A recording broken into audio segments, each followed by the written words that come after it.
Waterloo region, where innovation fuels competition and digital expertise meets a passionate, engaged community. This is a proven esports destination. From rising talent to the world stage, this is where competitive gaming finds its edge. Waterloo region, ready when you are.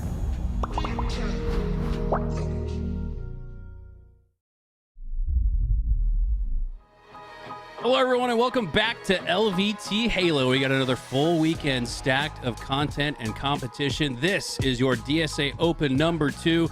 I'm Mikowski. Joined alongside me every single weekend here on LVT is my duo, Eli the Ninja. And Eli, as we get started on the day, catch us up on where we are about halfway through year 5 of Grassroots. Yeah, I mean, we just wrapped up DreamHack Atlanta. It was a blast for anybody that was there. You know how much fun it was. We don't need to talk about the VTuber concert, but the Halo action was incredible. As always, Shopify is still a dominant force in the scene. And guess what? Shopify signed up for this tournament today. So they are really not letting off the brakes. They are here to play, and I'm excited. We also got probably some details about the LVT Pro LAN coming up. Don't need to spoil anything yet, but there's some fun stuff on the horizon. I am so excited for the next LVT LAN. I mean, last year's Pro League, this year's San Antonio LAN. There's just something about these LVT LANs that brings out that visceral feeling of watching and competing in Halo. As we get set here to start DSA number 2 in the lab or on the respawn screen, ×4 as Smiling Friends should wrap up hill number 1. Yeah, this should be a pretty close matchup, I would say. Just looking across the board at the players in the lobby, I would say this is a pretty evenly matched setup here. All these players are big-time grinders, have been for a while. Actually got some games in with Stefano last night. That guy is an absolute beast.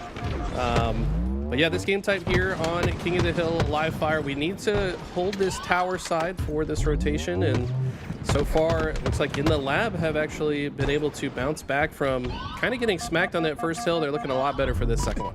Yeah, they were able to reset after the squad wipe and gather control of hill number 2, and the numbers advantage for now after Daylight gets the double kill. I guess that's Daylight actually, just spells it a certain way, Daylight.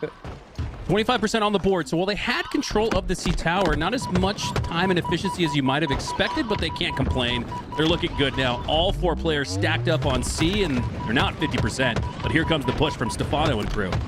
Yeah, Stefano and Carpal actually just rotate all the way through back tower. They get 4 dead, so just like that, they have a chance to earn this hill for themselves. I also like this play from Evil Carmine. So his extension all the way to A forces all of into lab to spawn on the B side of the map. From there, they have to go up nest or go through sandbags.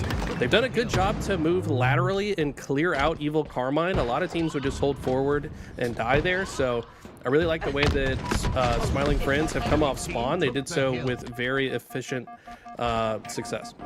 This is an exciting round 1 matchup to start your day. We've got some familiar faces across the lobby. Stefano is probably the standout player if I had to pick a top player to keep an eye on Smiling Friends. And then on the side of in the lab, you've got 2 of the best from the Women of Halo scene. Command Station hot off another Grand Finals top 8 performance. Let's see what she can do. Yeah, K9 has camo sniper though, so right now all eyes on him. Command Station, player you just mentioned, is pushing him aggressively, and that is a massive kill for Command Station. Taking out camo sniper player will make this push significantly easy. They've broken all the way through. Divine Damsel taking some shots, has to run away, but they stay alive. They also get the spawns back tower. Then honestly, if you're Smiling Friends, you got to start to think, should we even contest this? I think the answer is yes. You're so close to capping it, but you got to make sure this one works. 3, 2, 1. That'll do it. Despite encroaching on the seaside of the map, Smiling Friends not able to prevent them from scoring, and that's the domino of double trouble, if you will, and that not only do you not stop them from scoring, but you go down 3 in total, and it's going to be tough to gather control of the rotation because of that. And you can see it there on your screen exactly as in the lab score previously and then score next on hill number 3. They're looking really good in this bounce back attempt. Yeah, this is big. Huge bounce back. First hill didn't go their way, but they stayed resilient and strong. Now Divine Damsel has a sniper. Big door, kind of a tough spot to find value. I like this rotation towards sandbags, but Carpal with some great shots will actually take her down and tries to push on through. He also gets taken down. I feel like this hill might get a bit mixy. It's really just going to take In the Lab one good break, though, and they should be able to close out this hill. 3 go down for In the Lab. Camp does take one to the grave with him as K9 falls, but Stefano and the rest of Smiling Friends have good control here on the scoreboard side. 3 down in total for In the Lab, and Divine Damsel, she's in a spot where she has to answer the question in her head. Does she push out that line of scrimmage or just try to hold on to it? She holds on to it, waits for the spawners to push up together, and that was the right move. I love that play from Divine Damsel. Sometimes you try to be a hero and push out as a lonesome solo, but she waited, bided her time, and In the Lab might go up 2-1 because of that heads-up play. Yeah, Carpal tried to be sneaky there, but didn't really have any help from the team. Got 1 kill as the hill gets captured, but that just means that when he falls, In the Lab, they're going to have an easy rotation to next. And this game has really flipped on its head from the beginning. Great bounce back from In the Lab. Also, Revenite, by the way, 10 gifted subs. Thank you to start this stream. That is massive. Hell yeah. Love to see it. Love to see the adversity bounce back from In the Lab. Speaking of bounce back, that's back-to-back-to-back early rotation wins after losing the first hill, but now it looks like Smiling Friends are starting to gather control. Stefano sets up the frag toss to land on the C platform, throws a spiker out instead. Nobody's there, so no worse for the wear is Stefano as he maintains his position, has the low ground, but still takes down Divine Damsel. Yeah, this is a great bounce back from Smiling Friends. This game's certainly not over yet. Still 3 minutes of neutral clock. Quite a bit of time in a King of the Hill this deep into it. Just shows how objective, efficient both of these teams have been. And Camp forced to rotate to Big Door. Might be able to snipe this hill player. Wants to jump up and land the shot. Unfortunately misses the first one. I like the way Carpal's playing this pillar, making himself a difficult target. Stefano comes in for the cover fire, but gets his face peeled off. And now Camp trying to contest once again, but Carpal did not forget about him. Takes him out of the equation, and just like that, we got ourselves likely tied up game here if Smiling Friends can just make a solid push here. Well, I don't know. You got Stefano holding the back line of scrimmage. Might force some dummy spawns close by, or at least on the camo side, but he goes down. And In the Lab, have control, 2-2 split. Command station with the snipe, gets the body shot, takes down the third. Could it be the fourth? Melee goes out, Carpal Tunnel goes down to 1 HP. But Camp all the while in the hill, he gets cleared out, and now it doesn't matter. Camp gets the final seconds of hill number 4, and it would look like a tie game, Eli. Is now a 2-hill lead for In the Lab. Yeah, K9 had that beautiful double kill back tower, but just did not wait for his shield. Command station punishes him to the maximum degree. And now all of a sudden you're down by 2 hills, and this game just got significantly more difficult to come back. And now In the Lab, not even concerned about playing time just yet. Evil Carmine has the camo. It doesn't feel like they're super aware of his location. Maybe they are actually. Daylight with some great nades. Kind of predicting that someone might be wrapping through bottom mid. Probably saw Carmine as well. And now this is great patience out of Evil Carmine. Knows that his life is extremely important if they're going to come back. Yeah, took a couple of predictionary grenades, but still made his way to top mid. Still made out with his life, and he's going to get a full camo utility out of this grab, and he's turned it into 2 kills. After the 2 frag grenades, look like we're going to take him down. Now he's working a double kill. Make it a triple? No. Takes Camp down to 1 HP, though. Stefano is able to clean that up. But Smiling Friends not only have an uphill climb in totality, 3-1 are they down, but they're also down about 75% to a rolling 50%. They've got to get a good hold here. They've got to hold off this push from In the Lab, or this one might be over. In the Lab are playing this very well. They're pushing from both sides. I mean, they set up the pinch. Looks like they did lose 3 players in the process, though. Momentary 1v1 situation. K9 versus Command Station. K9's going to win that with some well-placed grenades. New sniper is coming up as well. So in the Lab, though, they're going to just come off spawn and rain down grenades. There goes Daylights to take this one out. But Smiling Friends have held strong. They're actually going to capture this. We got ourselves a game here, Hunter. Yeah, and because of how objectively focused both of these two teams have been, there is still plenty of time left in regulation. Even if Smiling Friends were to come back, I still think this reaches the 4-score threshold. As Stefano lines up the no-scope, but no connect. Divine Damsel now picks up the remains of that snipe. 6 shots to work with, but she's not going to hold on to it for very long. A little bit of hot potato here with the snipe. And does it change hands once again? It might just. After the trade on the dummy door, that sniper's going to go down there. I think Stefano, too focused on scoring more time, he's not going to be able to pick up that snipe. Yeah, both these teams so evenly matched in the Slays department. Pretty much dead even. Of course, Smiling Friends have the hill. Divine Damsel hits the body shot, but she's facing heavy pressure. Smiling Friends have done a good job to kind of apply pressure to her, and I don't think they're going to expect this rotation. She's actually going to drop through bottom mid and go for a long flank through the big door. Let's see if this one plays out. It feels like the same push that we saw from in the lab to score 3 unanswered could be occurring before our very eyes for Smiling Friends, but that's a big takedown from Command Station as she now has the commando in her hands, ringing out shots towards the garage door. K9 left to wait. Pushes a little early. Might be his undoing as Command Station has that reticle lined up on the head. K9 now playing patiently, almost forced to do so with low shields. And now he goes down. Camp finds the Slay from the angle above the wall. She and Command Station just dealing out some DPS. I mean, this is basically a perfect setup for this hill. You've got the tower side, you got Ness, you can watch Big Door. Hill guy can help you shoot wherever they show up, but is also just responding to callouts. But just as I say that, the perfect setup is dismantled by Smiling Friends. They actually don't lose anyone in the process. Well-placed grenade. God. And this one's actually not over yet. If Smiling Friends can get a strong setup and read these spawns, they got the first opening break Slay, so the first domino has fallen. And this is very doable for Smiling Friends. Now this last player, I think we're going to have a tied-up game here, Hunter. Both teams on the precipice of scoring, but in the lab go 3 down, and now it's a 3-3 tie throughout the mad dash towards the snipe tower to gather control of the final hill. Final hill. Divine Damsel knows how important it is to hold the tower early, but is facing pressure from both sides. Gets taken down now. Command Station pushing on through from the dummy side. And it is just all madness. Whoever meleeed that player. That was daylight. They've been in the gym, man. That Spartan got launched into the wall. I looked at my feed for the repulsor. No repulsor. That was just fists. Yeah, I mean, sometimes this game will just launch a body for seemingly no reason. Evil Carmine with the combo is able to take down one. That should make it a lot easier to finish this push. Command Station last player alive, and she falls, so it's a 4 dead. Smiling Friends were down 3-1, and they are making a monstrous comeback. At the point of a 3-3 tie in the lab, we're the first to gather control of the C Hill, but Smiling Friends were the first to gather control with a team wipe. All 4 went down, and Stefano lines up the no-scope through the middle of the map. Can he maintain control of the sniper and the snipe tower? Okay, Stefano, top tower, knows how important it is for him to stay alive, not just for the sniper, but also just the positioning in front of this hill. His teammates have all fallen around him. He kind of needs to make a hero play or just buy enough time for his teammates to come off spawn. I'm not sure that he did enough. That damage will not be able to be followed up on.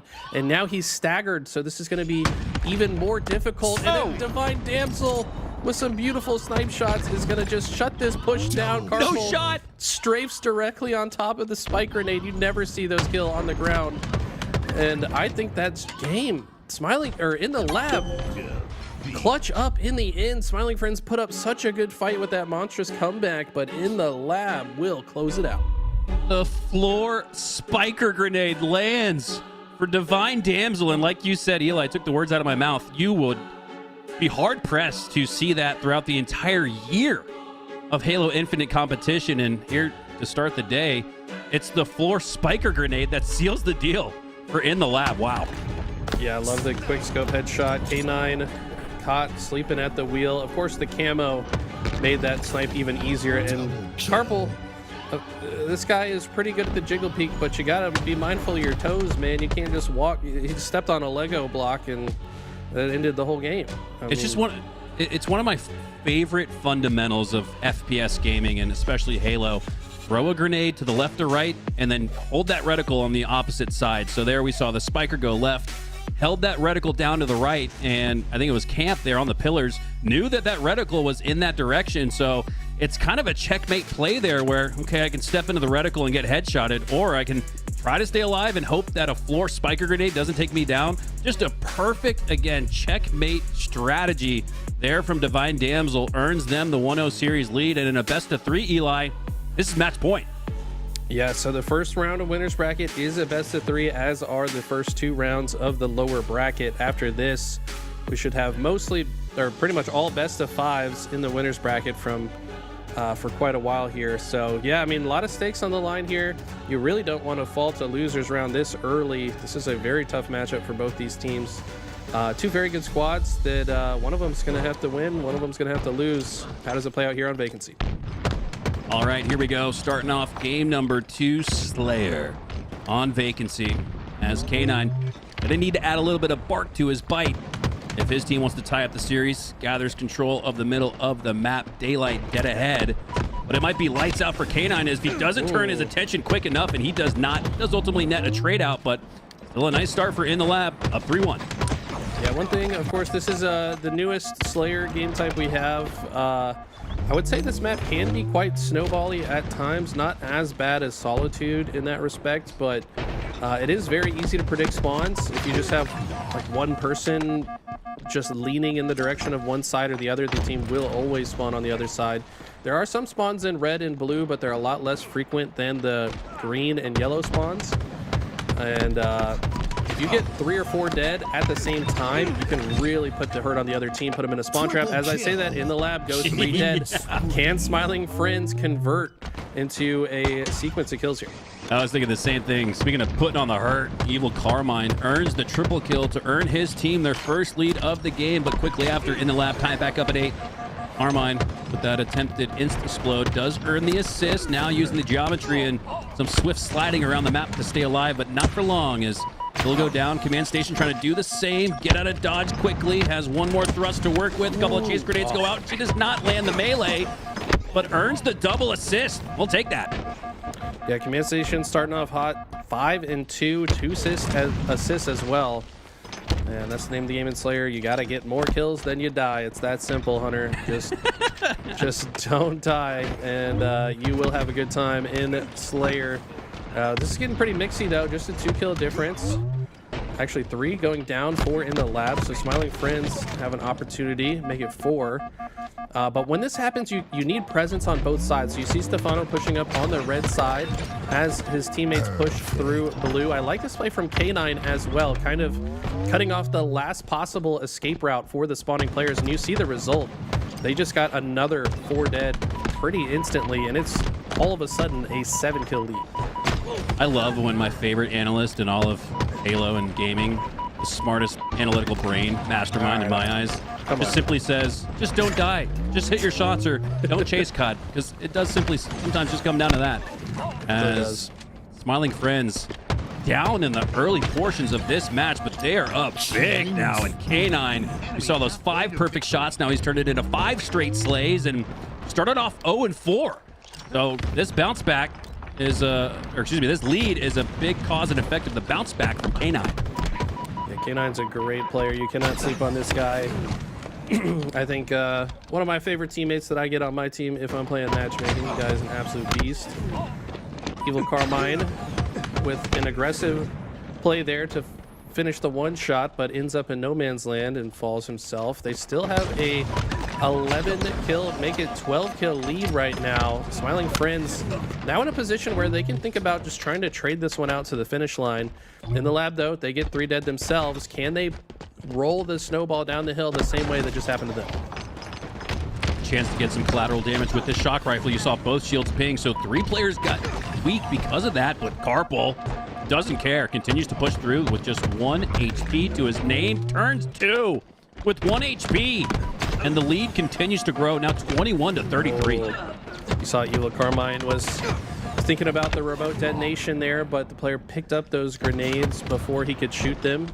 I've noticed that's kind of like a micro tactic there in these situations where you know they're going to go for the remote det. How do you prevent that? You just slide in and pick them up so they can't shoot them. So well executed plays there from in the lab, but it's simply not enough. Smiling Friends have definitely woken up, and I think this one might be close to calling GG's. We do not typically see a 16 kill comeback at this stage of the game. Dueling triple kills for Smiling Friends and a dueling killing spree for K9. All of his slays in this match have come in the spree variety, so a little hot and cold, but more hot than icy.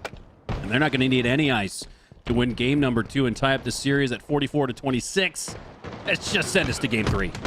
Yeah, I mean, in the lab, they're all spawning in the blue hall. You know that they're running at you from the other side of the map. You don't really have a easy way out of that. You can push blue side, but you know you're going to run into 2 guys on that side. You can run towards yellow, but then you're out in the open. I mean, Smiling Friends just put them in checkmate and have played this perfectly through the endgame. And that will do it. Smiling Friends warmed up and a little bit more full in the belly as they've enjoyed some steak and eggs here for brunch on a Saturday. The Steak-tacular emphatically sends us to a game 3. Okay. And to be honest, Smiling Friends, they had opportunities to win the game 1 as well. So it does feel like Smiling Faces or Smiling... Isn't it Smiling Friends?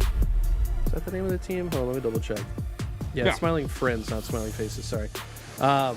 But they're able to take that momentum into this game 3. But honestly, it's going to be pit flag. That feels like it could be anyone's game. It's all about controlling the snipers, getting their rockets in OS. This one, it's going to be interesting. Give me all of the pit CTF we can today. Last time we casted together, Eli, was right before DreamHack Atlanta, and I will never forget, what was it, the 56 kill performance from Bound? Yeah, I think he set the record. He was pacing like 2 kills like per 70 minute or something. Yeah, the guy was on another level. By the way, fun announcement here. You guys probably seen it on Twitter if you've been paying attention, but Renegade and Legends are signed up for the 2v2 tomorrow. If they show up is another question. But we saw what Bound and Stellar did in the 2v2 last week. We've seen, of course, what Cycle and Last Shot have been putting on. Make sure you guys don't miss that. We got a lot more high intensity Halo throughout the weekend. Game 3 of 3 to start your day here in the DSA Open number 2. Want to thank both Waterloo and TELUS for enhancing not only the prize pool, but the opportunity to watch more competitive Halo in the year of grassroots. And here we go, a quick G-slide. Nets Carpal, the snipe, and that's exactly why he had that angle covered before Camp even got there. 2 G-slides lead to 1 snipe. And now 2 snipes. This is looking rough for in the lab. They have everything. Do Smiling Friends. Carpal hits a couple headshots here. This flag is going home, and doesn't even need to hit the headshot because K9's there to finish it off. No one's even going to be able to shoot at this flag runner, I don't think, unless someone snuck through training. Okay, actually 2 players snuck through training. Evil Carmine's going to be able to take one out himself, drops the flag, and gets the 5 perfect shots. And within 45 seconds, Smiling Friends ride the game 2 momentum to an early cap. Yeah, when Eli says this one's going in and the flag was pulled literally 3 seconds before he said that, it just goes to show the level of control and dominance that Smiling Friends are impressing upon in the lab. In the lab, been a pretty tricky matchup for them, but feels like they're starting to figure out the more this series goes on.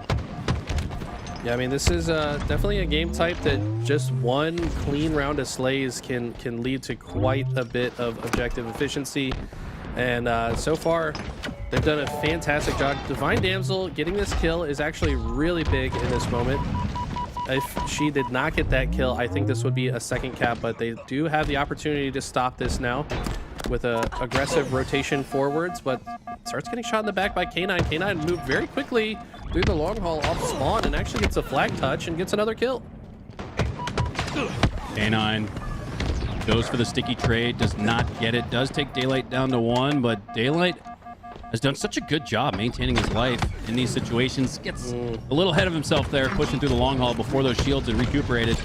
And there's the remote detonation we were looking for in game number 2. Evil Carmine with a devious shot to the frag. Yeah, that's exactly what he looked for in the last game. It was him that was unable to connect, but this time makes it work. Purple still has 3 bullets to snipe. These are probably the last 3 bullets remaining on the map from the first wave of sniper rifles. Puts one to work immediately onto command station. Can't line up the quick scope on the second. Forced to retreat with low shields, but he just needs to stay alive. Rockets and OS coming up. I like this play from in the lab. They actually just send 2 people bottom bridge, and they essentially guarantee it. But now they're going to have to fight the rocket player. Daylight fighting the rocket player, like you said, but he's got the overshield. Does not matter, though, as that gets depleted. K9 on the run once again. 2 down on each side. Divine Damsel setting up offensively and proactively for this push. He's going to, just with her positioning alone and her presence, stop that flag from advancing, but they got to start to earn some slays here. Camp, with the help of Divine Damsel, works her way back to the training, gets the angle on that. Really nice job of leaving the physical proximity of the area she was holding previously, but still maintaining her angles. Yeah, so important to just stay alive in those moments. The new snipers have come up. Daylight gets taken down with his, and Stefano has an overkill. And Evil Carmine finds 2 snipes at the same time, and now they're all going to spawn port. And I don't know how this flag is also going home. They do actually get some good spawns Mauler somehow with Stefano that far up. And I think they might have been able to kill the flag carrier. Doesn't matter, though. It's 4 dead. This could be a double cap situation here, Hunter. Yeah, they're setting up for it. Ooh, Evil Carmine does have 2 players pushing him out. If he stays alive, it just makes the chance of a double cap even more likely. But Command Station Slay should shut down the chance of a double cap, but it's a double cap needed for in the lab if they want to get back in this match.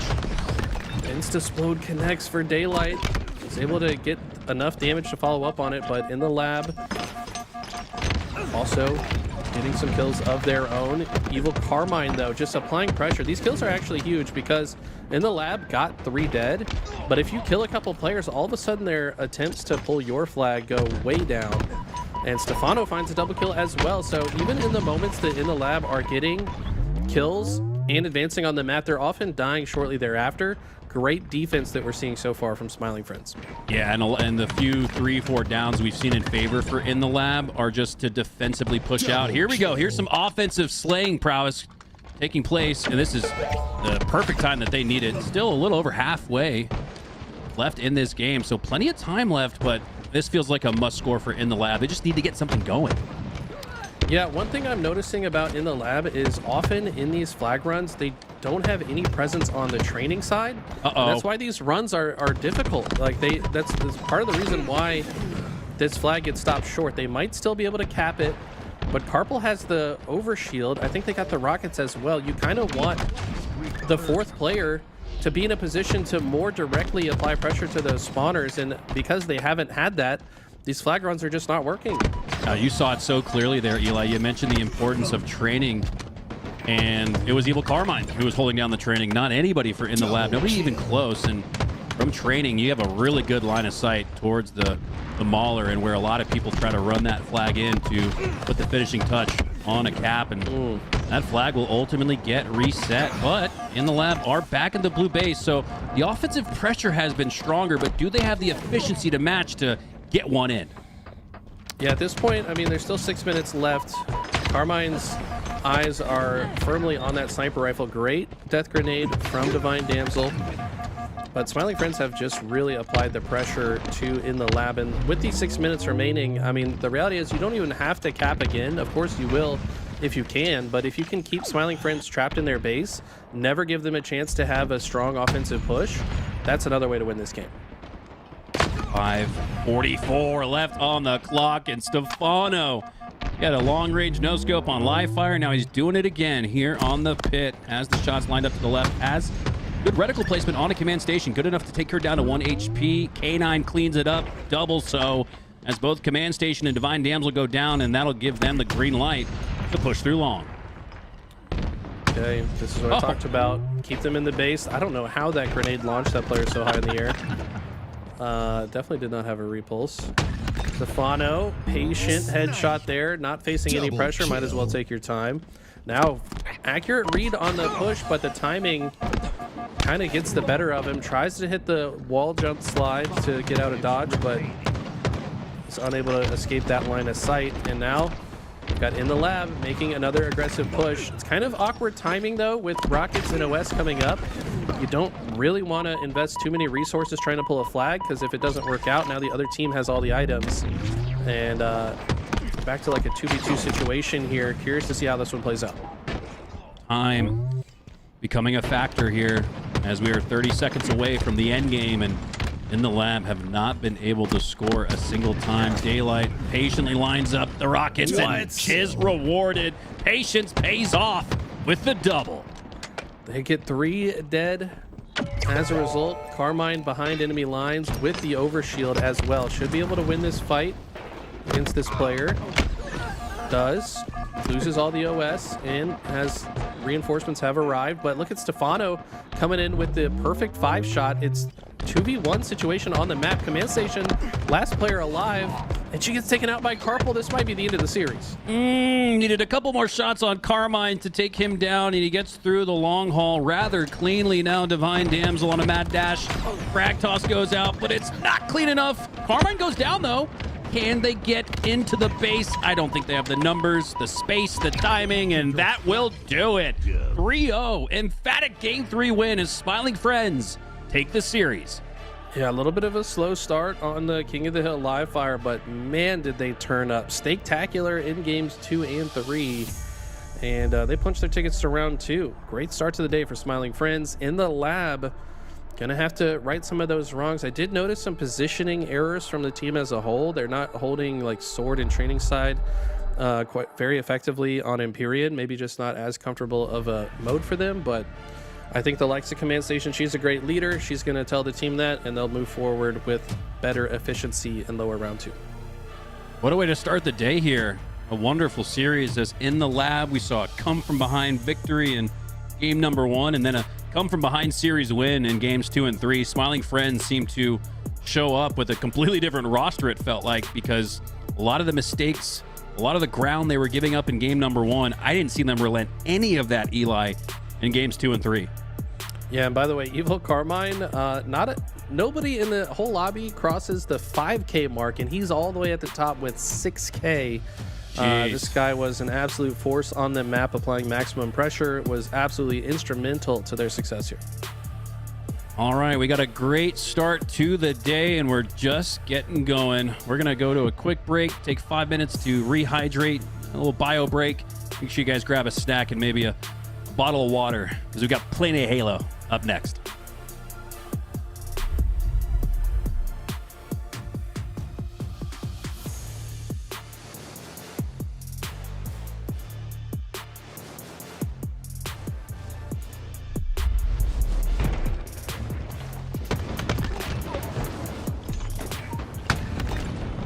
Double kill.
Double kill.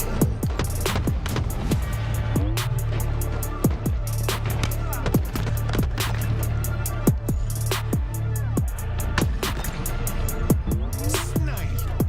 Double kill.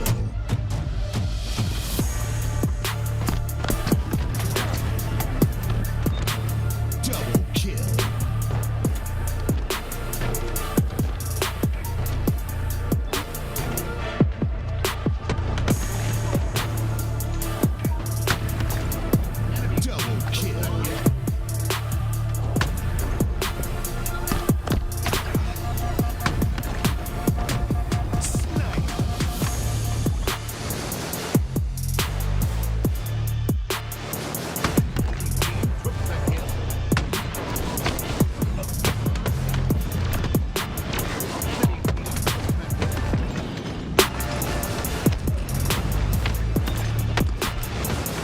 Double kill. Enemy team nearing.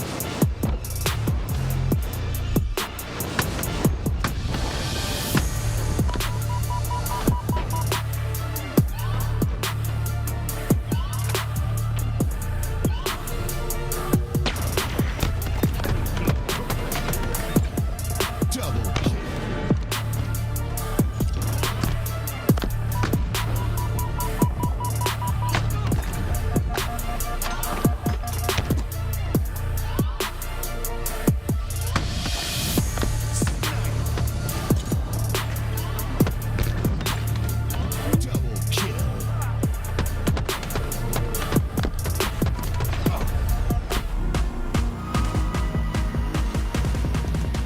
Waterloo region, where innovation fuels competition and digital expertise meets a passionate, engaged community. This is a proven esports destination. From rising talent to the world stage, this is where competitive gaming finds its edge. Waterloo region, ready when you are.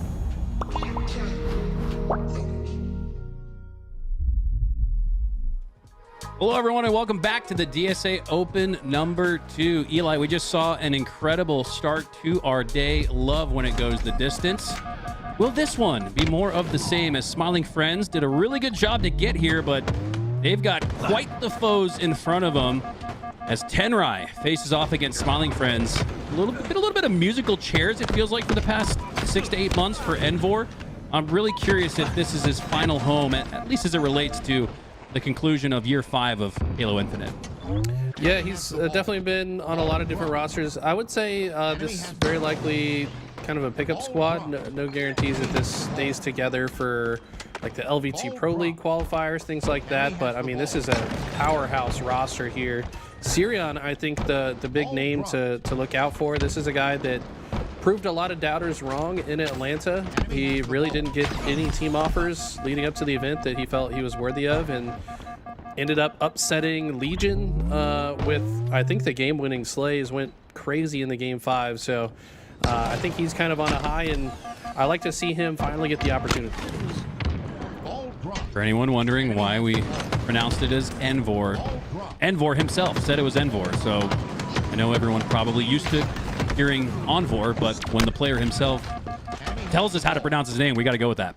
As 3 go down for Smiling Friends, and Tenry go 3-0 up on the scoreboard, 30 straight seconds of time, and they're in full control. Yeah, you started, you posed the question to me, will this one go the distance as well? And I immediately thought that would be a great result for Smiling Friends and a concerning result for Tenry. I mean, this is, there's different levels to these teams, and Tenry very much expected to win this one, probably in 3-0 fashion. We're going to start to see the levels to this as it relates to just the differences in these top teams. Yeah, I agree. That's what we get a lot.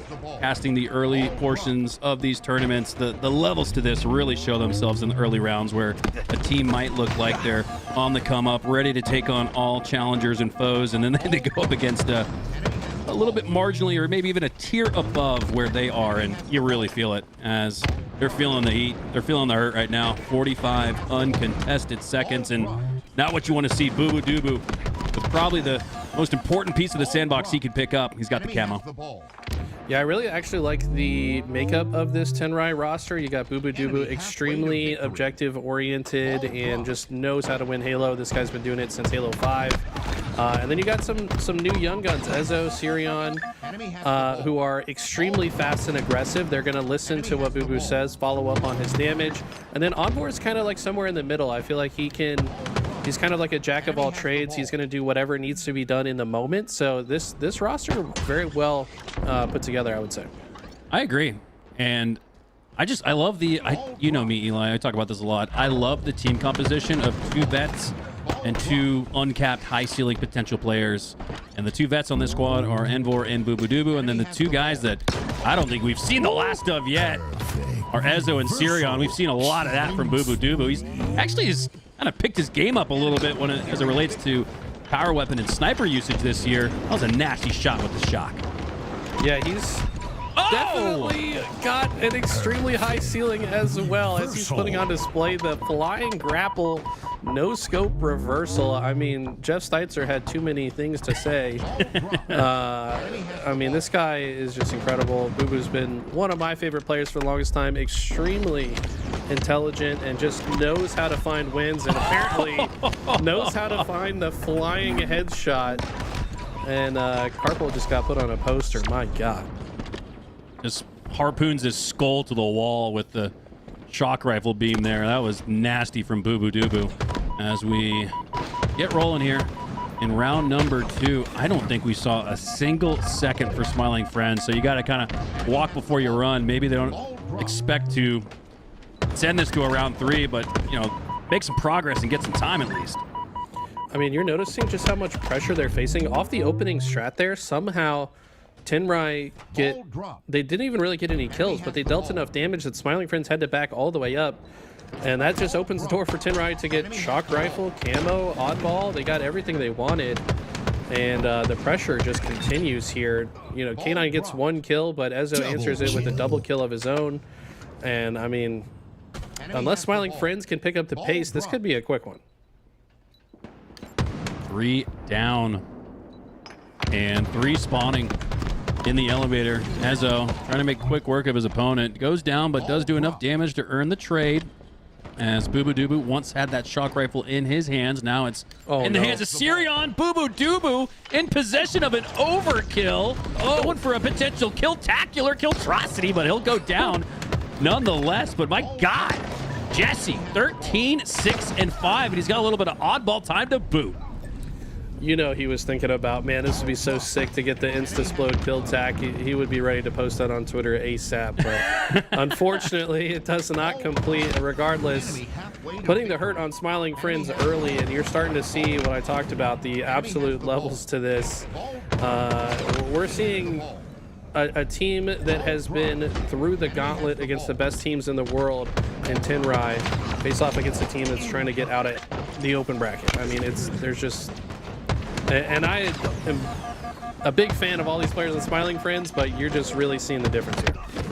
Well, if a 50-30 or less victory in Slayer is a stake-tacular, going 100-0, 100-0, we'll call that a ball-tacular. As Tenry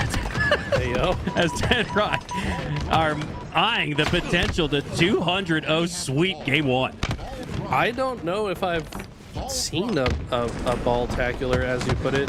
200-0 would be quite rough. I mean, you gotta get at least 1 second. Like, we've seen 250-0s, but I feel like that's more understandable in Strongholds because everyone can still fight, right? Okay, they're gonna juggle it back. There it is. They got points on the board. There we go. Progress. But yeah, I mean, that would be real bad because, like, the ball guy's not able to shoot his gun. He's got to just sit there. You can't get 200-0. Yeah, you're right. I don't think we've ever seen a ball-tacular. I don't think we've ever seen a 200-0 victory on LVT. Maybe it's happened once in a blue moon. I can't remember it as far as I'm concerned. And there's Stefano in the back of C doing a great job. And they're coming back. I mean, they're within 60 seconds. Got to take down Envor here. Sirion off screen, though, gets the remote detonation. That might open up the lane to push through tower, but they have the numbers. They do go 3 down. Unfortunate. And Carpal needs to play this oddball if he can to prevent Tenry from taking one final hold to potentially win this one. And Boo Boo Doo, don't let this man grapple shock. Going for the double kill, earns the assist. And my God, Boo Boo Doo, yeah, when he picks up the shock, Alice, let's watch more of him. I may have just cast a curse at him right there, but this man seemingly on fire with the snipe. He's kind of just doing whatever he wants, man. Like, he's just flying around the map. I think that this guy, like, we talk about his camo plays all the time, but I think he is especially dangerous with the grapple.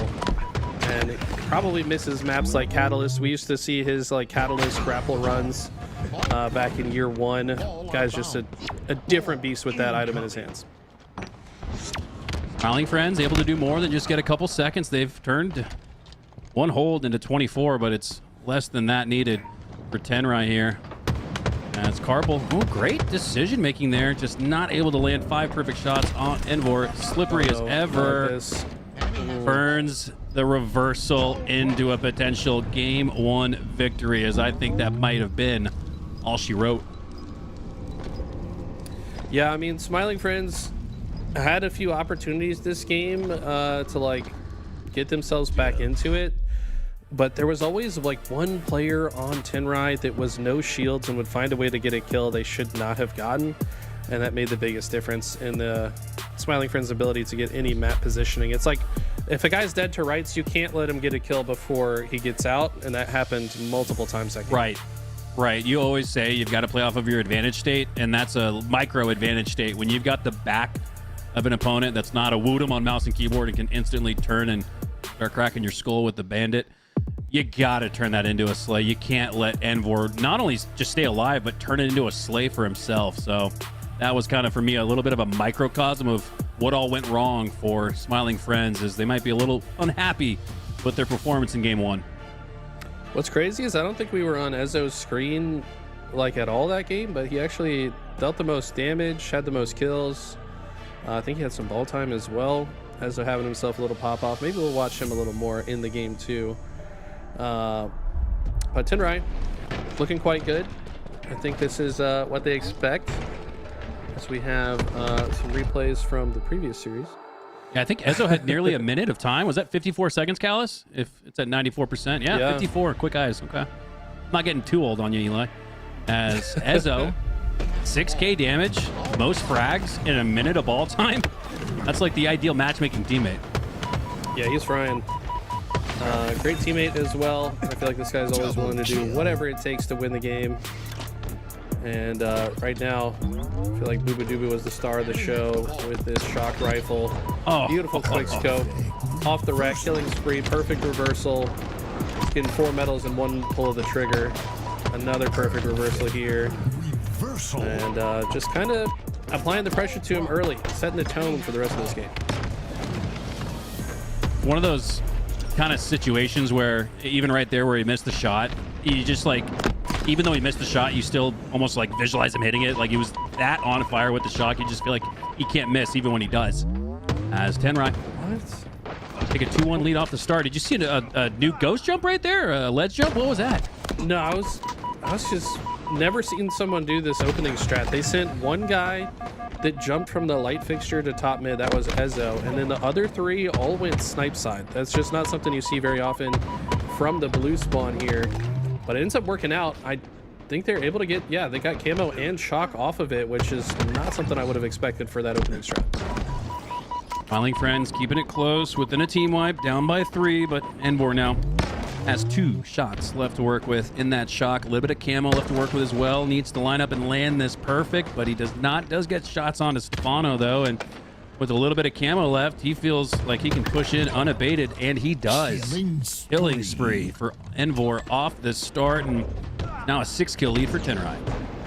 This is one of those modes, we always talk about it. It can get out of hand quick. That's a massive double kill for Evil Carmine, not just for the 2 kills, but to get his team out of a situation that could have been disastrous. As they come off spawn, they'll actually be able to get a little bit more space off the back of that double kill. Envor spreeing here. Got 6 in a row. A contested potential 7th here, but he's going to allow his teammates to clean that up. But oh, Stefano gets the slay, and Envor ultimately does take him down. Great positioning, great timing to reshield and reposition, and now he anticipates that push from the backside of Evil Carmine. 3 in the cafe, now 2 splitting into the yard. Shots on to Stefano. Another assist, and this might be where his spree ends. Yeah, it was a long spree though. 7 kills without any deaths before he did finally get taken down. And honestly, I feel like Envor is one of the best Slayer players in the game. I notice he actually does play like ranked Slayer pretty frequently. He likes the game mode where a lot of other players don't like Slayers. Stefano with a nice triple, by the way. Oh, Keep them alive here. But Envor is just a master of staying alive and racking up kills. He's now 8-1 and also had 4 assists. Stefano's trying to say something about it, and they brought this all the way back. They're still now tied, actually, 20-all. Stefano buttering his biscuit with an incredible run there. Envor ran away from the Twitter clip and the potential overkill, but he could not hide from that ankle sticky that netted them the tie. And now they're up by 2, Eli. 3 down for Tenry, but Envor has the camo. Can they deplete that? They do. This is the best we've seen Smiling Friends all day. I mean, this is a great example of playing the snowball correctly. I mean, they're playing this like a pro team would. They're getting their kills, and they're spreading out on the map, and they're just putting the hurt on Tenry in more situations than not. Karpel gets the new sniper, but he's down to 1 shot, and Envor is hunting him. Envor unable to kill him, though. He stays alive. For how long is the question. Finds a kill, actually. Karpel somehow pulling magic out of the hat. I don't know how this man is alive. Line him up, knock him down, and just try your best to hold on to this lead, because at some point, Tenry is going to come with it, as they're only down by 1 now. Ooh, there we go. Another shot there from Karpel. Lines up the double on Ezzo, but he dips and slides underneath the reticle. Potential 3 down. Yes, 3 down for Smiling Friends. So Tenry take back map control and take back the lead. Great answer back, all things considered. Need to not overstep here. Unfortunately, they go 2 dead, and Ezzo has the shock. They should be able to force tram spawns here, so you can see the other members of Tenry anchoring snipe side position so that this push becomes more effective for Ezzo. And you're seeing the result of the spawn manipulation. All of a sudden, Tenry take a 5, make it 6 kill lead. Flow state gameplay is what I'm seeing here from Ezzo, and maybe not so much there, because he didn't have the game sense to understand that Carmine had his back. But Tenry are back on top, up by a spree, and Stefano, he's really willing his team into a closely contested game number 2 here against a very difficult opponent. Ezzo hot off of that respawn, and a nice sequence of slays has Evil Carmine dead to rights, and Sirion's going to clean that up instantaneous. He had to have comms, how quickly he landed the reticle on those 2 players. Perfect comms, perfect shots. Tenry get the 4 down in succession here, as they're now up by double digits. Look at this. Envor's the tip of the spear. Already knows these guys are spawning here. Gets the opening damage. Sirion's able to soar in and clean it up. They knew that they moved fast enough to split the spawns to the other side, so now they're turning around to react to that. Camo in the suit, and the snowball has grown here to an 11 kill lead for Tenry, as all they needed was 3 kills to open the entire game up and get right back on the horse. Yeah, right back on the horse and right back off of it are Smiling Friends. And we mentioned when it was about at the halfway mark and they had a 3 kill lead, they were going to have to maybe even raise their game up a notch, because we knew Tenry was going to come back with a feverish push. Nice sticky predictionary there from Sirion. Doesn't land the second, but it will not matter. 50-36 after what was a lead at the halfway point for Smiling Friends. That's how it goes sometimes on this map. It can feel good until it doesn't, as best players in the world are so fine-tuned with controlling spawns and knowing how to put the maximum pressure on. And as we head into Live Fire Strongholds, this one's going to be, I think, even more difficult for Smiling Friends, with the likes of Sirion, Boo Boo Doo. I mean, this roster should be very good at this game mode. I expect Sirion to not stop holding forward from start to finish. Yeah, this is an avalanche of momentum rolling downhill for Tenry, as they've seemingly got better and better with each passing minute, it feels like. As Envor, the top performer, and you said he was a Slayer player. I'd guess being the only one to reach 4K speaks to that. Yeah, he seems very comfortable in Slayers. I mean, think about since, dating back to year 1, this guy was frequently putting up 20 kills in Game 5 Slayers, being the single and sole reason for his team's success in some of those Slayers. So I think he has one of the highest KDs in Slayer as a game mode in general, and it's because he practices it. I think he thinks about Slayers differently than a lot of players. A lot of players are more objective focused. 3 of the 5 games you'll play in a best of 5 are objective, so maybe they think that's more important and they just don't like Slayers. But I mean, there's definitely some value in putting time and attention into learning how to play Slayer as efficiently as possible, because it can often decide a series. All right, here we go. Kicking off game number 3, and Envor not able to grab that snipe. He rolled over it, but Sirion able to grab it instead. Ezo, that's the first slay. Booba Dooba goes down as well, though. No scope lining up for Sirion, and he gets that rather easily. And a repulsor back up through the ventilator system, and it seems like, in MLG Halo 3, Eli, that we cranked it up to 110% player movement speed. That's what it feels like Sirion's playing at, huh? No, he really is very fast and annoying to track down on the map. This guy will hit G-slides with the efficiency of the likes of Bound, some of the best movement players in the game.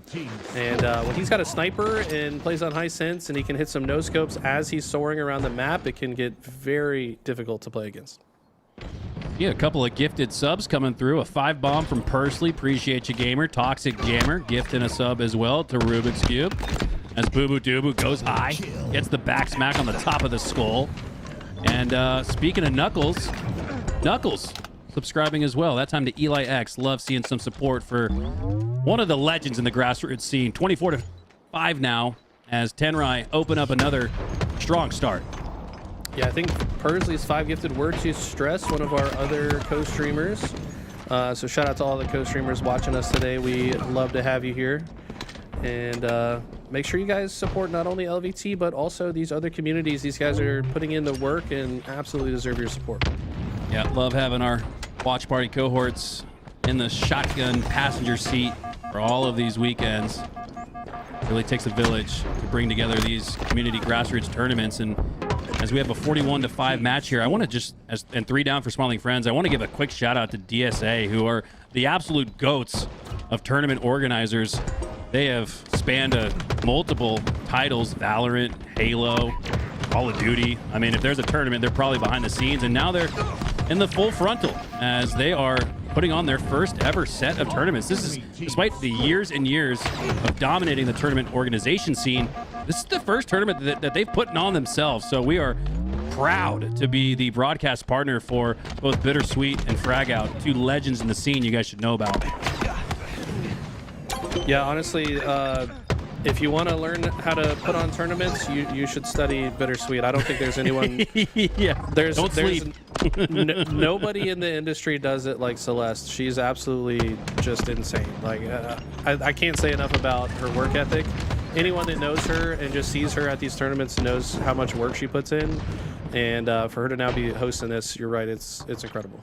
Yeah, you see her on the main stage, and there might be a disconnect or a PC crashes, and then you see Celeste up there, and like a wave of calm rushes over you, like having a trustful... Oh, she's got it under control. Yeah. Fourth! Oh, Sirion lands the sliding in no scope. 4 go down for Smiling Friends, and despite putting up 14 seconds previously, they are going to be witnessing a trip cap to their demise off of spawn. Oh my God, this guy is activated. Looking like Bittersweet on the tournament desk right now, just absolutely frying everything. Oh my God. Just shooting bodies. You already put him in the dirt, man. It's so unnecessary, man. Like, oh man, it's just taking the extra time now, rotating across the map. Oh my God. No. He's doing whatever he, don't do it. Okay. Oh. He's doing whatever he wants. Oh my God. Like Celeste on the main stage. Sirion frags out with a snipe, and that trip cap that we saw moments ago start off with the 4 down for Smiling Friends. We haven't even seen a trickle of blue on A, B, or C, so this is all-out domination from Tenry. Yeah, I mean, we're in speed running territory here. They're trying to break the world record strongholds. I mean, the longer this trip cap goes on, the more likely it is that we are very close to our winners round 3. Okay, they do stop the trip cap, and they have feet in the C stronghold, but look at this. the immediate pressure applied to A. They say, no, you shall not score. We're just going to take what you left behind and then push you off spawn immediately. This is just relentless pressure right now. Envor +9 with 8 assists. Boobadooboo +8 with 5 assists. And those are the 2 players that we haven't really been highlighting for their highlight plays. It's been really a lot of Sirion as he lands the QT Hail Mary. Got that because of the distance he created with that utility. And now 228 and rolling, Eli. I think it's time to wave the white flag. Not gonna lie, being on the receiving end of a game like this is one of the most suffocating feelings.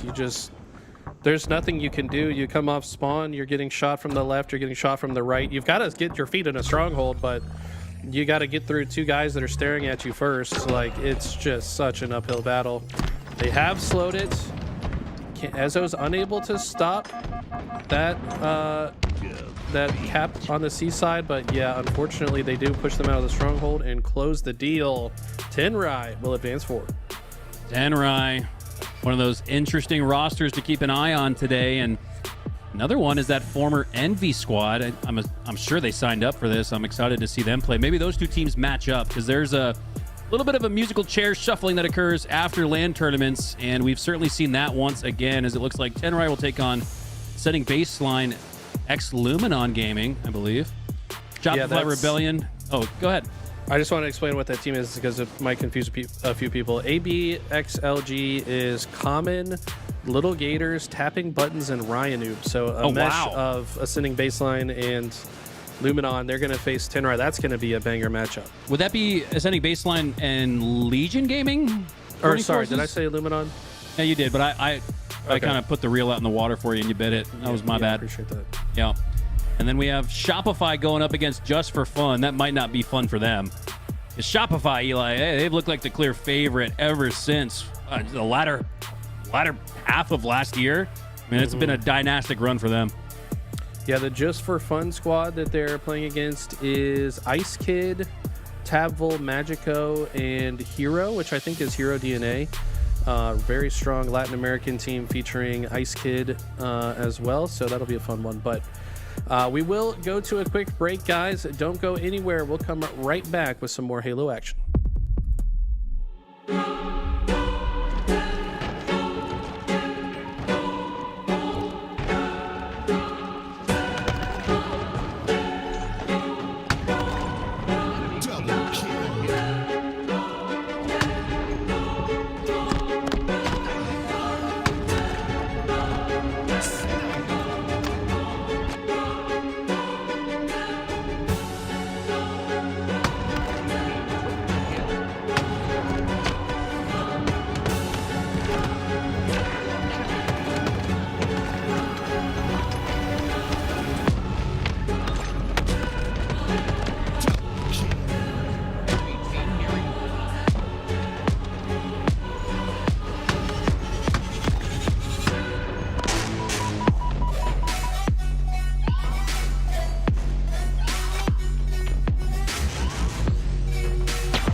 Double kill.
Killing spree.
Waterloo region, where innovation fuels competition and digital expertise meets a passionate, engaged community. This is a proven esports destination. From rising talent to the world stage, this is where competitive gaming finds its edge. Waterloo region, ready when you are.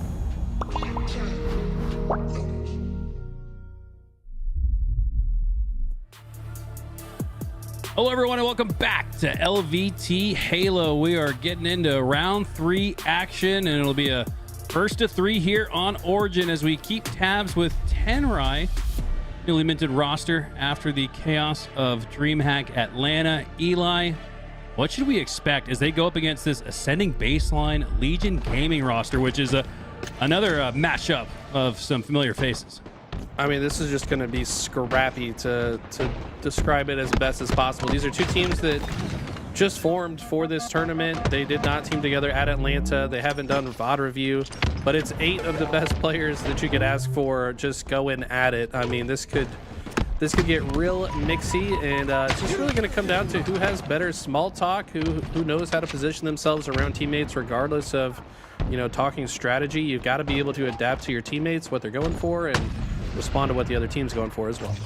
You've got to be able to hit your shots. It's going to be one of those important series where one missed shot could lead to a loss in the game. As we're about a minute in, Eli, and the Rocket's still standing up there on its perch. Flag returned. Yeah, it's kind of difficult to grab the Rockets. Obviously, they're the most exposed part of the map. Both teams seemingly favoring the snipe side, maybe getting picked off across the map. Rockets still up there. It is not often that we see that over a minute into the game. Boo gonna risk his life to grab it, and he's gonna comfortably get away. Ryan unable to find the headshot. All right, well, we finally find the Rockets in the hands of Boo Doo, Snipe in the hands of Ryanoob. And if you saw him in Atlanta, my God, one of the more nasty sniper sprees we've seen in all of Halo Infinite, as Boo Doo, last player alive, starts to even out the tides, though, as he takes down Ryanoob. The T2 combo in his hands, but that might not last for long. He's got players in front of him, behind him, but they're not pushing up his backside. There's, I think, 1 player at least. 3, though. No, now all 4 on that sniper side. So Boo Doo doing a great job playing his positioning, knowing where his opponents are. He's only got 1 shot left in the snipe. No more rockets to work with, and Ryanoob with a rocket-like frag takes him down, and now he's on the run. Yeah, Ryanoob, definitely you can see the name of his game is just apply pressure. He has constantly gotten all the way behind Tenry in every opportunity that he has. He's got a sniper bullet left to work with. He's going to grab this flag as he sees his teammates getting kills. Just chucks it off the pedestal. Wanted to go back and spawn kill, but when he gets taken down, his teammates will have no extra presence behind enemy lines, and they're going to have to win this fight fair and square. But look at this. The return comes through and actually turned into a counter cap. So great execution there from Tenry. Sirion gets the re, and Boo Doo gets the score. Will he get his 2nd rocket possession of the game? He's facing pressure, but Common is 1 shot. Boo cleans him up with the headshot. Ryanoob in a coffin corner. If Boo Doo looks his way, he's dead. It's a huge trade, though, from Little Gators to not make that worse than it could have been. But the pressure has now been just relentless. Ever since Tenry got control, they've been holding forward. Finally, a good defensive stand, though, from Common here. Finds a double kill, has a rocket, and he looks to quickly advance to the other side. If he can do so fast enough, he blocks these elbow spawns and should have easy spawn kill at least one player.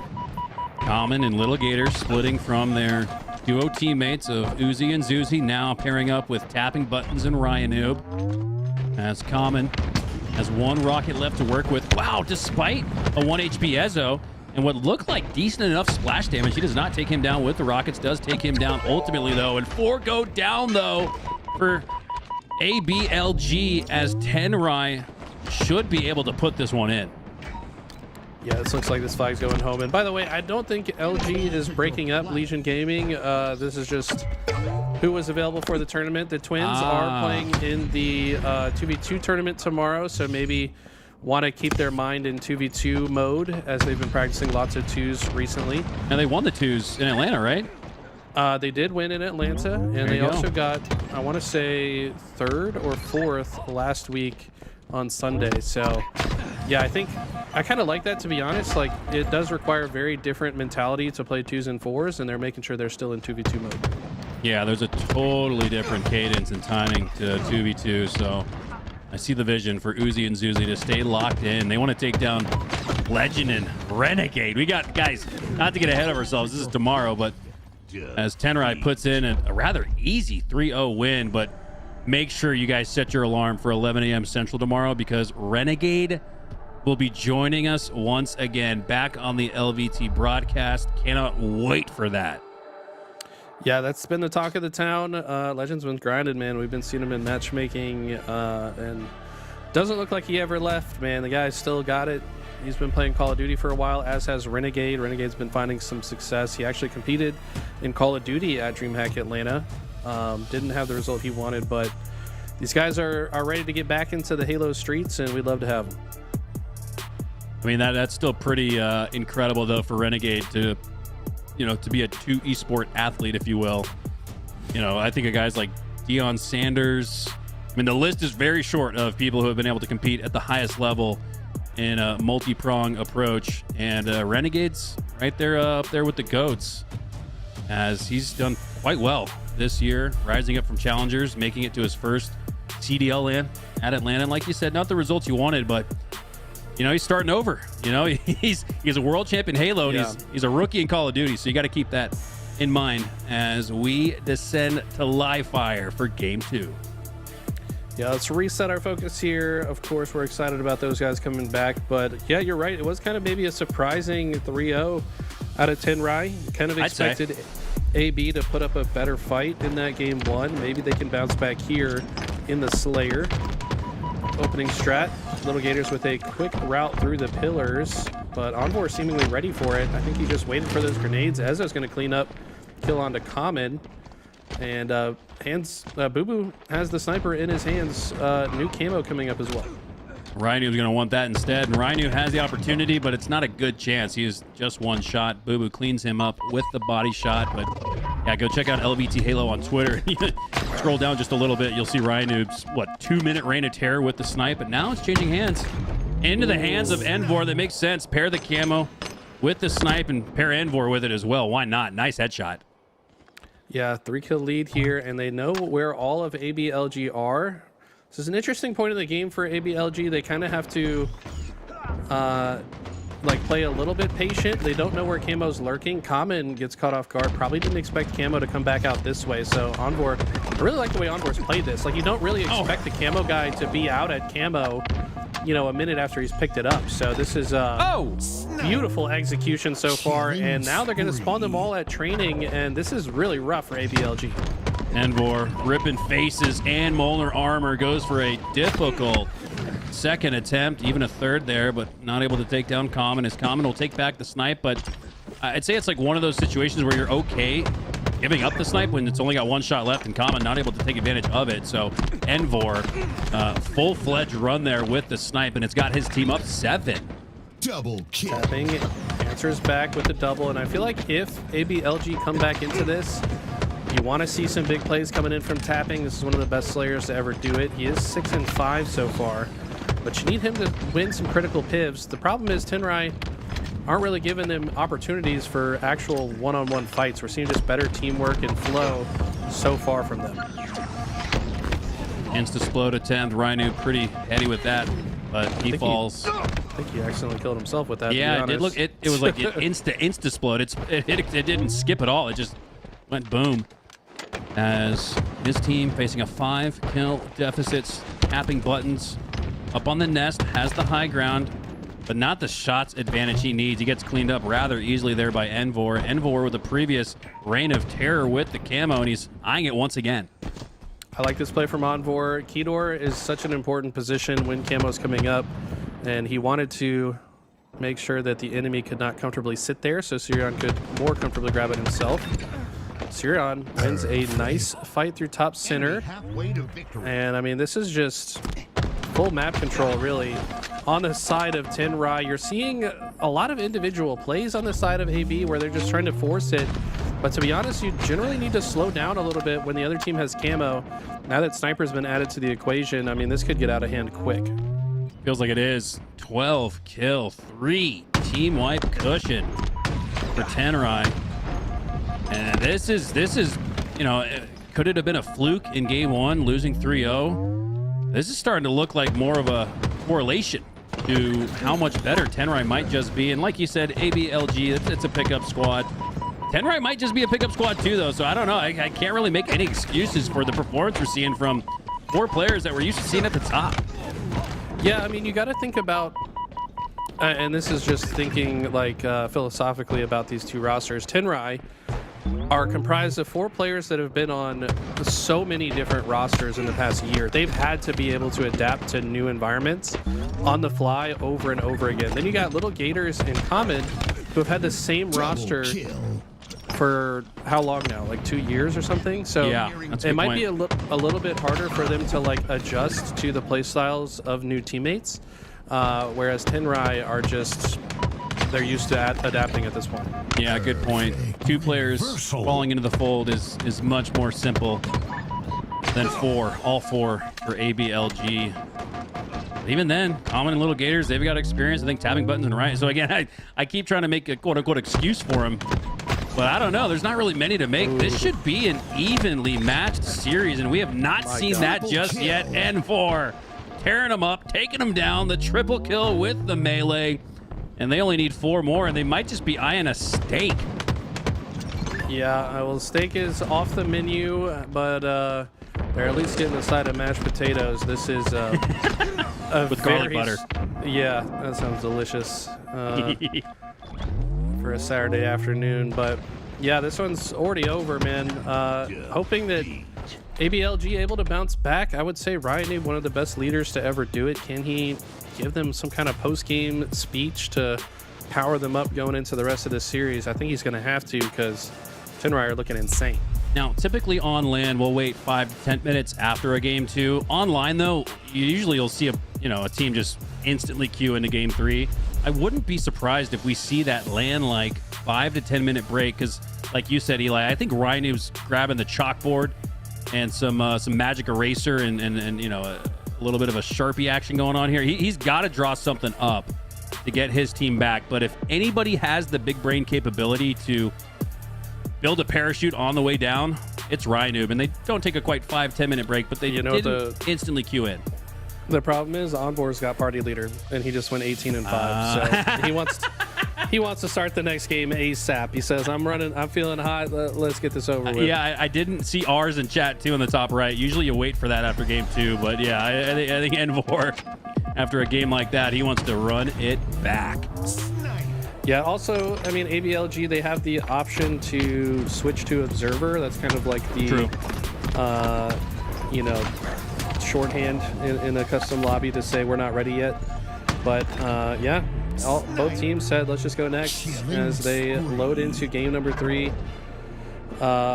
I just got to talk about Onboard, though. I mean, this guy was in the right place, right time, almost every single time. That's how he's able to finish the game 18-5. His teammates, of course, outputting a lot of damage to open him up to do that, but you also just have to be in the right spots to follow up and get that many kills. So, once again, proving his prowess in Team Slayer. Yeah, Envor is just like one of those guys in the scene that anytime he takes a slight or takes a lick, doesn't quite get the placing you'd expect a player of his caliber to get, he bounces back. He never gets down on himself. He always keeps his head level, and he's just always got that fighting spirit, which I really respect. And he's got the skills to match, which is why we usually see him bounce back from maybe a disappointing performance in the previous tournament. But in the current moment, he is playing at peak levels. Does go down there to the cross shots there from Little Gators up top mid. Wants to chase down his former teammate Sirion. Both believe the hype phenoms, but Sirion gets the better of him for now. Yeah, I think Envor is also one of those guys that just brings max passion. Doesn't matter the stakes of the tournament. Doesn't matter if it's winners round 1 or he's going to be bringing his all every single game, and you got to respect that as a competitor.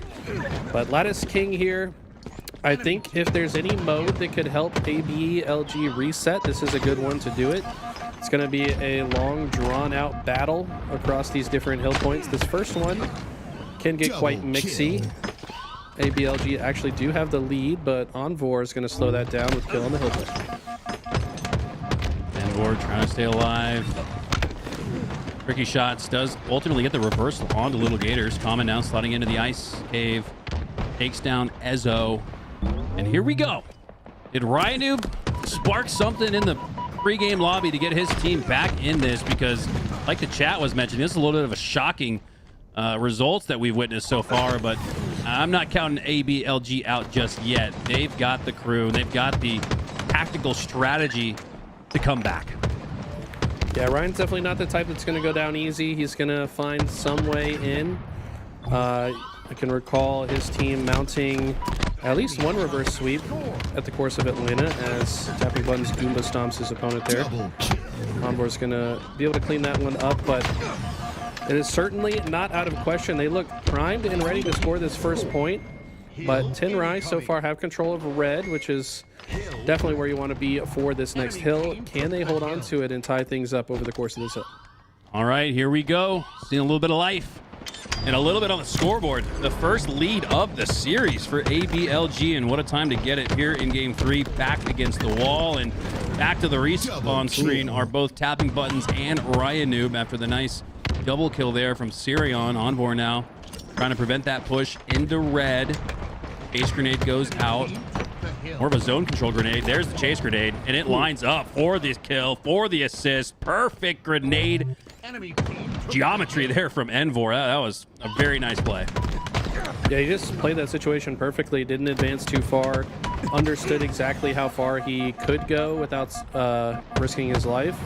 And placed the grenade perfectly to shut down the player that he expected to push him. We're seeing a lot of good, just like predictionary grenades. We saw Little Gators just before that, pre-nading the portal of the QT player, knowing that he was about to QT back based on callouts. So heads up plays on both sides, I would say, but Tenry have all the makings of a Hill 2 capture. ABLG, I think, already kind of primed and ready for this hill to go next.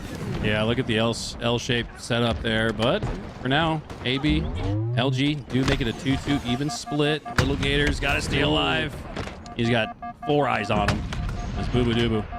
Now has the snipe in his hands and should have a tie game as well, but hold up. Common pushing through. He gets through. And this one might not be over. A nasty no-scope there from Boo Boo Doo Boo, but he really needed to take down Common, and Common did not get cleaned up. He's in the hill, so hold the phone. ABLG have a little bit of life, but they have to play perfect. You can see that scoreboard. Tenry need just 2 seconds. Boo Boo Doo Boo looking to secure it, but he goes down. 3 down for AB, though. Ryanoob has to be a hero. He falls, and this game should be tied. It is tied. ABLG have positioning near the next hill here on the Crystal. And that's a big kill from Little Gators to get the opening break slay while your team is in the hill.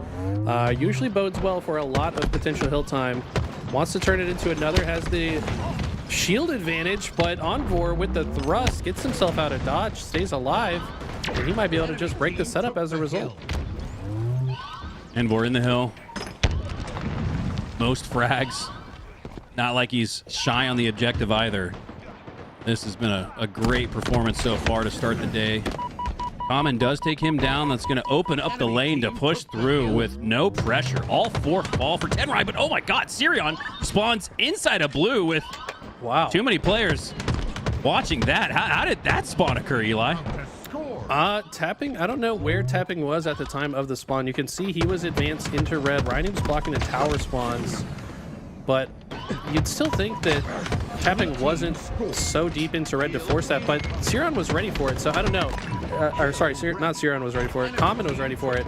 So it looks like they actually kind of intentionally set up that spawn, and it actually pays off in massive dividends. They're able to easily capture the 3rd hill as well, so very interesting. What a quick answer back for ABLG, and now one of the more difficult out in the open hills to capture. I'd say the first hill is a lot like this one. It's on the opposite side of the map, so maybe that's why, but the other 2 are in the base in both red and blue, so who can win the open air battle, either take a 2-hill lead or notch this one back up at 2 with about 2 minutes left? We're seeing an absolutely massive turnaround for ABLG. This actually doesn't surprise me because both Ascending Baseline and Legion Gaming, I think, had very good win rates on this map at the LAN. So all 4 members of this team very cozy on this mode, and it's really starting to show. I mean, they've just kept them on this spawn cycle stagger.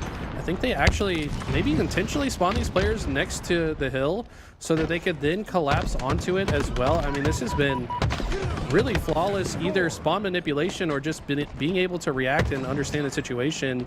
They've played almost all of these perfect. ABLG might stand for ass to belt. Let's go, because that's what we're seeing right now. Yo, that's what we're seeing right now. Wait, isn't it belt to ass? Ass to belt is crazy. Well, you got to work with the acronym, Eli. You got to work with me here, buddy. 2-1. Yeah, I couldn't let that one slide. Sorry. ABLG. Think of it what you will. One thing that can't be argued is the incredible bounce back performance. They were getting absolutely slaughtered and trounced in games 1 and 2. It didn't even feel like a series, but it's finally began here in game 3. But as I say that, though, Tenry do have positioning in the hill. It was Envor that was the most dangerous threat to ABLG, not going up 3-1, but they're back in it. Boo Boo Duba, though, back on his steez with the snipe, lands the no-scope. 2 in the hill, and they're just going to straight numbers this, it looks like. Now it's just Little Gators. Ryan takes positioning off to the left, and they get it. 2-hill lead, less than 2 to go. That was so smart. They actually doubled the hill there. So both Ryan and the Little Gators were low in shields, but because they both stay in the hill, even if one dies, they still accumulate that hill time. It never stops moving. So off of the back of that big brain play, they take a 2-hill lead with just 1:30 on the clock. That might have been enough to win it. Yeah, this is where the clock could become a 5th teammate. I don't know if you want to play entirely just for Slays, Eli. Maybe you take the hill if the game provides itself to you, but this is definitely an advantage state for ABLG to play off of. And there you can see Little Gators. Maybe they are just going to play for straight Slays. The only sliver of points that we saw on the board for the blue team was just so Little Gators could clear the hill. Yeah, I think it makes a lot of sense to play time here. If you're ABLG, very easy to run the clock. We know how fond Ryan is of that strategy. I think, honestly, just about any map with a 2-hill lead with 1.5 minutes on the clock, it's probably correct to play time. Envor, of course, forced to get into this hill and very accurately predicts these blue side spawns. Ezo's coming in to block the spawning player, so we actually have a natural pinch coming here for ABLG, and they're going to use that to their advantage. And now, I mean, this is just getting grimmer and grimmer for Tenry. You got to get into this hill, but there's players watching you on all sides. Sirion sliding through the ice tunnel. Ryan Noob, you can see sliding on the ice, little ragdoll effect. Falls back to the feet of Sirion, but now it all falls on Sirion's shoulders. He's the last player alive for Tenry. And we're going to see more of that clock dwindle away. Wow, at about the 1:45 mark, ABLG just strictly playing for time, but it's working out. If anybody can make that decision on the fly and make that play call, it's Ryan Noob, though. 100%. I think it makes a lot of sense here, and they've been getting a lot of slays. Finally, they do answer back to Tenry. Should be able to close this one out, but the problem is they've only afforded themselves 24 seconds for the open ice hill, and this is one that Tenry can just comfortably sit back and keep them, or that ABLG can comfortably sit back and keep them out of. Yeah, that's the give and take, right, of Halo that, oof, I just love the chess match factor, and the strategy of it, right? We'll give you hill number 5 to make it 2-3, but we're going to take a lot of time off the clock, and you can see just that, 22 seconds left. Uh-oh. This might not work out in their favor. 4 go down, 50% on the board for Tenry, and if they're able to prevent this next push from coming through from the blue side, we might be going to sudden death. Envor has to stay alive here. Little Gators got him down to 1 shot. Ryan's flanking through bottom center. You have to imagine all the nades in the world are going to the hill. Yes, they do kill the hill player, and they had the portal watched as well. Now, Boo Boo Dubu has to do something special here to buy enough time. They've actually were pretty close to capping that, but I think that's going to seal it. We should be going to a game 4. Man, 1:45 on the clock, Eli. If it was at 1:54 or 2 minutes flat, that probably results in a potential overtime thriller. But nonetheless, ABLG get their first win of the series. They're back online. Back online indeed. Going into a game 4. Really curious to see the game type that we're heading to, because you know, the first 2 games, they frankly were not close. And I think one thing I was thinking about during this game was, yeah, they're good at lattice, but I have a feeling that the philosophy of how to play the game is probably quite different between like Ryan and Little Gators. I feel like Little Gators wants to play relentlessly aggressive and apply maximum pressure at all times, where Ryan is more like, we should take our time sometimes. And I'm wondering if that is kind of what hurt them in games 1 and 2. Maybe they are able to have a conversation and try to adjust the play styles going into game 3. But now that I see it's recharged strongholds, I'm really curious to see how this one plays out. I feel like Tenry probably should be favored here, but ABLG could get into a flow state and take over.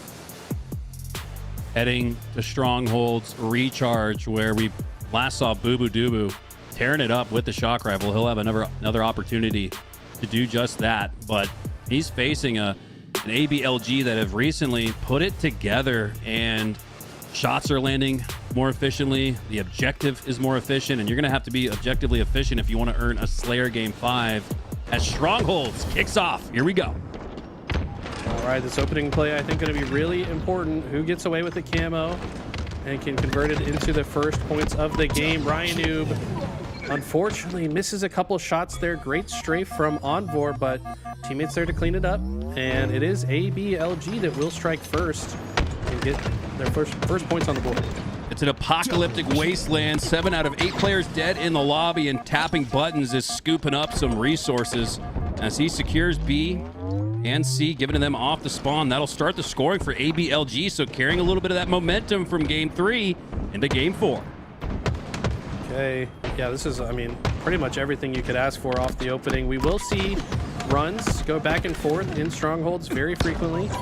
The name of the game is, can you have a longer run than they have? Because this map and mode is pretty solved in my opinion. It's very easy to get into scoring position and then just fly at spawners, manipulate the game state such that you always have the upper hand for a period of time. But the team that's better out of getting out of that early and flipping the map into their favor is the team that usually comes out on top. And Tenry flips C, but they don't get any points out of that. They're now able to flip A, and that does start some momentary scoring for them. All 8 players up for now. Boobadooboo falls. Now Ezo does as well. Trades out with Ryan Noob, tapping buttons, descending to elevator 1.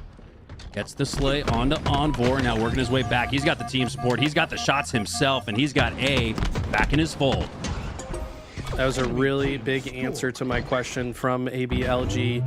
As soon as they lost control, would they be able to get back into control quickly? The answer is yes, with a slew of beautiful kills. These guys are starting to look more warmed up. The slays heavily on their side, and they look to apply the maximum pressure with the trip cap. And this is where things can get real bad for Tenry. Got to find a way to get out of your spawn, and you've got to get a few kills before you try to capture any zones. You cannot really desperate to capture these zones. 60+ seconds on the board, but 3 are down in that moment for ABLG. Still maintaining on the respawn screen scoring position, though. And we talked about how important the objective efficiency was going to be. I think that's as efficient as you can be to still be scoring when no one's up on the map. And they're not gonna get A. Tenry doesn't get A. Instead, 3 out of 4 players go down. Sirion should surely be the 4th, and he is. And at the time he goes down, the camo's up. It's now in the Molnar armor of Ryan Noob, and they're eyeing a trip cap and a push with camo. And you saw that as soon as Ryan saw his teammates spawn long haul, he goes into A knowing this is where Tenry spawned, and he's immediately applying pressure. So yeah, they're able to convert A, but if Ryan can get these 2 kills, he's going to flip it right back, and they maintain their advantage state. This was all part of the plan. All Ryan needed to see was where those players spawned, and activates perfectly thereafter. Again, with 3 down, they turn it into scoring possession. Back-to-back sequences where 3 players went down. Now, you also had 3 players go down for Tenry, but those 1v1 battles, not even so much in a gunfight, but just in terms of strategy and positioning on the map, are going in ABLG's favor. So much so that they've got another trip cap. They're up by more than 100. Yeah, but this is where things could turn. 2v2 situation on the map. If Sirion and Envor can get the opening slay in this play, they could convert the situation. I like this play from Little Gators. Apply immediate pressure to the tower, and he shows up with perfect timing, and just like that, any momentum that Tenry was about to build for themselves immediately thwarted. Boobadooboo's 1 in 10. When's the last time you've seen that? They have just kept them in this disgusting spawn cycle. Tenry can't find a way out. They're not just gonna wait. They're not gonna rest on their laurels. They're gonna push that line of scrimmage up to the tower, send them back to respawn at C, I would imagine. Well, Common might be blocking that spawn, and he is. So they're gonna get gold spawns instead. Recognizing that is ABLG. You can see them clear the runway with no shields, and now they get ready for another fight with 2 players on the whirlpool. 2 players pushing in from Tenry, and Ezo helps turn 2. 3 go down for ABLG. Will this be where Tenry finally come back online? And 4 go down now for ABLG, not in a scoring position like we've seen previously when they've lost numbers, and maybe this is where Tenry come back. That was such a sick push out of the pipes. The double curb slide, flying Gandhi hop, turn and shoot the targets. That's exactly what broke Tenry out of the relentless spawn trap that they were in. Now they have the opportunity to do the same thing back to AB. Can't really make any mistakes here. I expect them to be able to convert this into at least 100 points. It's really not that difficult if you're able to keep up with the spawns and win a few fights along the way. And Ezza with the triple kill is going to absolutely help their chances to do so. My goodness. They're down by a lot, nearly 200 seconds, but it feels like just based on the eye test that they could do this. They could come back. 2-2 split right now, though. So they need to maintain some semblance of control on the map. Sirion trying to do just that, but 2 have fallen. Numbers advantage slightly for ABLG. Sirion just trying to stay alive with the camo. Doesn't need the strong side. Has the power-up to work with. Can they reset B? They do! From the sky, Sirion drops down with the fist, and Tenry will keep scoring. That was incredible. AB had 3 dead, and I thought they were about to flip the map back into their control, but Sirion's patient play is going to keep them alive. Also, of course, had help from the teammate. Look at this. They're reading the spawns long haul. Tapping has nowhere to go. Sirion's going to hunt him down, and I mean, this is exactly what you wanted if you're Tenry. Now all of ABLG should be spawning in A, but Tenry will know that, and they're going to cut off all their exit routes. Sirion with the grapple grabs the shock, and immediately with the crazy quick scope there, the angle and just like jumping timing of that was a difficult shot to hit. And they have gotten 100 points. Can they hold on to this? They need to continue spawn killing. Sirion rough sledding up to this point, but he's starting to turn it around. Needs to take down Ryanoob, though. God, Ryanoob is tricky to take down as ever. Almost Pistola-like if he had stayed alive. But Tenry do maintain position of A, B, and C. They were previously down by 200, and now it's about to be about... They've cut that in half, so down by 100. And the way this is rolling could be 60 seconds, but they've got to defend B and C. Ryanoob once again, tricky as ever to take down, but he ultimately falls. AC remains in favor of Tenry. They're going to continue to score, Eli. And I just love the way Sirion's playing. He's outputting max damage, but more importantly, staying alive. Falling is the only way the other team can get back in control of the map. And you're maintaining your trip cap advantage. Ezzo finds a kill on a little G. And Sirion's behind another player. Common intentionally did not capture A to try to keep Ryanoob alive, but it doesn't play to their favor, and they've taken the lead. They're back on top, seemingly heading to a game 5. We might not get there if Sirion's able to just stay alive, maintain positioning. Uh-oh, there we go. Big slave for Little Gators. He's in a tough fist fight, though, with Boo Boo Doo Boo Doo coming back online. So, too, is Sirion, like we said previously. Boo Boo Doo Boo will fall, though. But 3 fall for ABLG. It might be over. Oh my god. Yeah, they're going to capture C, and now when Tenry come off spawn, they have to not only cap 1, but 2 zones, unless Little Gators stops the trip cap. That's massive. That might have just opened the door. 2:47. The clock's ticking. You've got to go, young man. 2:50. I get it. Tenry, come back. And they're the team that scores with 3 down like we had previously seen by ABLG all throughout that match. What a comeback. I gotta say it, man. I called it. It's a game of runs. It's so easy to spawn kill as long as everyone's on the same page, everyone's in tune with the spawn system. You can really shut the other team out. We saw AB do it to Tenry the first half of that game, but you don't make it all the way to 250. That's a problem. They would have loved to close this one out, but one mistake. Tenry get control, and they just soar with it to the very end. I mean, there were some big plays throughout, but what a game. Oh, man. That's the kind of Halo we live for. Those types of series that go to 4 but feel like we got our belly stuffed with 5. That was an incredible series to watch. Little topsy-turvy. Games 1 and 2, not much intrigue, but games 3 and 4 delivered about everything you could ask for. Tapping buttons. Man, he gets the camo, but it doesn't matter if your whole team falls around you. And I thought this play from Little Gators could have led to something. Like, to stop the trip cap is massive there, because all it takes is one teammate to be able to get into another needed to zone. slide in. They took down 3, Eli. What do you think? He doesn't have an option. That's not on him there. I don't think he makes... Like, he did what he was supposed to do. Somebody else on the map is supposed to have feet in A or B, but somebody else on the map lost their fight. And I'd almost love to rewind that, because that's just one of those you can pick at for hours and probably still not come up with a conclusion, even if you're as smart as Eli. Yeah, like, it's easy to look at that play and be like, Little Gators, you got to get in the zone. But like, okay, he gets this kill. Two of his teammates are dead as he gets this kill. So he is in a numbers disadvantage. If he just runs straight at B, he is very likely to just die to this tower guy. This tower guy would have killed him 100%. So he has to kill the tower guy and just hope that his spawning teammates can get feet in A before, you know, before the next sequence. So I don't think Little Gators did anything wrong in the end game there. Yeah, tough to say when you're in the fight and you got grenades ringing out over your right ear and you got the tinnitus effects from Saving Private Ryan. A little bit more difficult in the moment to make that decision than in hindsight. But here we go. Winners semis is set on the top side of the bracket. Tenry, can they keep up with Shopify? We'll find out next.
Waterloo region, where innovation fuels competition and digital expertise meets a passionate, engaged community. This is a proven esports destination. From rising talent to the world stage, this is where competitive gaming finds its edge. Waterloo region, ready when you are.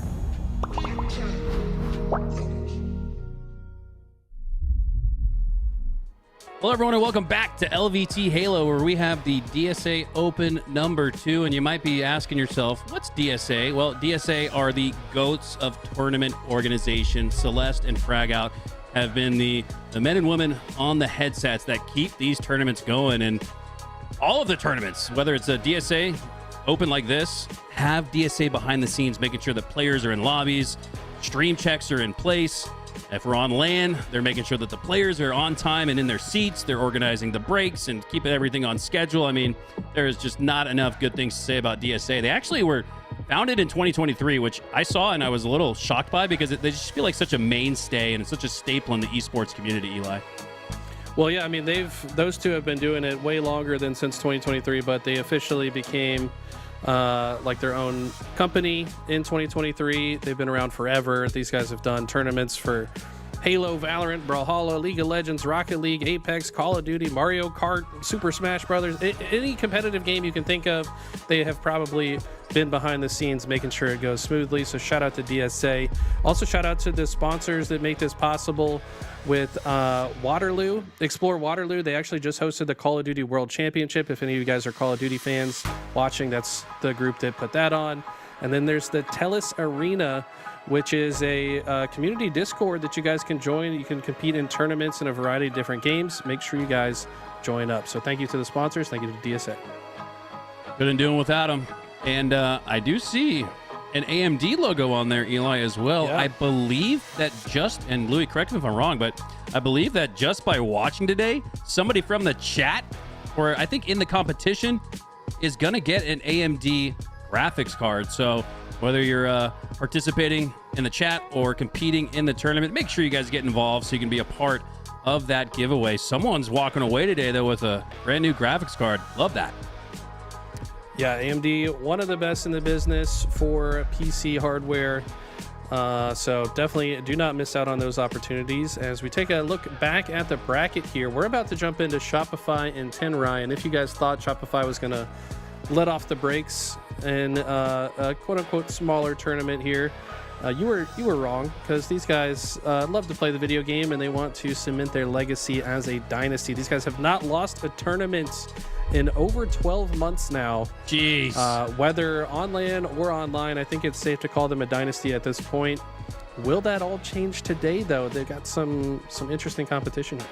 All right, well, there we go. That clears it for me. And this is just DSA number 2. We've got another one, I believe. I want to say in June. I'll have to check back on the schedule for that. But get involved. If you got an open weekend, or, hey, make plans. Clear the schedule for something like this. You got a chance to compete, have some fun with some friends, maybe make your way through the bracket. Get an incredible experience nonetheless. Maybe you get on the LBT broadcast and you got me and Eli or Tools, and why not get to broadcast and commentate your gameplay? Sign up so you can win one of those AMD graphics card. That was clean.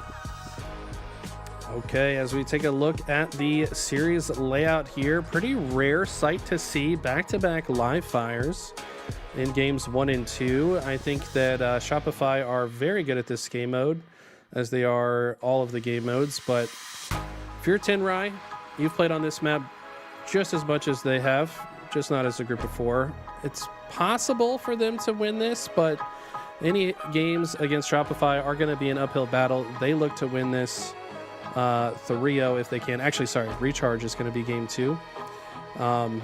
Keep the sniper out of the hands of Shopify and you might have a chance. That's what I got to say. Well, it's been a treat to watch Tenry up until this point. We've been following their thread and their story on the day, but speaking of treats, it is an absolute pleasure to watch the first-person point of view of Frosty, Royal 2, Cycle, and probably my favorite player, I'm a little biased, Last Shot, who I really thought could have taken home the MVP last year. But now if you look at the advanced metrics and statistics, provided in large part by HCS Fantasy. Last Shot leads the way in almost every single critical category. Yeah, I mean, you gotta. I think Cycle actually did deserve the MVP. The thing about Last Shot though is he has the highest highs of any player we've seen in years. People in chat are gonna be like, "You forgot about Renegade. You forgot about Legend." Like, I really think Last Shot's peak right now is higher than those guys. Like, I don't know. It's hard. It's apples to oranges, whatever. But Last Shot is incredible. The thing about Cycle, though, is he is so consistent at outputting damage, staying alive, being a nuisance. He is very much a setup player. And without the likes of Cycle, we wouldn't see the Last Shot highlights. And Last Shot would tell you that himself. Yeah, good point. Cycle really does set it up. He's like a point guard running point, dishing it out. He's got that court vision that seemingly you can't teach, even if you get a Metafight coaching session with Eli the Ninja. So, and then Frosty Royal too. I mean, it's like we haven't even talked about them yet. So yeah, it is just. What is there more to say, man? Yeah, it is just stack on stack on stack for the boys in green. As Last Shot probably tending to his chickens right now. He's on Eagle, but momentarily we'll see him on Cobra. Yeah, Last Shot probably going to the bathroom. Maybe has the baby oil out. I saw him tweet that out. Not sure what that's about. But he's an interesting lad. Is he streaming, by the way? I didn't see him live, which is Usually a rare does. sight. Yeah, that is rare. Usually get a treat pulling up both LVT and the Last Shot stream. But yeah, I'm checking my Twitch panel. I don't see him live. So if you want Last Shot's POV, you're gonna have to watch LVT. Amen. As we wait for the action to get underway, just want to remind everyone, in case you just got here or you've been living under a rock, 2v2 tournament is tomorrow. That's going to be the qualifier, well, the final qualifier.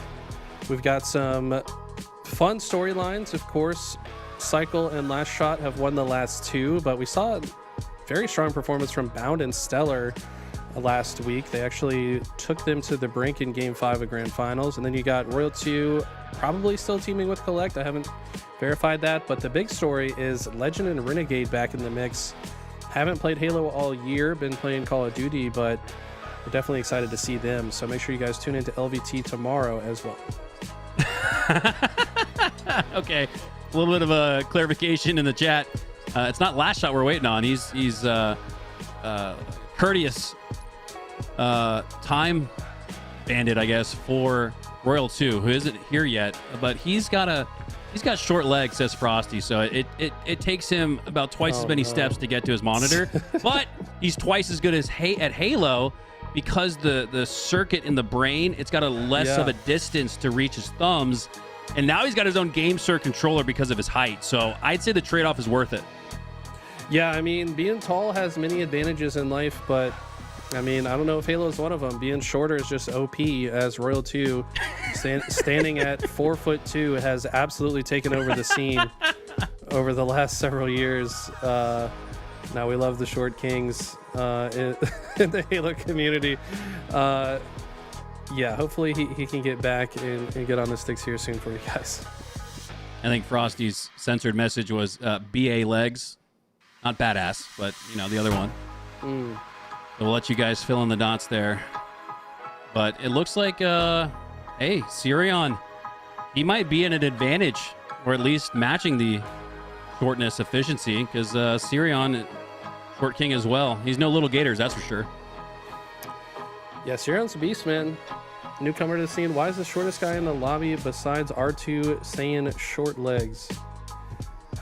Wait, how tall is Ezzo? I thought he was a reasonable height. I can't remember. You know what would be cool is if on the Halopedia, like if you look up a player on ESPN, it's got their height and weight. You need to add that for esports, dude. just for the talking points it gives us while we're trying to fill some time before this series kicks off. Shout out to players, man. Always have a good sense of humor, keeping us locked in here. Hunter, when you get back on Halo, man? I've been playing so much matchmaking, but you're not there beside me. What's going on? Text me, bro. Send me a love letter from a pigeon, and I'll hop on right away. That's... Yeah, maybe I'll message you to get on. You're going to have to rank in, though. Have you even done your placements this season? Of course, dude. I'm already like Onyx 1669. I'm there. I'm ready. Hell yeah. All right, Yeah. we'll play soon. Yeah. Freezy's telling me to join you guys on Marathon. I see Eli X in chat. You've been playing Marathon with him, huh? Yes, I have been quite enjoying me some Marathon. My my Twitter profile has what I would definitely my favorite clip for Marathon so far. So if you guys like exciting sniper gameplay, go check me out on Twitter. We're built a ripe old age of 46, still doing it. Love to see that. Ranked Oddball is going to be the game we descend into here momentarily. We appreciate your patience.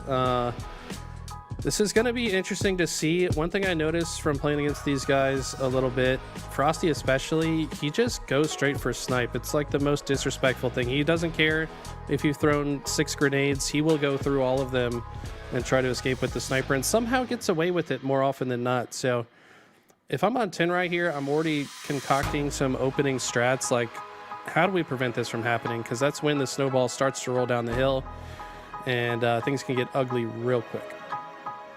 Yeah, I think that's going to be part of the strategy for Tenry. You can't expect to have the type of opening breaks and efficiency we've seen responding to maybe a 3-4 down like we've seen previously in the day. They're going to have to just keep Rebellion at bay, make them sweat a little bit, make them lose some of the confidence that you gather as a world champion, and maybe we can go from there. As it looks like, speaking of go, it might just be go time. Ours in the chat, Royal 2 has made the short saunter back to his setup, and we are about, call it 60 seconds away from Halo action back on your screen. Tenry versus the defending champs. Let's see what happens. See what happens indeed, as we are on the right teams, and these guys are ready to play. Shopify looking to go undefeated through the winner side, as they often do. We've seen some good plays from Tenry leading up to this. Obviously, that massive recharge Strongholds comeback shows they've got grit, they've got resolve, and maybe they'll give us something to believe in as we take a look at the rest of the bracket. Team Envious, that's actually really close to the old Envy roster from last year. I want to say it's Acid, Piggy, Descendants, and who's there for? Yaxon. Yaxon, of course. How could I No forget precision. He's on Luminon, but yeah, that's essentially your third place finish from the World Championship, running it back, and I'm very curious to see how Acid fits in on that roster. But before we get to witness that, here we go. Winners, semis are live. We're going to be in for the long haul, the long run here. Game 1 oddball, which outside of game 3, which sets up that reverse sweep trampoline, Eli, probably my favorite game type to start a series. It really lets not only the players but the viewers settle in. Yeah, as we see camo on the screen, I think this power-up has become so strong in the last year or so. Ever since they buffed it to a 45-second timer, respawns every 2.5 minutes now. It's going to be very critical for both these teams to get it, and here we go. So it's actually the Eagle spawns for Tenry, and like I said, Frosty does not care. He will slide in and grab that sniper. He gets taken down. Cycle finding a double kill, though, means that Last Shot is going to be the one to grab the sniper, and he's going to add the oddball to his repertoire. Probably going to hand off this ball to a teammate and go to work. Yeah, like Skadoof says in the chat, put this one on the big screen, because this is a big-time series against 8 of the best players in the world. His Last Shot trying to pair up that sniper with the camo, but he gets taken down. Royal 2, though, trying to clean up the remains on that side of the map, but the numbers advantage is there. Tenry playing their numbers, gets the team wipe, gets the camo, gets the snipe, and now they're down 13-0 off the start, but they should tie this one up momentarily, if not gain the lead. Some uncharacteristic missed shots there from Last Shot. Someone in chat said the reason he's not streaming is because he's sick. So if I'm Tenry, you know, no love in war. You got to take advantage of this man. Maybe not feeling 100% and win this game.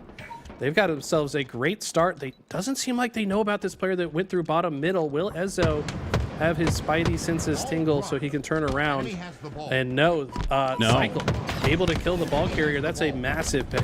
Yeah, that's huge, because it felt like Ezzo was about to just maybe go on a killing frenzy type of run. He got 5. He got halfway there. Now it's on Sirion. Protect the A side of the map. Last Shot with the potential play ball position. He does just that. Throws a grenade out. Game sense on point. And so too is his process as he resets the oddball, takes down the player on the garage. But now Envor chasing out a weak Frosty. Frosty confidently repulses back up to the vents, but Envor shuts him down. Yeah, I think Frosty may have had another player attacking him bottom mid. Didn't see many other options to escape Royal 2. Has some distance from that frag grenade, so it doesn't take damage from the remote detonation from Sirion. But I like this play from Sirion. I mean, all he's really trying to do is slow them down a little bit on their push, which just means your team's getting more oddball time. Now that the forces have arrived, Psycho gets the opening kill. Envor wisely plays the ball off the map, but he does get taken down. So can Shopify convert these slays into some objective time? 45-17. It's about as good of a start as you could have asked for if you're one of the four Tenry. Shopify, they're not going to stay down for long. They've got the oddball once again, and they've set up once again where they can play the oddball off into the drink. Frosty, though, goes down. He was the most likely to pull that lever because he doesn't play the oddball. You've got Tenry set up at the tower. Shopify spawning on the opposite side of the map at A. Ezzo's pushing that out, and they take down 3 again. Tenry are the better team for now. Can they hold on? Shopify looking a little bit out of sorts. I'm noticing some mistakes they don't typically make. I could hear Last Shot's voice saying, sorry, I just trolled that. As he's 1 in 5, I'm sure something along those lines has been spoken. But you're exactly right. Tenry looking like the better team so far. It's just a matter of when Shopify wakes up, though. And if you're Tenry, though, you don't want to give him the opportunity to wake up. You got to keep this pressure on. I was just thinking the same thing. Get to 100, because even if you get to 99, Shopify can wake up at any moment and come from behind. But they're 3 down once again. Squad spawns occurring on the green side of the map. Boo Boo Doo Boo is aware of that. But Cycle off of spawn, earns 5 perfect shots into Envor. Boo Boo gonna have a tough time staying alive, going for the repulsor, trying to get out of dodge and get up the vent. He stays alive, maintains position with the snipe. His teammates on the other side are taking down Royal 2 in Last Shot, and Boo Boo Doo Boo's gonna stay alive with the sniper. He's got 1 shot left to work with, and a 1-shot Frosty dead ahead takes him down as well with the body shot. No, it's a headshot, and Tenry are 13 seconds away from upsetting Shopify in round 1. Yeah, I mean, it's just a round. Let's not get ahead of ourselves. I think I need to calm down. Sorry. Calm down. No. Calm down. Hunter. No. It's Chill. 1 round. Chill. It is a big deal. This team is that good that we can react like that. But this is definitely a great round from Tenry. I mean, they've done all the right things to kind of maintain their advantage state throughout. They've had almost all the items, which I pointed out as one of the keys to their victory. And they start with a 1-0 lead. Now, Shopify get their hands on a couple more camos, or any camos and any sniper rifles, we might see quite a different round in round 2. 1-0 lead for Tenry in game number 1. And Eli, I love you, man. You're the yin to my yang. You just balance me out. But Shopify are going to be the ones that need to find some balance, some semblance of control here, as it really felt like a runaway freight train for Tenry. And here we go. 3 down, but 3 down for Shopify. It's a 1v1 in the middle of the map between Envor and Cycle. Envor going to go for the snipe, but a little early, especially with Royal 2 spawning over the right shoulder of Cycle, and now Cycle has the snipe in his hands. Yeah, Shopify in general struggled in that round 1. One player that was not struggling was Cycle. I saw this guy getting multiple perfects in the kill feed. He does get taken down here by a very good play from Sirion, but Royal 2 is able to escape with the camo. He gets spotted quickly, though. Enzo and gets the opening damage. Envor's able to clean that up at the same time that he rotates this ball to tower. So even though Shopify started with the items, it did not make that big of a difference here, as they were able to neutralize it. And there's some of the difference there. We didn't see Shopify outside of 1-time Last Shot on the green side. That backside C play from Frosty did not play the oddball when he really needed to. There we see the difference it makes playing it. Now Shopify are able to get on the oddball, but they had a much tougher time doing so, rather than just picking it up and having an automatic setup at the snipe tower. Okay, so the thing is, this is the first time in this game that Shopify have had a huge advantage state. The question is how much they do with it. They do lose a few players, but they've been able to rotate the ball. They've answered with the slays. They're still in advantage despite losing a few players. Envor with a nice kill, but he's down to no shields, and he's kept to no shields by a great shot from Cycle. And the push is through, so even though Shopify did find their first advantage state, I think Tenry have weathered the storm quite well. This could have gotten out of hand quickly if they didn't maintain those slicks. This feels a lot like round one where they were down by about 10, 15 seconds. But then they find the wipe and find not only a tie, but they get the advantage and then don't look back. And it feels just like that's what we're seeing here in round number 2. So Tenry are able to put it together in back-to-back rounds. But again, I ask, can they hold on? Ezo tries to go for the sprint strafe, jiggle peek combination, gets taken down. And it's 3 dead. All 4 members of Shopify still alive. They know where Envor is. Take him out of the equation quickly. Spawner should be coming out on the green side. Shopify knows this. And Ezo, I like this route. Quickly getting through bottom mid, but it's scouted by Cycle, who got behind him immediately. 2v2 situation on the map. Royal 2 and Last Shot going to try to hold off the forces while Cycle and Frosty come off spawn. Last Shot holding the line at A. But here comes the push. Boo-ba-doo-boo. 1v1 with Last Shot. No, it's not a 1v1. Ezo has his back, and Envor's dropping in. Sirion from the back lane. It's the flank. It's his shots. Gets the double kill. And again, despite Shopify going up by about 10, 15 seconds, it feels like Tenry should regain the lead once again. You just got to take down Frosty, and they do. Huge pickup there from Boo Boo.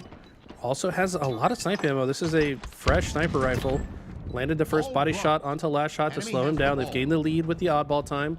Boo Boo really trusting that this player will swing through back green, but Last Shot just runs past him. He's going to take a S7 shot to the back as a result, but is anyone here to follow up on this damage? Finally, the players have arrived. Oh. Boo Boo is hitting every shot. I don't think he's missed one yet. And they just finally get converted into a setup. Yep, just like we said, Shopify were up once again up by a decent margin, but now it's actually Tenry doubling up on that about 10-second gap, and they're looking to go up by at least 20 seconds here. Need just a few more, but here comes the push. Cycle against Ezo takes him down for the double kill, trying to stay alive, repulses to the sky, and gets sent back to the dirt. Sirion playing so fast and aggressive. Only 12 kills, lowest on his team, but has the most assists. I think he's also just been like physically in their face so much that it's been slowing them down. Just a stat that doesn't show up in the kill feed, the amount of pressure you apply just with your Spartan in general. But this is, I mean, so far a masterclass in game 1. This is not what we expected going into this game. A pickup squad on the brink of defeating Shopify. Dude, storylines are brewing here in the DSA Open number 2, but Shopify do have the oddball back in their hands, down by half a minute. The largest lead outside of that game 1 where Tenry actually held on to it quite a while, but at least as it relates to round 2, it really feels like you're playing 2 games in these 2 rounds, the way oddball works. But just like that, Shopify get to within 20 seconds.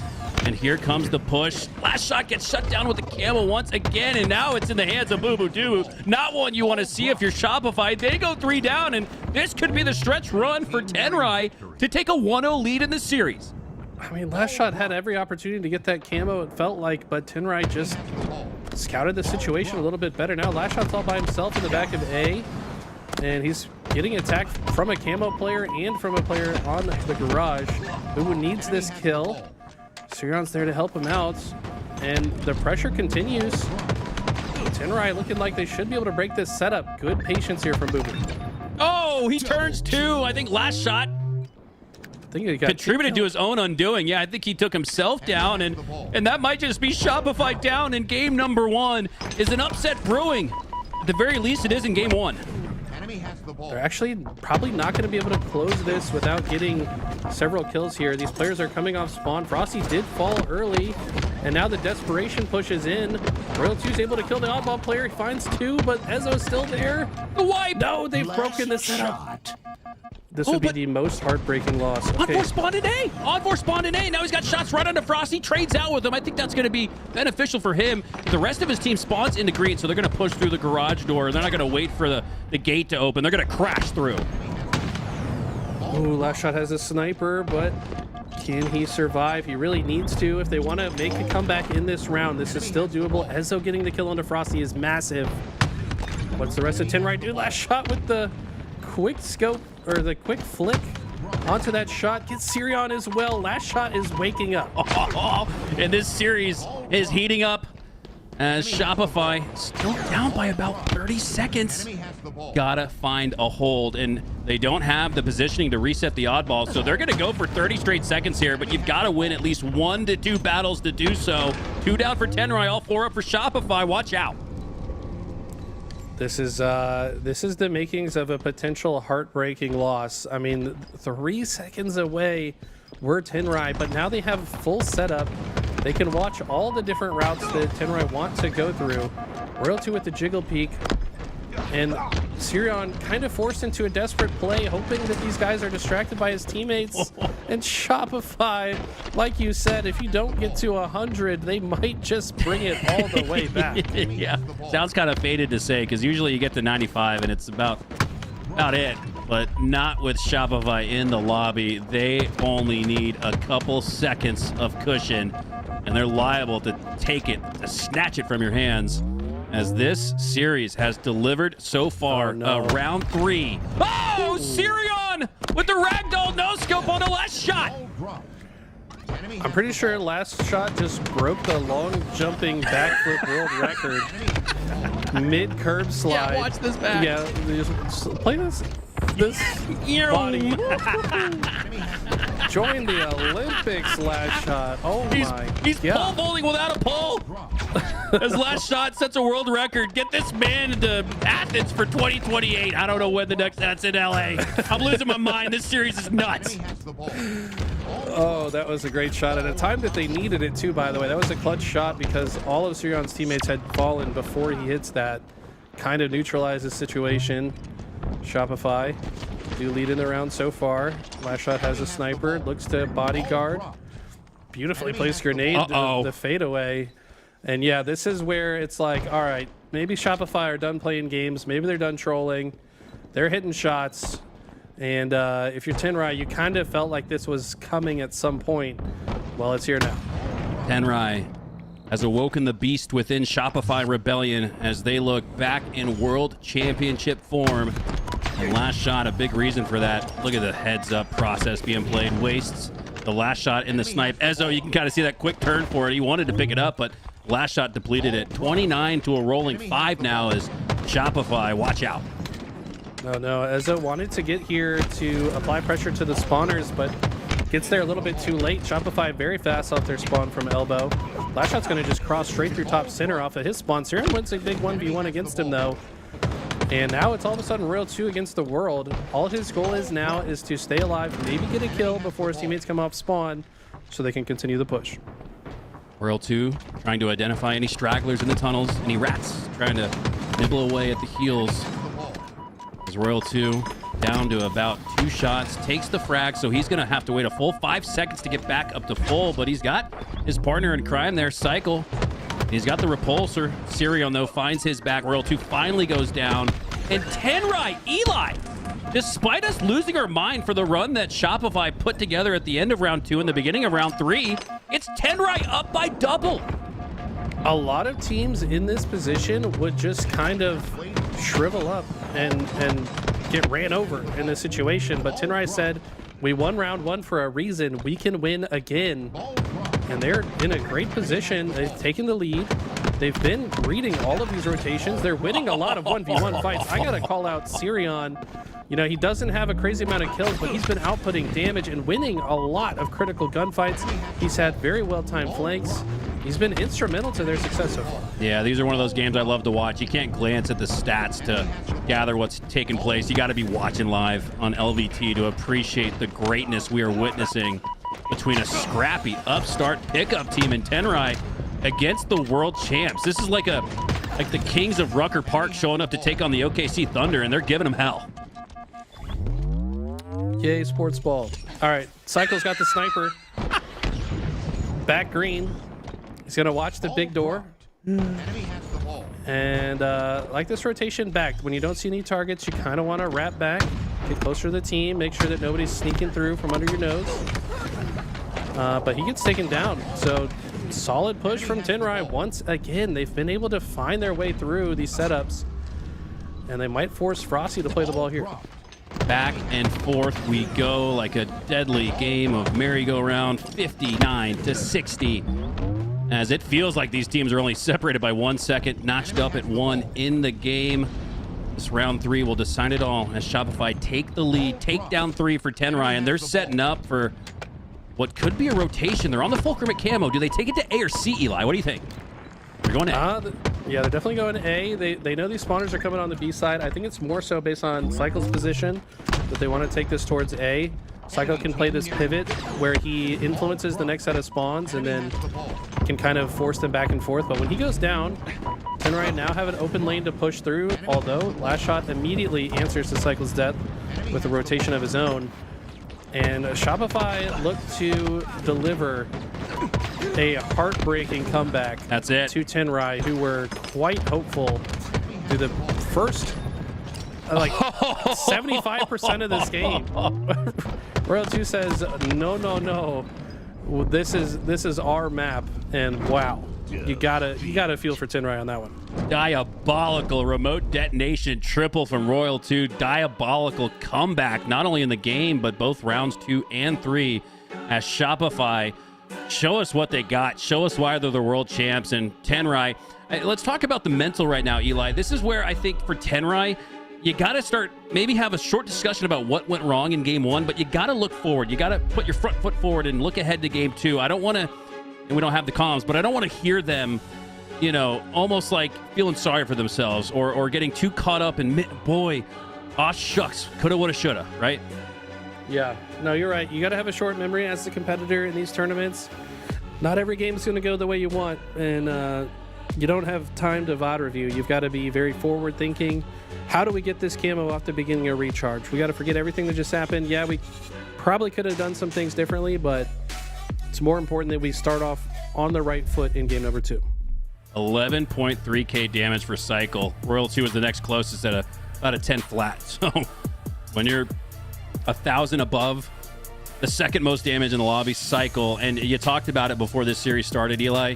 Whether he's earning slays, it doesn't matter. He is setting his team up for success, and that's usually why we see guys like Last Shot, Royal 2, and Frosty fry and frag out. Granted, they don't need the help, but it sure does help to have it. Absolutely. Frosty off the opening break, gonna grab the Shroud. I like this play. Teammates are able to secure a kill elsewhere on the map, and he's gonna immediately put this to work, and this is a perfect start for Shopify. It's safe to say they have bounced back from that round 1 loss. Bounced back indeed. Already up 3-0. A flawless start.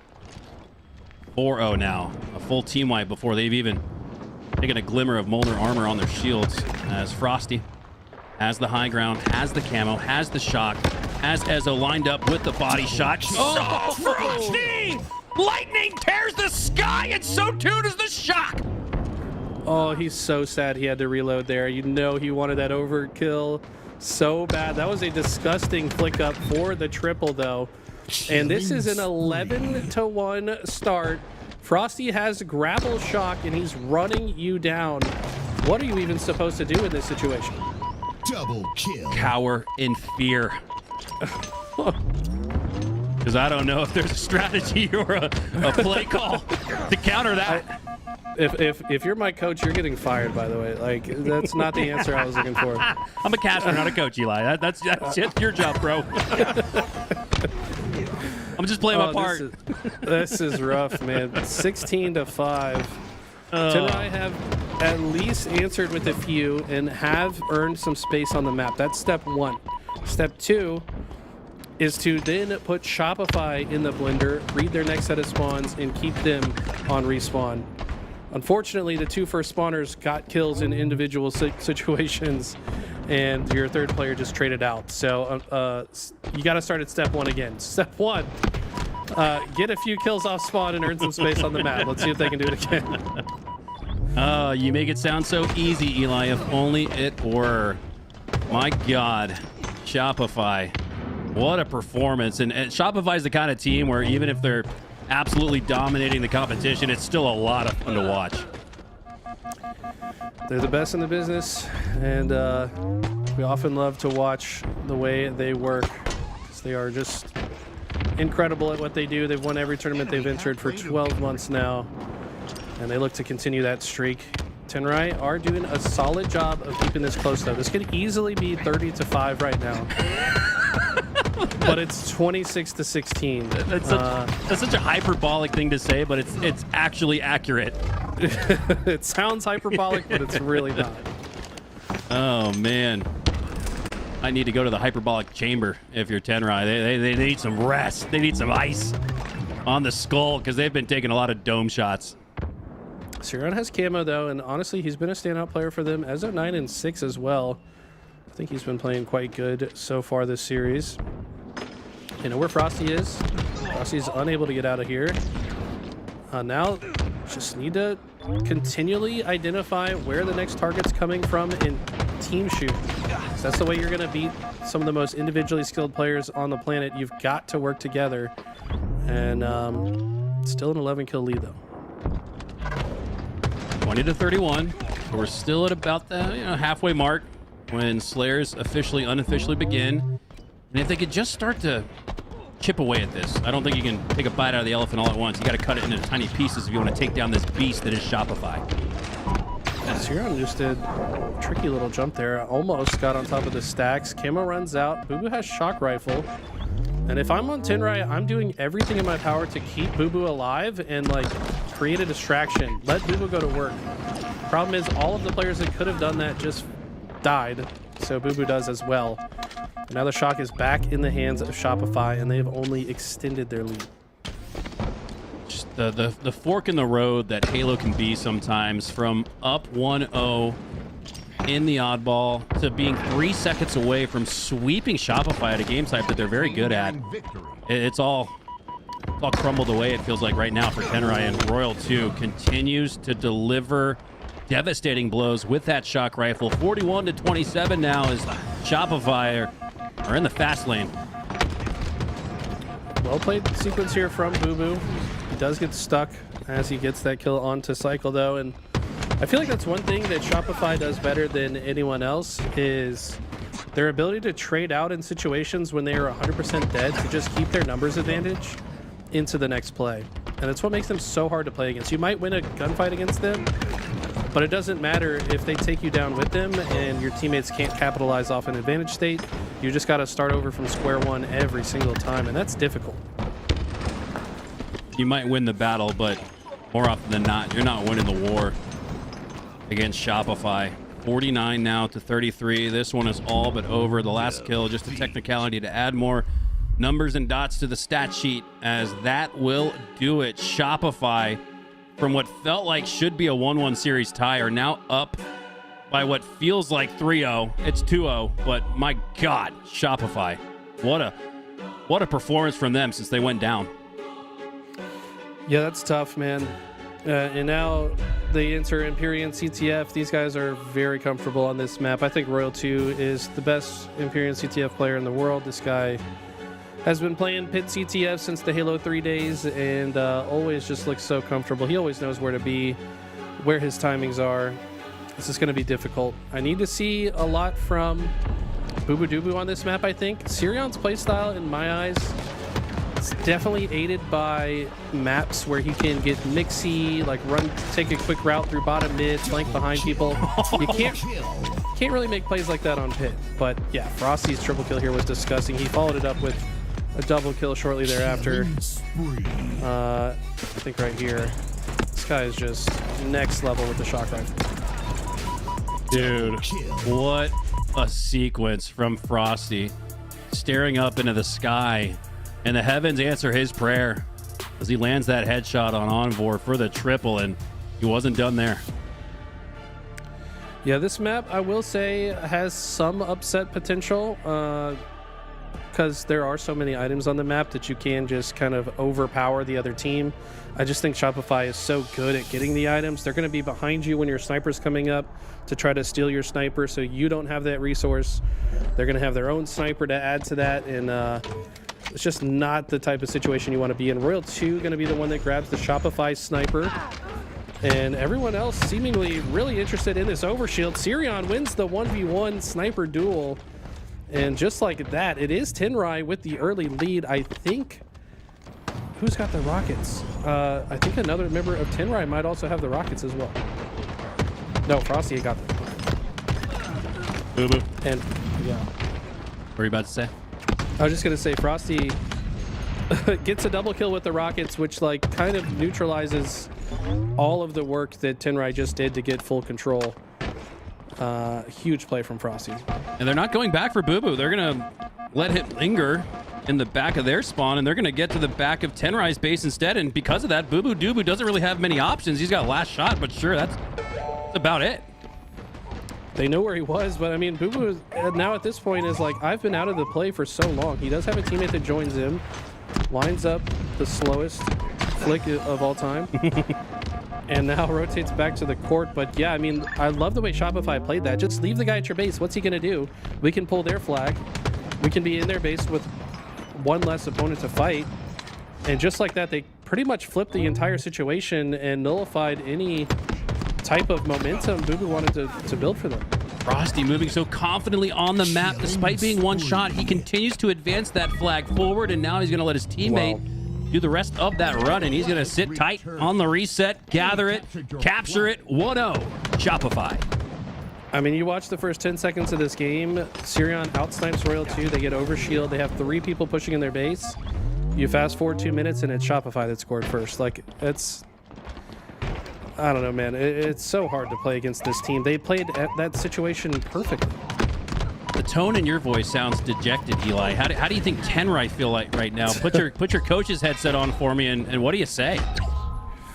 Well, Ezra's got the flag through. I mean, it's you got to just play it one step at a time. There's Rockets and OS coming up. You've always got to think forwards, right? Okay. Like that's what matters. They kept the flag, and with good timing, to maybe also be able to contest the Rockets and OS here. Ezo getting this kill on last shot is massive. This is actually a great-looking situation now for Tenry. Yeah, they won the run, tied it up at 1, and now they've just got to win this battle for the sandbox. Ezo going to grab the Rockets uncontested. It looks like Shopify want to put pressure on that overshield. It gets depleted rather instantly. Envor able to turn 2 with the OS, though, so despite getting melted, he gets some decent value out of it. Yeah, that was a massive death sticky. To get 2 out of that makes the rest of your team's life a lot easier for at least the next 8 seconds. New snipers are up. Frosty is trying to contest his. Look at this. This is what I talked about. Cycle is going to be in your runway when your sniper's coming up, so he can do exactly this. And this is where things get real ugly. Now, 4 dead. Spawns are going to be controlled. Cycle intentionally standing in the back of the tower to block the court spawns. One does spawn low or sneaks through, but they have 2 snipers. You have to imagine this one eventually finds its way home. Cycle lining up a shot that's not going to be there. Frosty lines up the quick scope onto Boo Boo Doo Boo. Now go for the no scope onto Envor. Gets the body, earns the assist, and should be 2-1 Shopify. Last shot has been relegated to running the flag, as both Cycle and Frosty are still peeling faces off. Cycle with a aggressive lift there, but gets the kill he needed to, and Sirion is just desperately trying to stop this, but down to no shields, has to take his time. Okay.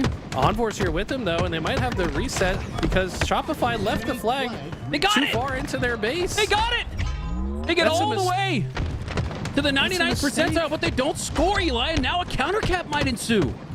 I don't think they expected 2 players to be there, and they left the flag in a spot that made it easy for them to return. That's kind of a mistake. I think if you're Shopify, you have to leave the flag cut side, then clear the flag. But I mean, Tenry did a great job to stop that. It's not often you feel confident that Shopify is gonna put one on the board, and they do not. So turn of events keeps us tied up at 1, and Tenry in the fight. Sirion trying to take down that player in the sword. Bait toss with the frag, but last shot stays alive and takes him down instead. Yeah, I mean, that was pretty rough. Now we're starting to see the swarm come through. Item spawning again in 10 seconds. Last shot wants to just take the front line, make the attention go backwards towards you so that your teammates can more comfortably get this OS and Rockets. Frosty and Cycle are going to just push on through the base. You have to imagine Royal 2 is picking up one of the items. Yes, he's got the overshield, and he's going to take down the Rocket player as well, so completely neutralizes anything that Tenry could have got in that situation. Tenry just trying to break away from the roots that are their spawn before the storm that is Shopify comes for you. As Frosty has that flag on the run. Nice G-slide executes past the 50-yard line, and dare I say again, this should be 2-1 Shopify. Last time they had a little bit more trouble than that, and this one's going to go in. Yeah, I mean, Tenry are making them work for it. We can say that much. Against a lot of teams that Shopify have already played, this probably would have already been over. New snipers coming up in 10 seconds. Curious to see if we see another cycle wrap through the bottom of the map to maybe get to their sniper. It doesn't look like they have the time or space to do so. They're still busy clearing their side.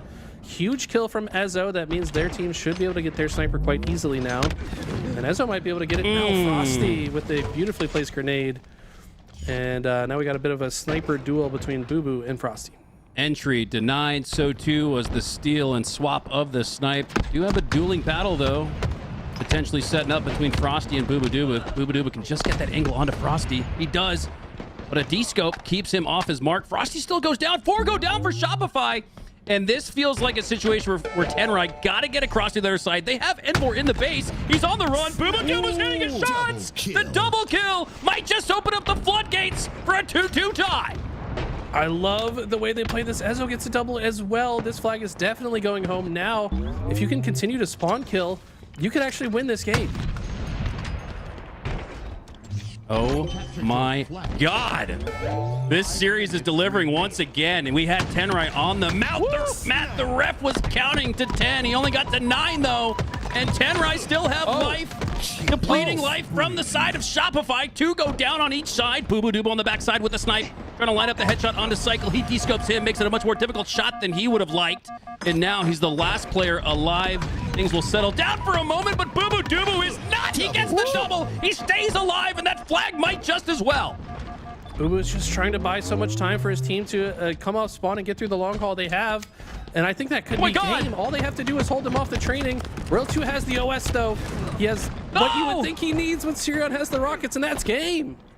Tenry, come from behind and take the Game 3 win. You could argue, Eli, they could be up 2-1 in this series. We got ourselves a match.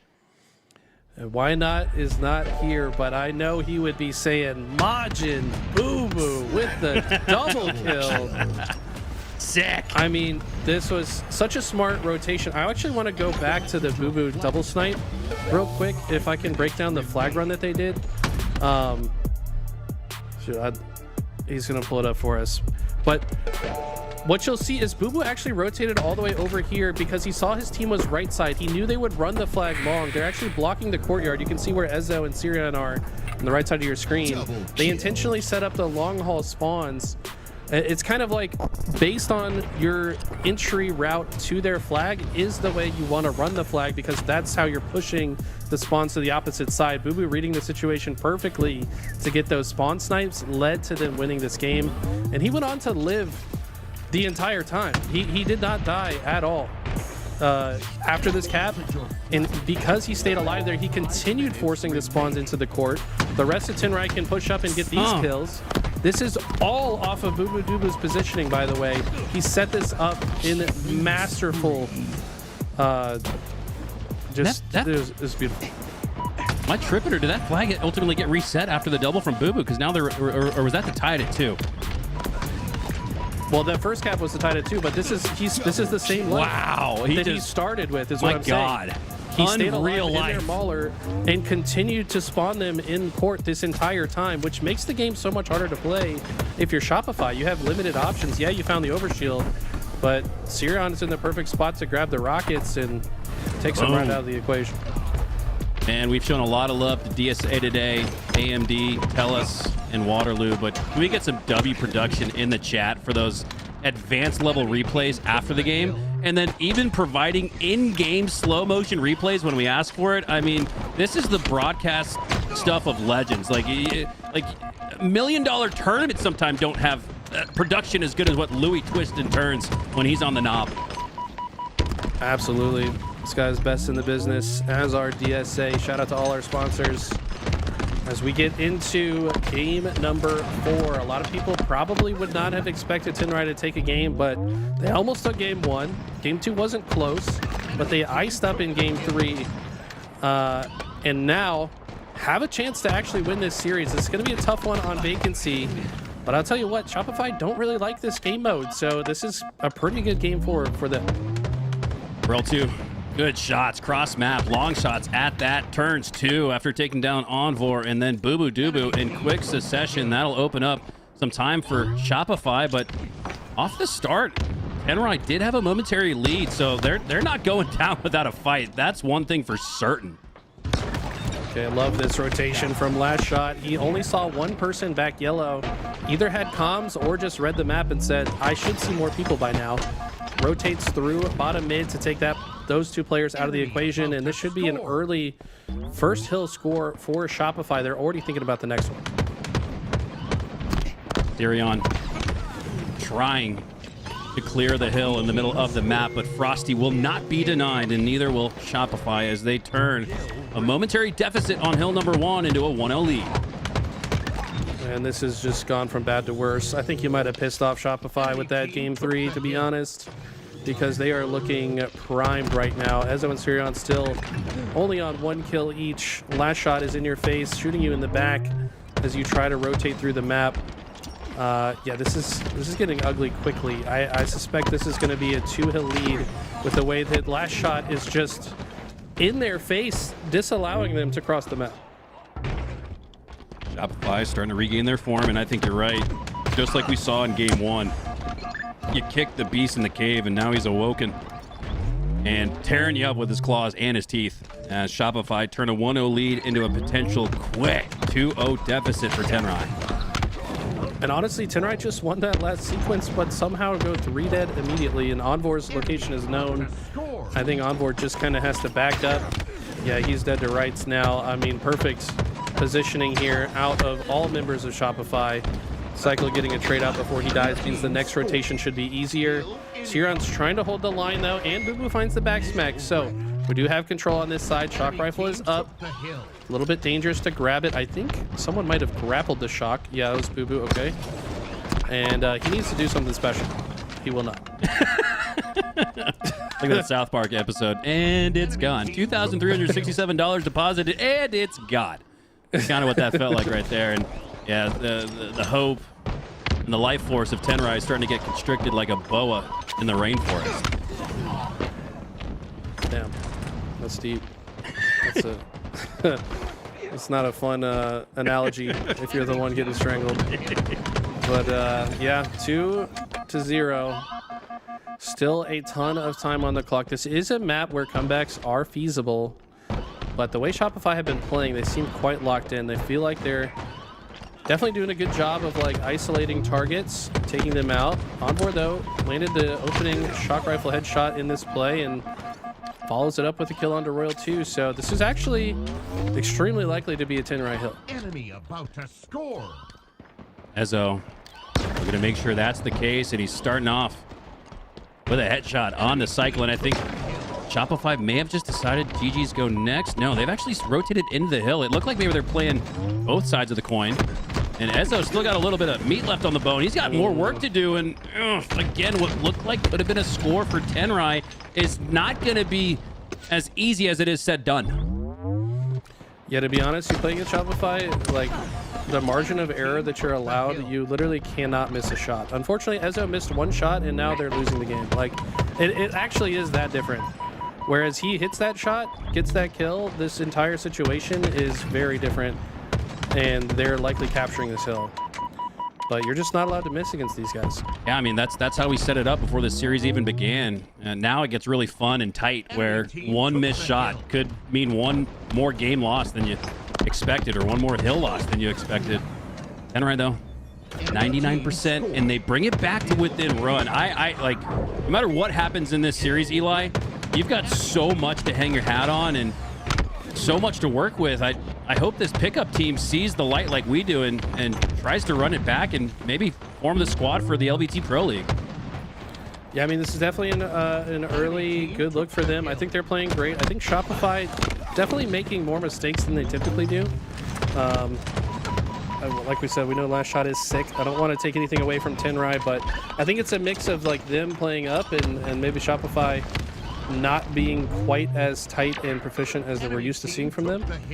This hill, though, is one that is very annoying to play, in my opinion. If you're the team that's trying to break in, it's actually so hard to break into this red door hill. So Tenry, with the current control they have, need to hold on to this if they want to pull the upset. Now, when you say last shot is sick, you mean he's sick at the game, right? I mean, obviously, but Okay. also sick for real, for real. Oh, wow. Okay. All right. Well, just to clarify that, as the action is heating up once again, Tenry with a momentary lead on hill number 4. Boo Boo Doo Boo trying to make it away with that shock, but he will not turn the corner and maintain possession of a weapon on the map that it really feels like Tenry needs to control if they want to come back. Yeah, the ability to instantly delete a player from the equation without taking much damage is a huge swing in a neutral situation. Ezo unfortunately falls with the shock rifle. Should be calling that out to a teammate so that they know where to grab it. Boo Boo might be doing just that. And now Boo Boo, once again, has to do something special here. Here we go. There's that does. shock rifle in the hands of Boo Boo Doo Boo. As he takes down Frosty, that's an important player on the map to not have an option for 10 seconds. Last shot goes down as well. Tenry are going to tie it 2-2 with 2 minutes left. Boo Boo Doo Boo continues on his way with the shock rifle. The spree goes through. He finally falls, but not before Tenry score previous and rotate to next. Boo Boo Doo Boo. He didn't do something special the first time I asked, but you get another chance and he delivers. Now we're in the bottom mid hill. Still a ton of neutral time on the clock. And this hill is, there's a medal in the game called a cluster luck, and what this bottom mid hill is, it rhymes with that, okay? It's gonna just be nonstop, just grenading and flying through these doorways. It can get very mixy. And if you're Tenry, you're not too upset about that. Against a team like Shopify in a hill that you can just kind of bombard them with nades from afar, it's probably a better hill for you to get. Really love this series for the likes of Ezo and Sirion, who we talked about have so much potential. Frosty, he's materialized and realized all of his skills. And despite Ezo and Sirion being a collective -7, Frosty with a nice nade, to me, it comes down to more, again, the eye test. When push comes to shove and Ezo and Sirion have their back against the wall and they have to make a play against the 4 best players in the world, they're at least 50-50 when that opportunity presents himself. But in this moment, it's 100% dead. And Shopify, with that team wipe, might just regain control of the lead with 90 seconds left. I really like this play from Sirion and Onboard, though. They come off spawn blue. They don't just run straight through that door. They actually go through the red door, because they know that by the time they get there, their teammates are going to be able to go through the pistol door, and it's a perfectly executed push because of that timing. But Royal 2 just killed everyone, and he got the hill. It came down to a 1v1 between Royal 2 and Boo Boo Doo Boo, and Royal 2, the king, not relinquishing his crown. That was tough. That was a great push, I think, from Envor and Ezo. It was. But Royal 2 just, the teammates did enough damage before he got there that he's able to clean it up. And now 3-2 is the lead. We're back to the top mid hill. This is one that Shopify got the first time around in this game. A minute left on the clock. They might not even try to get in this hill very much. This is definitely a situation they could opt to play for time, especially if there are no shields. There's no reason to get in the hill. Oh my God, Royal 2. Don't hit us with back-to-back triples, the likes of which you should have not even had a chance to accomplish. With like you said, Eli, with 45 seconds left, expecting defensive posturing here from Shopify. Less than 1 minute to give us one more game. Okay, we're in the hill. Or sorry, we do get out of the hill. Frosty doesn't do that. I think that's a double kill for Boo Boo. It was. Maybe just one. Okay. Kill feed could not keep up with the observer switch, but that was a double. Boo Boo has the shock as well. Trying to rotate. And now, Tenry, still a lot of time on the clock. Even if they get taken out of this hill, they'll have another push. Maybe even 2 after this. They still have life. The clock is ticking. Will midnight strike on Cinderella, or will they continue on their way? Eli, you like something? What is it? I like that double out of Boo Boo Doo Boo. Did you see the placement of the shroud from Boo Boo? He put it on one wall, so there's already that corner in the side. So he gives his hill player 2 different places to hide, one side or the other, and because of that, the hill player is able to stay safe. Boo Boo gets a double kill, and now we're on to a tied game as the hill rotates. Shopify have it for now, but there's still a lot of time to work with. This is still doable for Tenry. Ezo goes down a little staggered. That's going to make this a much more difficult push off of spawn for Tenry. And Boo Boo Doo with his one. He does 5 perfect shots onto Frosty. Now the numbers advantage is in Tenry's favor. Shopify have the first 25%. World 2, sneaky as ever, gets the trade. But Tenry should get the hill. They do. They do. Frosty is here on the red side. Cycle goes through the front door, gets a massive kill. That's going to let the rest of Shopify to flood in from both the left and the right. But the close spawns favor Tenry. They're spawning on the blue side. They're spawning in that blue tunnel. I think one of them might have split out to the hotel side and should be able to hit a route through bottom center. But the bottom center guy is cleared quickly, so Shopify will hold on to their control for now. Sudden death. Next score wins, and every death feels like it counts for 3. Boo Boo Doo Boo might just get 3. He does! The triple kill. He's got last shot right below him for the over. He gets it! Boo Boo Doo Boo icing up in the end game. Oh my God! Boo Boo has made so many clutch plays this series and might be able to force a game 5. He is absolutely on fire. Oh my God. Shopify were waltzing their way to that 4th score. They had 50% on the board, but now Tenry answer back with 50% of their own. Sirion can't afford to miss any shots. Stays alive, gets the trade, but 3 go down for Tenry, and this could be the final push for Boo Boo Doo Boo and company. They don't have any time. They have to rotate through red quickly. I like this from Boo Boo. Once again, though, he knows how important it is to take out Cycle. He's just aggressively attacking, hoping that his teammates can win the fight on the other side, but now realizing he has no time to do so, had to reroute, but I think that's it. Yeah, all 4 member for Tenry go down. What a battle, though. That series was a war. That was fun. I don't know any other way to put it, man. That was about as enjoyable. That's back-to-back 4-game series that felt like they went to a best-of-7 game 7. I mean, my God, hats off and a round of applause for both Tenry and Shopify putting on one hell of a show here on LVT. And I think you're exactly right when you said, like, even though they lost this, there's a lot they can be happy about in this series. They iced up the win in game 3. Had game 1 in their hands if they just, I think, won a couple more pivs or something, and then just made game them 1. Absolutely. That's what I meant. Did I say game 2? Game 2 was the only one that, like, it didn't really feel like they had a chance. Every other game could have gone either way. Yeah, it really was coming down to one shot and one play, and my God, for plays made in this series, you could make an entire montage highlight reel.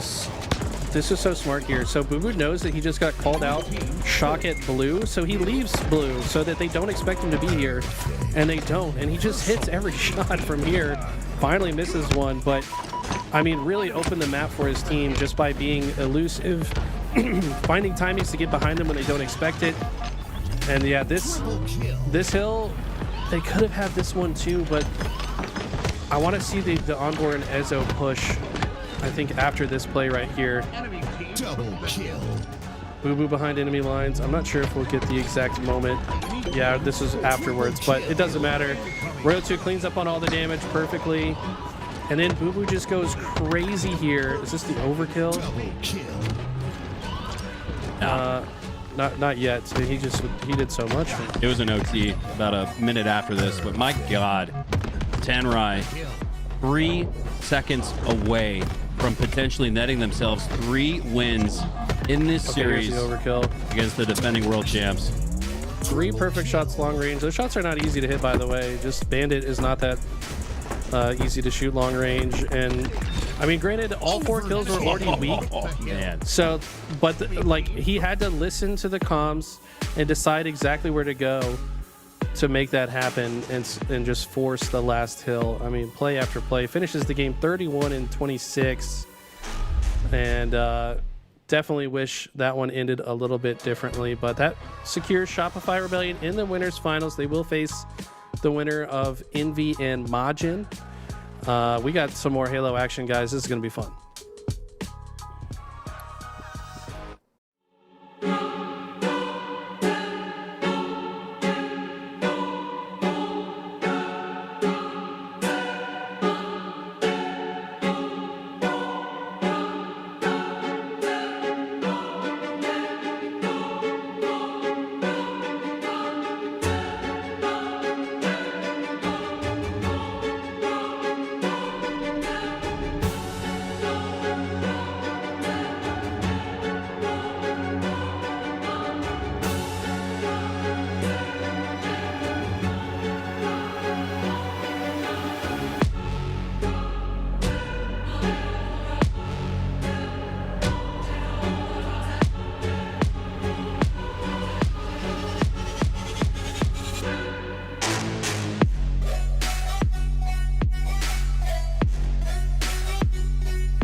Waterloo region, where innovation fuels competition and digital expertise meets a passionate, engaged community. This is a proven esports destination. From rising talent to the world stage, this is where competitive gaming finds its edge. Waterloo region, ready when you are.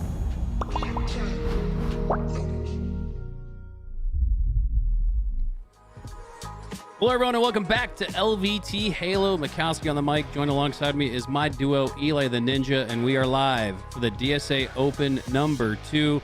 Eli, before we talk about the incredible gameplay that we've witnessed, let's talk about some of the reasons we're here today. First of all, being DSA, a Canadian-based company that specializes in professional esports operations and event management. And I think it goes to say they're the GOATs when it comes to TO.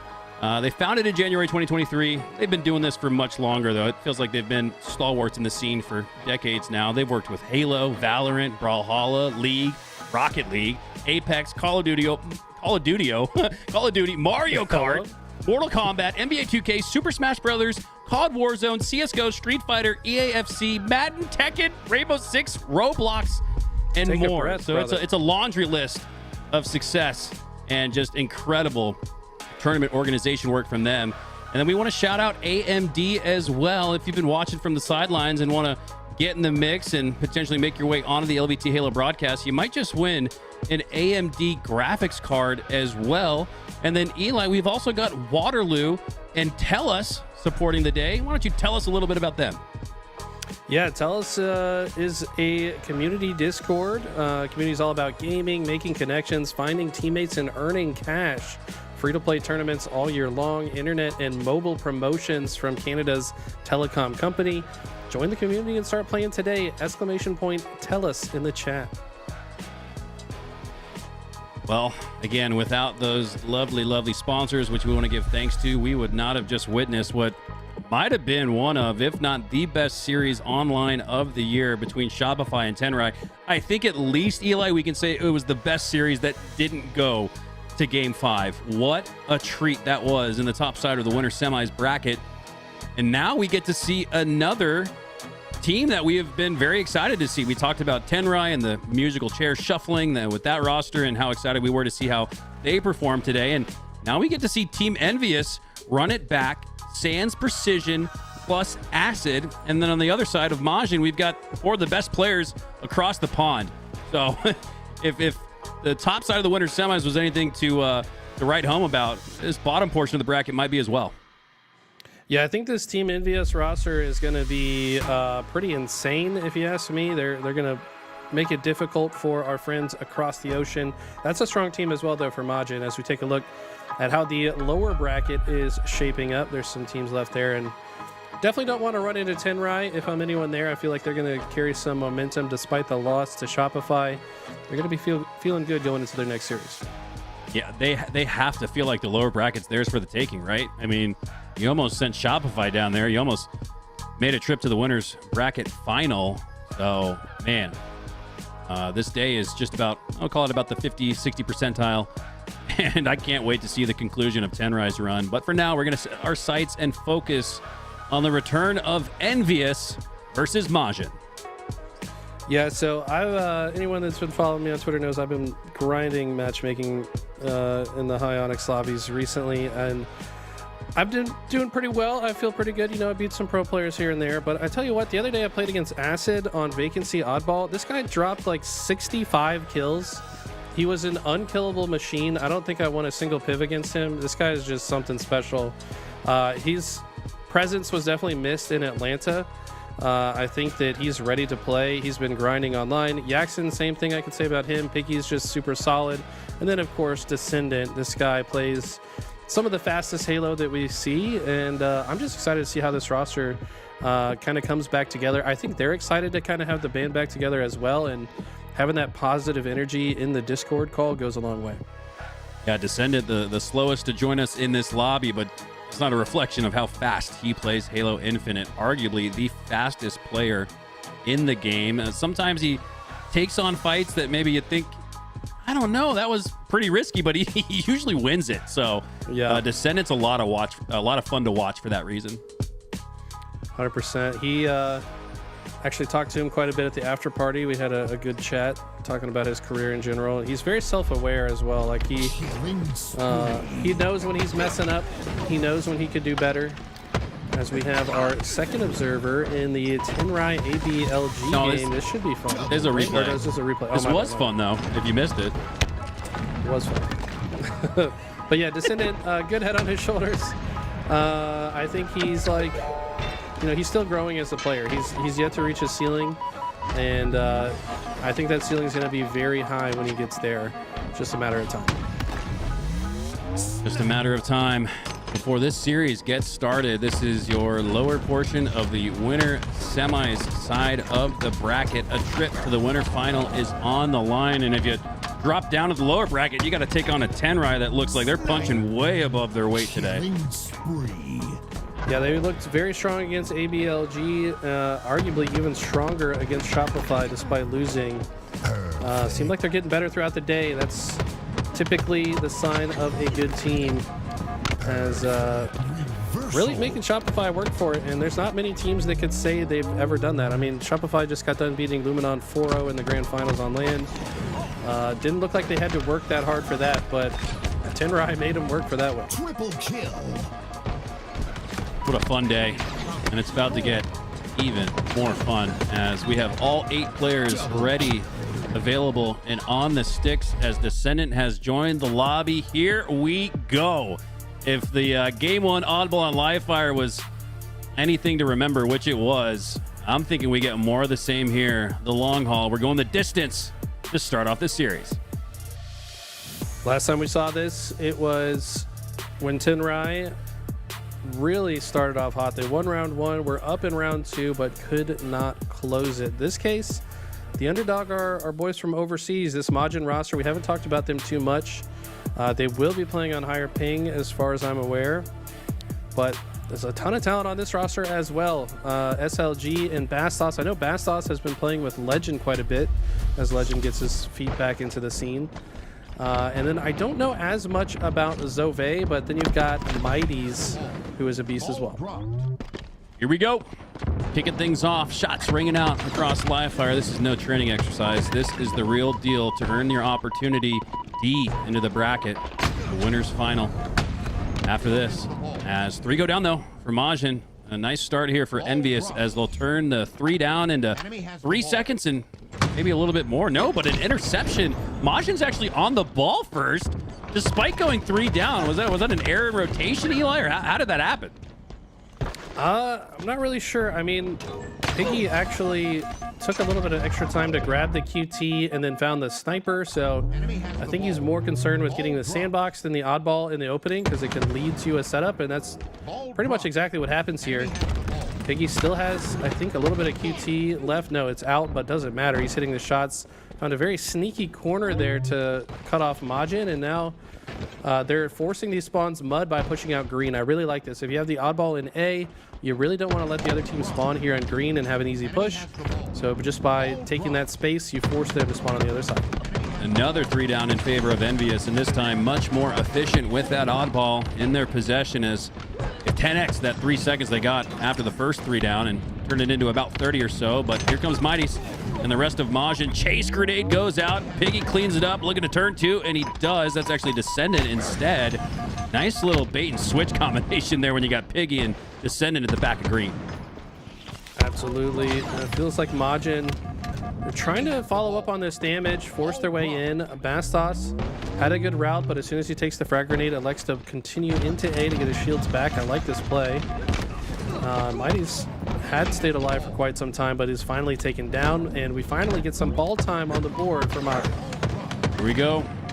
Starting off, but Yaxon does get the equalizer to make it a 2-2 split as far as the life force is concerned. 10 seconds and rolling now for Majin as they're starting to bounce back. Zove. We haven't really got a chance to see much of Eli. Do you have any type of scouting report for Zove, who I feel like I'm watching for the first time? Yeah, so hopefully there's some Europeans in chat that can correct me, but I want to say this guy was on the Fries in the Bag roster that Okay. got like top 8 at Birmingham, teaming with like Hi, I'm Ninja, those kind of players. They're probably like the 3rd best team in Europe, I would say, or around there, fighting on their way to get up to like 2nd best team. So definitely solid players, and Zove has been on a few rosters that made it pretty far. Well, you got SLG and Mighties rounding out that roster. Bastos as well. SLG and Mighties, 2 of my favorite players to watch with the S7 in their hands, but they're going to need more than just sniper control. They need some map control because they've now gone down 43 seconds. Another even 2-2 split, and this is where Envy has been way more efficient. When the numbers are tied, they end up teetering that domino downwards, and this might be a full team wipe. What? Okay. SLG, no QT to portal his way through the tunnel, it looked like. It looked like SLG's Spartan was inside of Piggy's Spartan. Pause. I don't even know how that happened, but Piggy was just as confused as I was.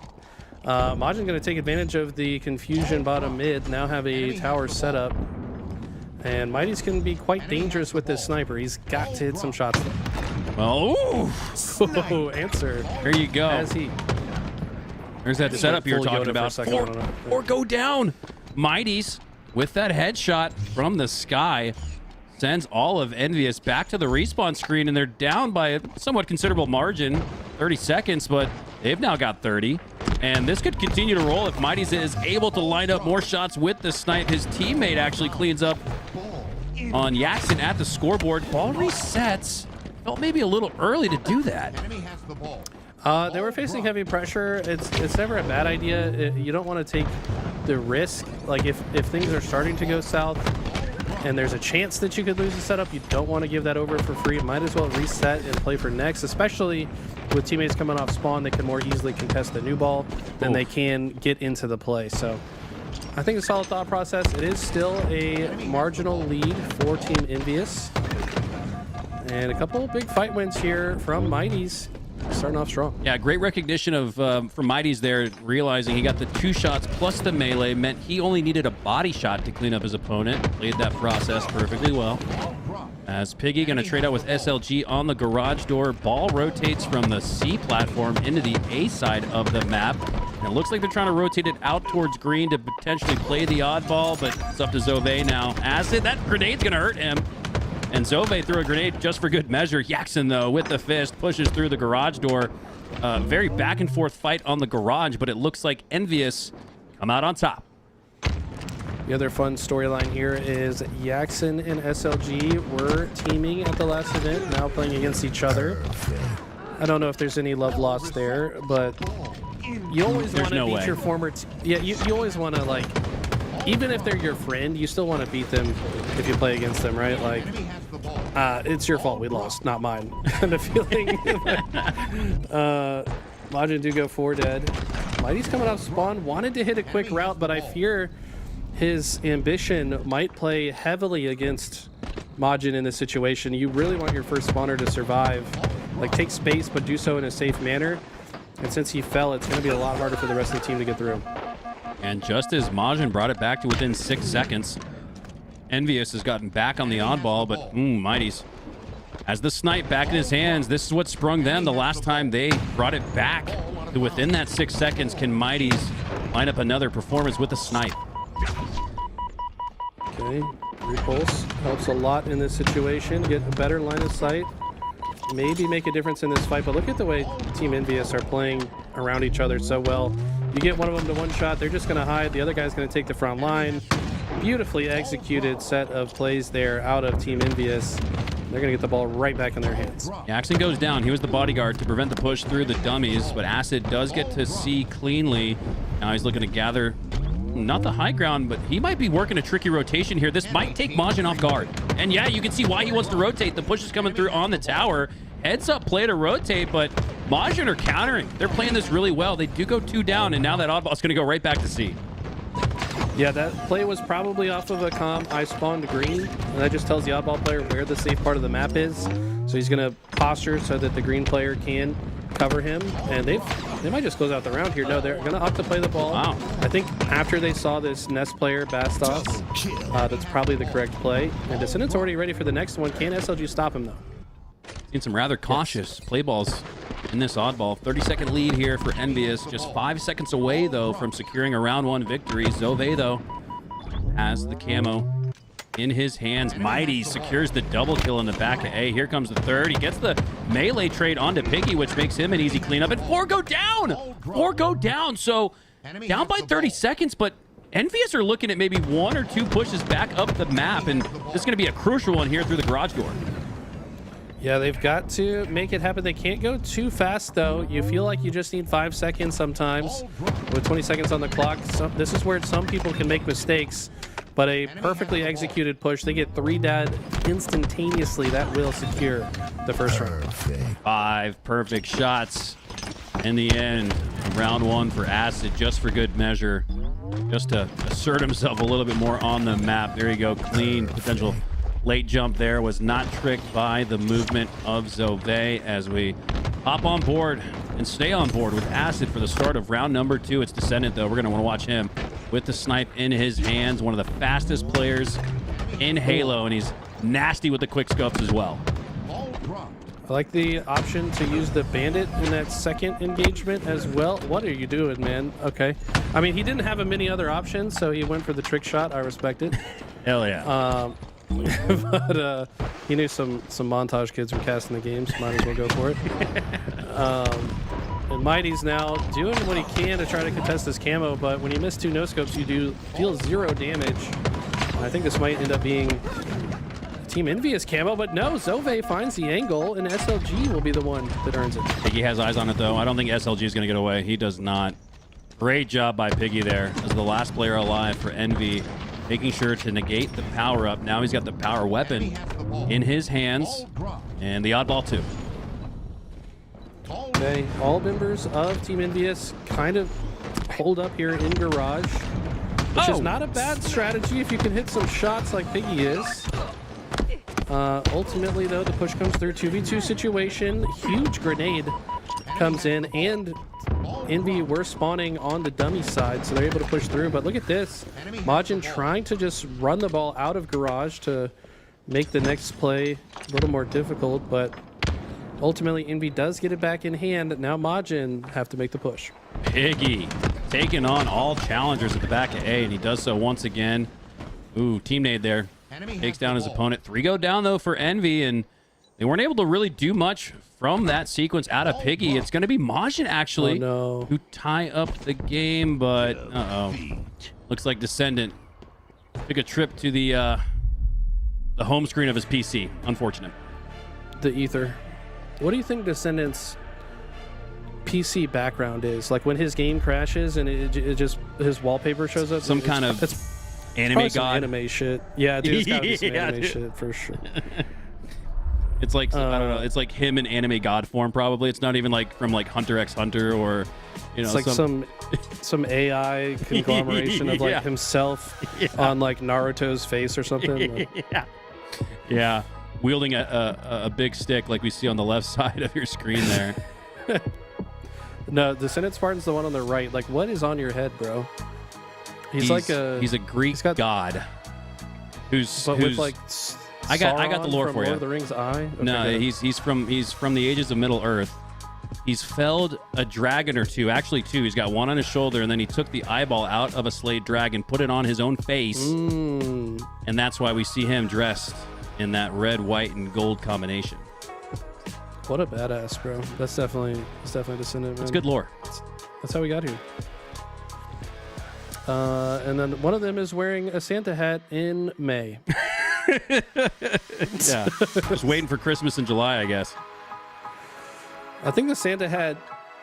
Okay, I have a crazy theory. I feel like the Santa hat is harder to shoot at. I think there's something to it. That's what man. Stellar had on his head for God. It feels like all of year 1, 2, and maybe even 3.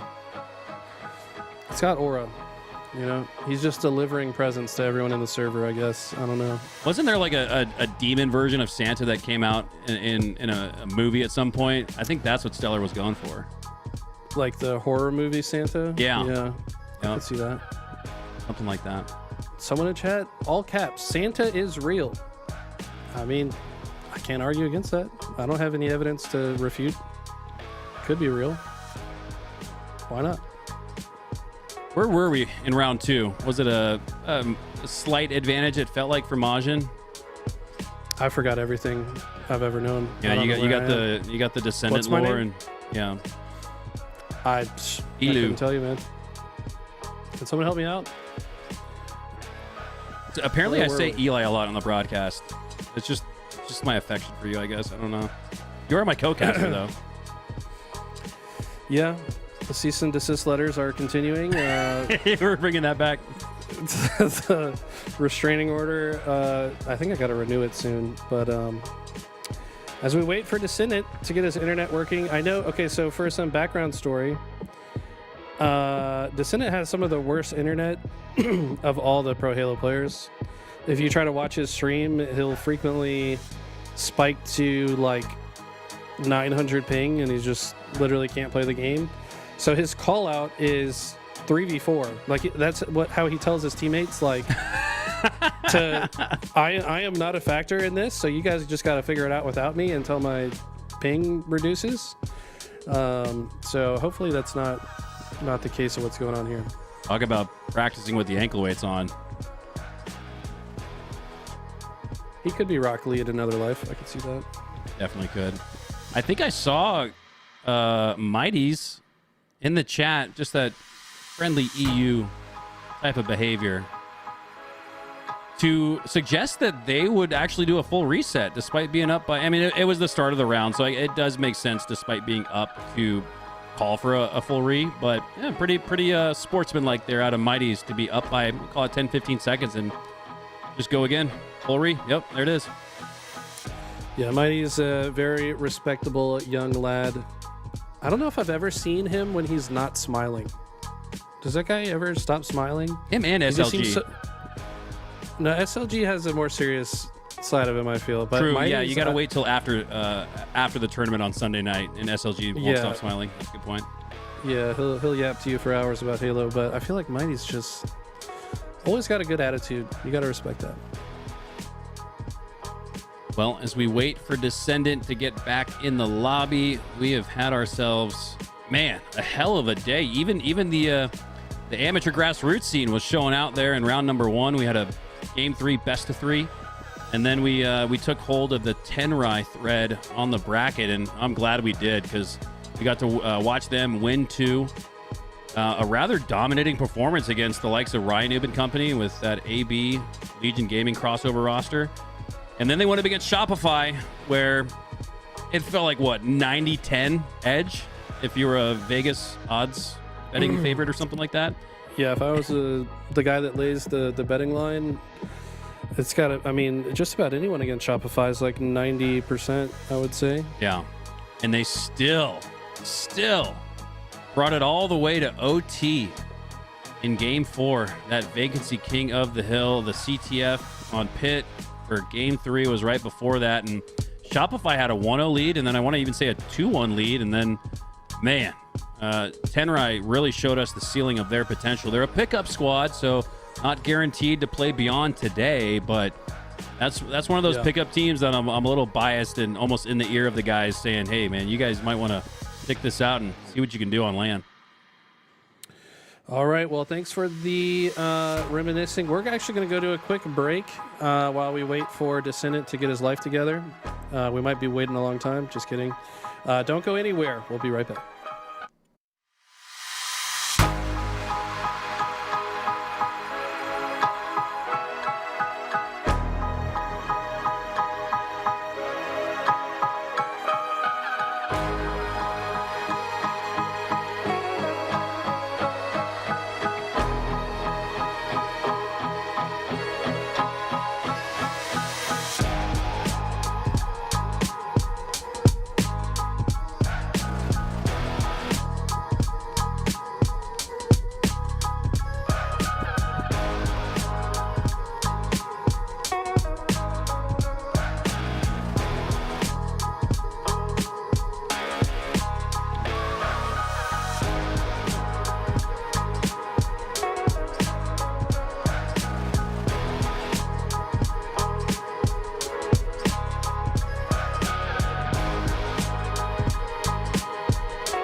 Descendant is back, Eli, and so are we.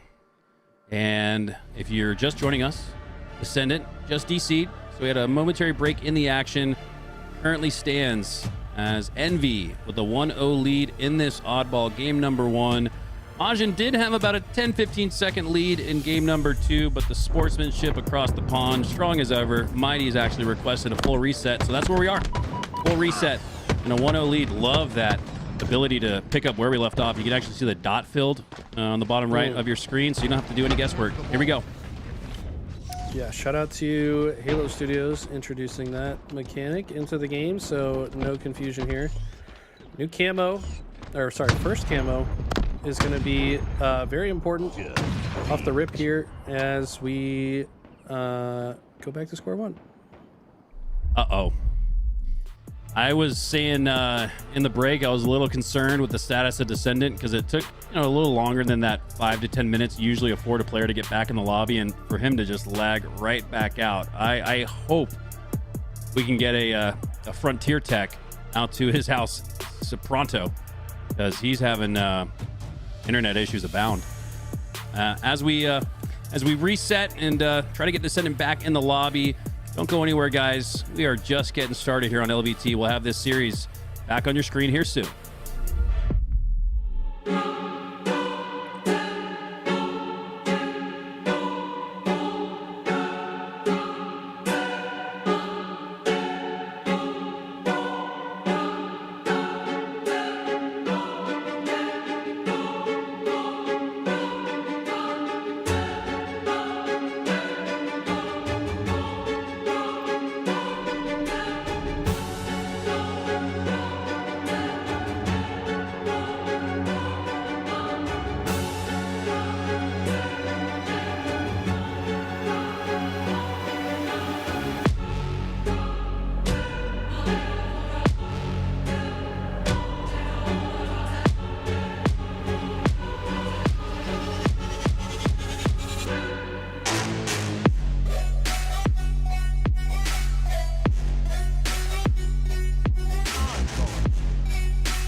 Hello and welcome back. Some different voices, but familiar gameplay on screen. Joined with me is Hail Monkey Man. We want to give a big thank you to Eli and Mikowski. Their day is done. We'll be bringing you guys the action from here on out as we get back into the reset of Game 1, Majin versus Team Envious. Now, Monkey Man, we see SLG with the sniper getting ready to start, and SLG immediately finding some angles. That's a Frenchman in his natural habitat, able to have the boomstick in the hands, and that's exactly what they need, basically off of what is a tech timeout to try and reset. Second round of oddball that was looking pretty promising. So as you guys get it back online with us, we're hoping that Descendant stays online. He's taking someone's haircut to a new level. Hey, you know what they say, the third time is the charm. This time he's not out, and he is absolutely hitting with this sniper. Ball in the hands of Piggy, and they have great spacing at the moment. Look at all these players of Majin, how far away they are from this ball, and just how long it's going to take them to get a decent challenge. It's ring around the rosies. They pop in from that bottom mid side, and then you eventually run out from the S7. But they have such long amount of time left on this camo. You're kind of bleeding in one at a time, while plenty of staggering is happening in favor of Team Envious. Descendant, I mean, apparently just hitting the old router button has let them really reset the pacing because they were a bit slow. 4 down from Majin gives them a lot of time. Yeah, Bastos went down at a tough time there. He hits the respawn screen as Mighty's comes up the spawn. So take a look at this. Look how long it's going to be until 4 players are alive at the same time for Majin. When this happens, it can take you a really long time to coordinate an attack to break ball. I mean, they're getting kills right now, but still, Piggy's been able to generate ball time for his team this entire time. And they'll finally, just now, Bastos getting his first kill. But hey, he got it some style, cooking up some pancakes for us to chat. extra little bit of syrup, get the sweetness, and this ball goes flatly down into bottom mid. And again, they slide in, been kind of conga line to death, and eventually it's gonna be a slap of a nade to the old chesticle. So Acid has come right back into slaying form where they need him for Envious, and now they just completely take margin. They were present for all of a second, but staggered 4 dead for a hot minute, and they've been basically chasing rope-a-dope style of making them go after the oddball. They just can't catch up to it. The 4 down has definitely been a tough break for Majin. A few times now where they just had no players alive on the map. And it's doing 2 things, right? One, they're not able to challenge the ball quickly. The second is that it's hard to coordinate yourselves on the map, right? Because you're giving a lot of space to the other side to do what they want. I think luckily they got away with camo there. I think that might have been a mistake from Team Envy rather than, you know, Majin having a benefit. And you see it happen once again, a 4 down. Just the same trials just keep coming back, and now it's the sniper that goes Majin's way. I mean, a little bit of a weird vibe check because obviously in the midst of this flip back and forth, kind of restarting, bit of a staggered whiplash, if you will. And Majin maybe on the receiving end of this is now descending the company right back up to full muster. So this game is still game 1. That's a new belly button, by the way. Acid is handing them out like it's his job. Double kill in stride. Oh my goodness, 11-5. I can't believe this guy didn't go to DreamHack Atlanta. It's just, he's so talented. It's like somehow he ends up on the wrong way at Roster Mania, and they say, well, let's just bring back the roster that we initially got the noise with, and you're seeing why. I mean, Acid hitting incredible shots, hitting the greatest routes, and catching players off spawn. Acid can do no wrong. He is disintegrating the competition. Oh my lord, given a new prescription because that extra eyeball is going to need to be able to see through that lens again. Going to have a guy from behind, that's a remote debt because reasons, and completing what was I think a 5-kill spree out from that. Double kill collected by Majin, but I mean the damage is done, the seconds are ticking. Team Envious will take game number 1. That's the fanciest 5 kills you'll ever see. I mean, look, it's a double kill into a double kill with absurd snipes. Just watch this on the replay. Acid catching a player off snipe. Holy hell. Zove had half a second to react, and then even next, right, he's out of sniper ammo. He's influencing Blue, picking up the nades. He's waiting. Okay, spawner came in. I know where they're coming. 3, 2, 1, boom. SLG gone in an instant. That is perfect play from Acid. He even got one though. He got the stick. I didn't even notice it. Holy hell, Acid. Fireworks display. Doesn't matter if the plasma's on the kneecap or if it's sitting there waiting to just explode at your feet, but he's putting on a show. And what a way to bounce back into just regular competitive form here for Team Envious. So Majin, wake up call. Slayer's gonna be on the other side. You gotta be thinking that Acid is probably gonna be a big skill set to be looking at, and with 3.2k damage. Yeah, I think they bounced back from that router issue pretty well. Descendant, I think you gotta change tags with Acid right here. I mean, the service tags need to do a little swippy swap because Acid, he's him right now. I mean, dude, he didn't miss anything during those engagements. And look, we talked about it to death on LVT through weeks and weeks of online competition. Acid's clearly something special. It was a shame that he didn't make it to DreamHack Atlanta. I'm hoping we see him a little bit more in the competitions that we have. You know, more of these DSA tournaments that pop up, the Pro League that's supposed to that's going to be coming here, the Halo Fest, right? Like we need to see what Acid can do on LAN on these big stages, because man, he is the talent that can really skyrocket to the next potential. It's like, the way I feel about Acid right now is kind of the same sort of feeling I was getting about Legend when he was starting to break his next, you know, barrier. I think Acid could be doing the same, man. He's just so talented. I agree with that.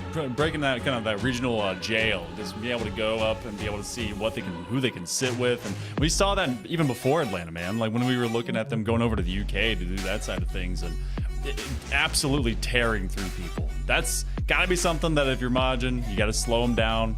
Way easier said than done, especially from us on the bench over here, just getting to witness it.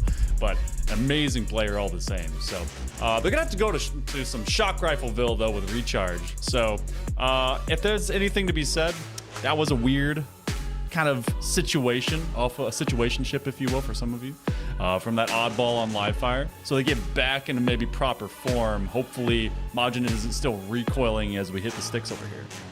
Yeah, I think Recharge, man, it's like that's sort of Envy's bread and butter. You know, like these players, super good recharge team. They're a really good Empyrean team. Like Majin's got a really an uphill climb here as they're gonna come back into this series. First things first, reject power weapons to the other side, right? You just gotta keep those away. The shock rifle in particular. We have some really talented shock rifle players in Descendant and Acid on this team. They can absolutely punish you every day of the week. So I think to me that's a priority. Camouflage obviously gonna be a big deal. And then you know, the thing that really plagued them in the oddball on the reset was just the 4 downs. So often they were letting Envy cycle all 4 players, able to generate a lot of space and just have the map be exactly curated to what they wanted. Yeah, they were really just kind of trickling in, and once you're basically caught in a crossfire of like even like a 2v1, 1v any X as a multiplier, you're dead in this game. The TTK is too fast, and you're just going to be put down. And then it just became a domino effect. As soon as you were talking about what was it, Acid catching them just off spawn, that everyone was trying to get to the playground, but the kids were missing the bus. Like Majin was late to the party with that. The good news for them with this, you talk about big shock players. There's a big shock player with Majin. I'm going to be looking at Bastos walking into this one. The dude treats that the ability to swing between each of these places like his own jungle gym. So I'm looking at them to be a big pacemaker for Majin. They just got to be able to get their feet actually on the ground before Acid is unseating them. Here we go into recharge. Slayer, 50 kills to get the win here. Keep an eye off the opening start. See how aggressive these players get for camo. One of the few maps where camo spawns right away, but not necessarily the right choice to go for it off rip. There's a couple strategies here that you can employ. I think a lot of emphasis is going to be being put on that tower side control. I expect to see multiple players from either side trying to get into that tower and get control. SLG is kind of a addict demon. Go up there and try to be able to haunt you. Already off rip, Descendant hits the floor. That's not because of the router. They're just connecting well on this side of Bastos. So they go 1-for-1 skis, but that's 4 down immediately. Give it 10 seconds and Blue is off the board. Yeah, it was really well played by Majin. They expected no one from Envy to go for camo, and they took advantage of it. Bastos leading that charge. Zove gets left behind with the camo, and right now they have a great start to try to keep Envious on the ground, and well, they're going to be able to find another. That's 6 kills now, and Envy has found no response. Couple freebies, good comms. Now Shock is finally going over to the Ghost Man on third. Zove, it's so weird to not call him alongside Millsy. That was his running buddy for a couple of years. And then now he's just been able to kind of go between teams as he's pressured out and hit towards Pit. Origin point from some good old active cam. Now he sees his team kind of stabilize, and Envious, I mean, they've been on the run. They've been trying to find a lane to look at these things, but they can't find the guy that's shocking them in the back. Unfortunately, Zove going down that fight. A few times where you have that shock rifle players not quite looking at him, wasn't able to hit the, you know, what should have been the routine headshot. And well, sometimes when the routine doesn't come your way, it gives opportunities to other sides. Acid now has a shock rifle, and well, he doesn't waste any of his opportunity here as he finds the first, tags up SLG, and he is on the hunt for the rest. Everyone falls down, and you can see how this game has changed dramatically the second the shock rifle swapped hands. Trying to do some extra pressure here and take over Golden Red. That is a split differential as Descendant takes on a couple and wins them both. Isolating that fight through that window, tearing them down. Shock is going to be looking for another target. And again, they're putting on the whole respawn screen. Acid will be at 5-2 at this point. He's trying to find some separation. Last shot finally goes out. Look, Majin had about as perfect of a start that you could ask for. They had everything on the map. They were getting good pressure, and even then, all it took was a small change. It was a power weapon that switched hands, and Envy immediately took control of the map. What I loved to see was how aggressive these players are when they get those 3-4 downs to try to collapse in on the next spawn. These guys, if you give them a little bit to work with, they'll try to make the most of it, and Mighty's fortunately getting caught off spawn. Right, head to the old doorway, and that's going to be another camo, but this time picked up by the side of Team Envious. So Descendant is going to go lurking and sneaking around, seeing what information he can get. It's an EU classic for Recharge, also to kind of go down to a crawl. In some of the extra pings, Envious is starting to set up from this control room position, and they are none the wiser, except for a hot second. That was a good ghost bust moment. They eventually do get that done, but that's 3 down for Majin. And I mean, you get a plasma to go, but Envious suddenly up by 8 after what was a great start, but that's not a great finish. Look, Zovate was in a 1v2 with both the players alive on the map, dropping in front of him at the same exact time.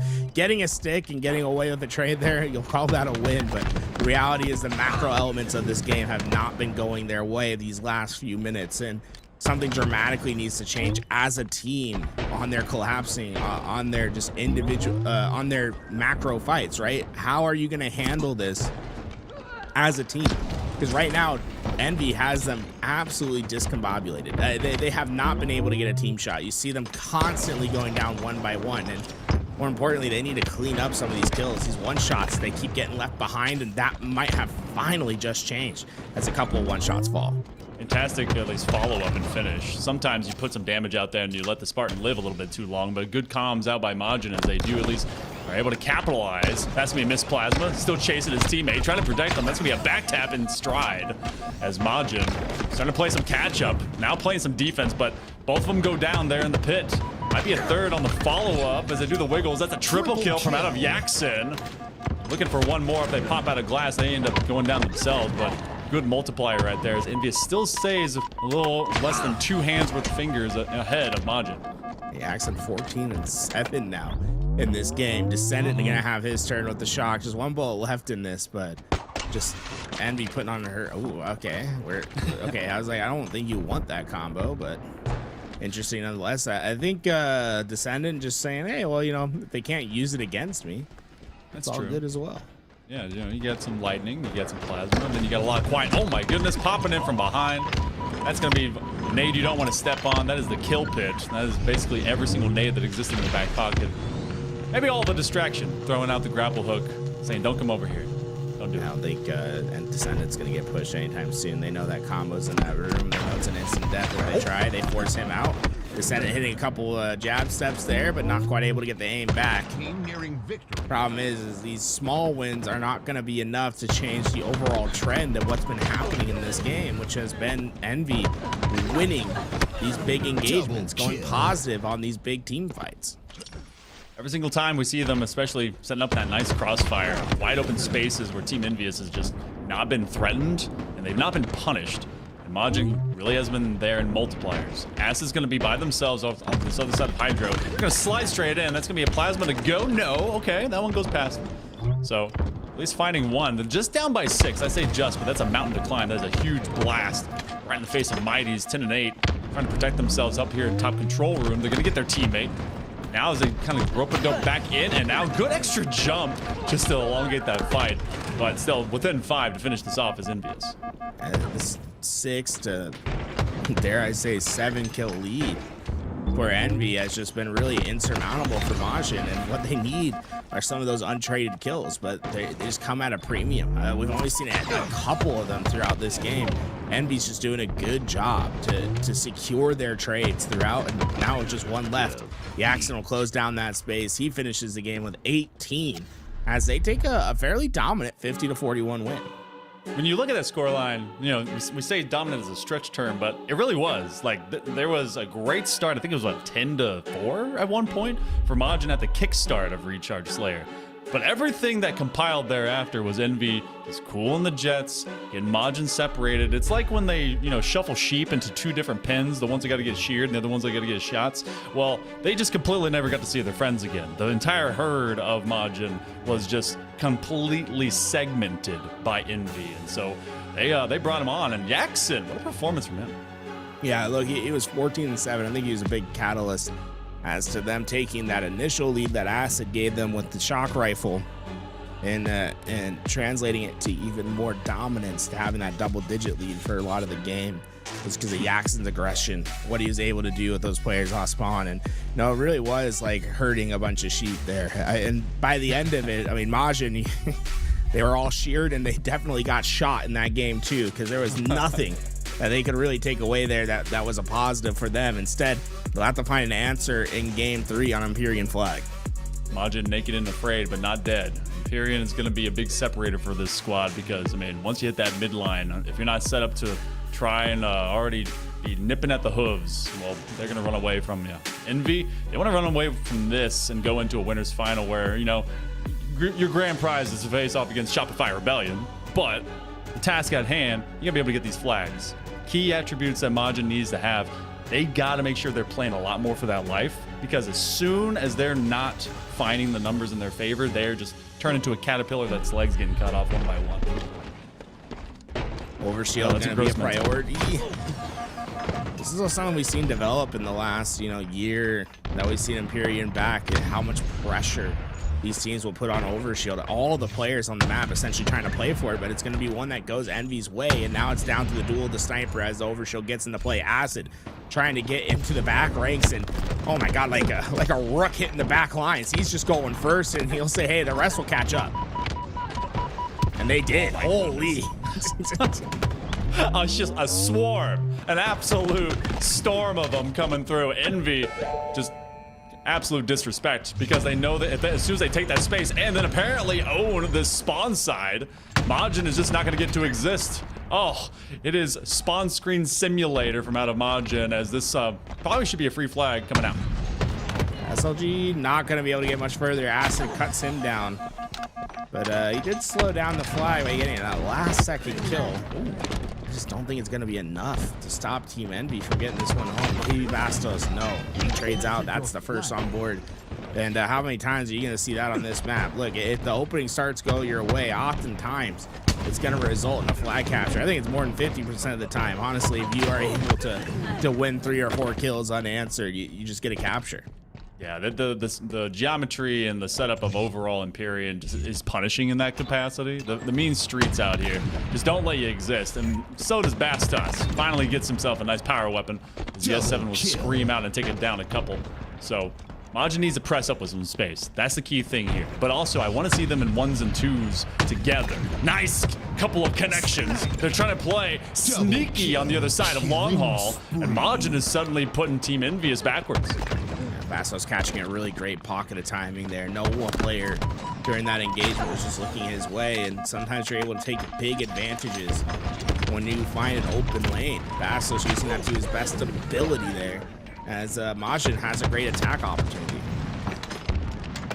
Still just considerably pressed in. It feels like they're about to corral him down, and now suddenly Piggy's caught off guard. There's be a flag pull, the first one here. Game number 3 for Majin. Trying to see if they can protect their runner, and they got a couple of very hurt Spartans that does at least peek outside, but Descendant took care of business, and now they can make eyes point backwards, as they're going to take this one all the way up towards Mahler. And that means that this one is going to be a nice recovery from Envy, and Majin has to fight a war on 2 fronts. Is going to be able to use those rockets to take down Overshield, and this is the thing about the top team, the teams in the top 4, top 6, like a Team Envy is, you can oftentimes turn situations where it looks like Majin's going to get a flag capture to potentially one of their own. That should count. Piggy catching Zove completely off guard. It doesn't show it in the kill feed, but we will 100% be counting that one as a ninja for Piggy. My goodness, I feel like there should be an elevation meter of like how high you had to come down from to be able to get someone, especially with that repulse. Just no one's gonna expect that. S7 again, back over towards Mighties. This has been the auto snipe man for the most part over the last couple of years. If you put one here, usually you get something to roll, but they've identified Mighties as a problem that is getting solved quicker than he'd like. Nice connection. Hasn't gotten rid of him. He's still under tower. So that means that Mighties needs to reposition, and he has to retreat. This retreat, nice shot. Oh my, Mighties back against the wall. He lashes out, finds a couple big ones, but still Envy that has a chance at a flag run. Only 1 player alive, but Yaxon has a sniper to try to deal with what comes next. Not able to find Bastos on the run, but he might be able to keep this flag alive. Yaxon on patrol. Doesn't want to let anyone know that he's hiding here. Well, a couple of quick nades, and they will be checking down. So that's a quick weapon to assist that extension through Longhole. They're trying to own now the top side of this map while sneaking around Zove. You saw him towards Sword. They poked out this flag at least once before, and this has been at least an unanswerable pull. Oh, I'm tough to say for Envy, as they've been trying to at least find a couple of Majin characters. They at least get 2 of them. But again, Descendant has been so tough to identify where in the world he's going to rotate to, and now he's winning that duel straight up on tower. I mean, Mighty's really did have a decisive action when he came off of spawn and has kept this flag alive, but when you get the last distance, that's the question. Descendant has been an absolute thorn into the spawners here. SLG having to get into that fight again, and Descendant doing max damage. Did he buy enough time for his teammates to get in and get this return? They're double hopping. Nade to the left. Envy, they have once again successfully defended their flag. War of attrition in that moment. You've gotten it so far. It took them, what, 3 separate times to be able to just get it beyond that spawn side from Envious's base. And then as soon as you're able to make it just over that line, you got to hurt Spartan. There's not much you can do. Rocks at least got picked up by Bastos, so maybe a big play to be made. He gets rid of the last rocket. That's actually positive territory for Majin. Anything like that actually happened. I saw the rocket still on his body when he went down. I think we might see that rocket back into play. Oh, just a weird animation glitch. Okay, that'd be kind of wild. 3 rockets exist in the nether somewhere. Jackson might be close by down there, and we'll see if they're. I just saw on the dead body, so I was like, I feel like it's gonna come back. Some funky things like that can happen with the high ping situations. You know, something happens on your screen, doesn't happen on the other. But let's just assume those rockets worked, and if we see a rocket in the kill feed, we'll be like, how in the world did that? It's floating forever. It's waiting for the 14 billionth combination to come from Doctor Strange. So for Majin and company, though, there's another flag attempt. As they're going to pull this one from the top side, trying to trap them all down. Other side of the map, you got Snipe in the hands of Acid. They're half strength. He's just going to toss this one. He's like, you know what, this ain't it. We're going to see this flag go out. And they just want to get the entire team back together. So solid pull. You're all tied up. Yeah, I mean, really, it was a big play. That player that came through the Snipe side, got down into the trench, and was able to force Acid to play. Getting that sniper off the map might give Majin a second opportunity for another. SLG rotated all the way around to get that sniper to that angle, but Team Envy, you might be able to catch them once. Catching them back to back is a rare feat. These 4 players able to find their recovery once again, and they might just go on their own attack as they have 2 players down. It might turn to 3. SLG, man, he doesn't have a ton of kills this game, but he certainly has done a good job of holding the line when he's had the opportunity. That's a unfortunate thing for SLG. He will not shine when it comes to overall stats, but when the play has to be clutched up, always there to do it. Now, for Majin, they do suffer from the spawn cycle, as this one has made its way upwards.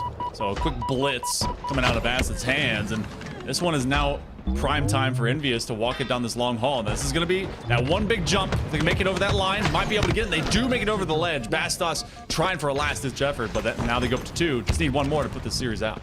I think Bastos ran that as fast as he could to try to get the cutoff. It was just Piggy, I think, literally ran an optimal flag route. I don't think I saw a wasted piece of movement there, you know, maximizing his opportunity with those wall runs. And you see Descendant using one as well to bounce himself forward and getting those rockets in a prime position. 3 down, and this could be the final flag on its way as Descendant is just roaring his way into this base. And was thrown into the old 1s and 0s, came right back, and this team has been rolling ever since. Might have an easy exit. Acid will try and cover his retreat. They can't quite kill him. Bastos is left on the perch of his tower, seeing his teammates go down left and right. Majin is going to have to look for better days, maybe through the lower bracket. They have all of this one as a 3-1. They grabbed 1, but that was about it. Team Envious, they go 3-0. A straight sweep to get to the finals. Yeah, Acid looking like he's back home. 22 kills in that important game 3 to get the sweep there. You know, a couple takeaways I'd take from that. Acid obviously looking incredible. I think picking up just where he left off when he was on this roster before. On the other side, you know, Majin gets 3-0'd, but I gotta say, Bastos, he looks good. It's like he was making some big plays. He's got speed, which I think really works towards his end. I'm curious to see what he's going to do in the lower side. And, you know, obviously he's been making waves in Europe for a little bit now, but, you know, just the look factor there, that's a game I'd like to go back in theater and kind of see what he was doing, because he was really impressive. I thought he was in the right spots, making the big plays time and time again. Unfortunately, just not enough juice to get them over the edge here and to let them get into a game 4. Yeah, that's he's been a spark in the last kind of year and a half or so, really making some big shifts as we've gone late term there for the EU side. But I mean, got to give some love to Team Envious, obviously, as they're not going to have to go into the big behemoth that is Shopify Rebellion through this stage, and they do it after what was game 5 to kick things off with them in that noobs matchup. So that's going to be a fun thing for them. Majin, they drop down, they get to receive the winner of ABLG versus Just for Fun, and then Tenry, who we get to see a little bit before, Temps Gaming and Noobs to try and suss out who has to deal with both of these guys. So good collision course still brewing down here for the lower side of the bracket. Shout out Temps. I mean, look, they had some great games on the broadcast at DreamHack Atlanta. Looks like they're continuing on. They're going to war at 3-2 against Smiling Friends to give them a chance against Noobs, which will be a very tough challenge. Obviously, that top team from Mexico, AB versus LG. We're gonna see half of Ascending Baseline and Luminon Gaming together as they're gonna go through their match, and the winners of that gonna be facing up against Majin there. But we have our winners final to come next. Shopify Rebellion against Team Envious, as we'll be right back with more action where we have Shopify Rebellion taking on Team Envy in our winners final.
Waterloo region, where innovation fuels competition and digital expertise meets a passionate, engaged community.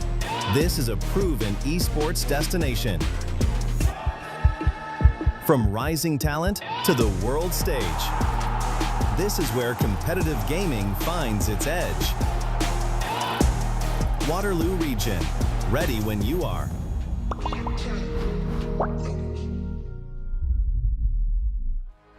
Hello and welcome back. We have our winners final here and ready to go. I'm Tool, joined with me is Hail Monkey Man, and we have our game 1 underway.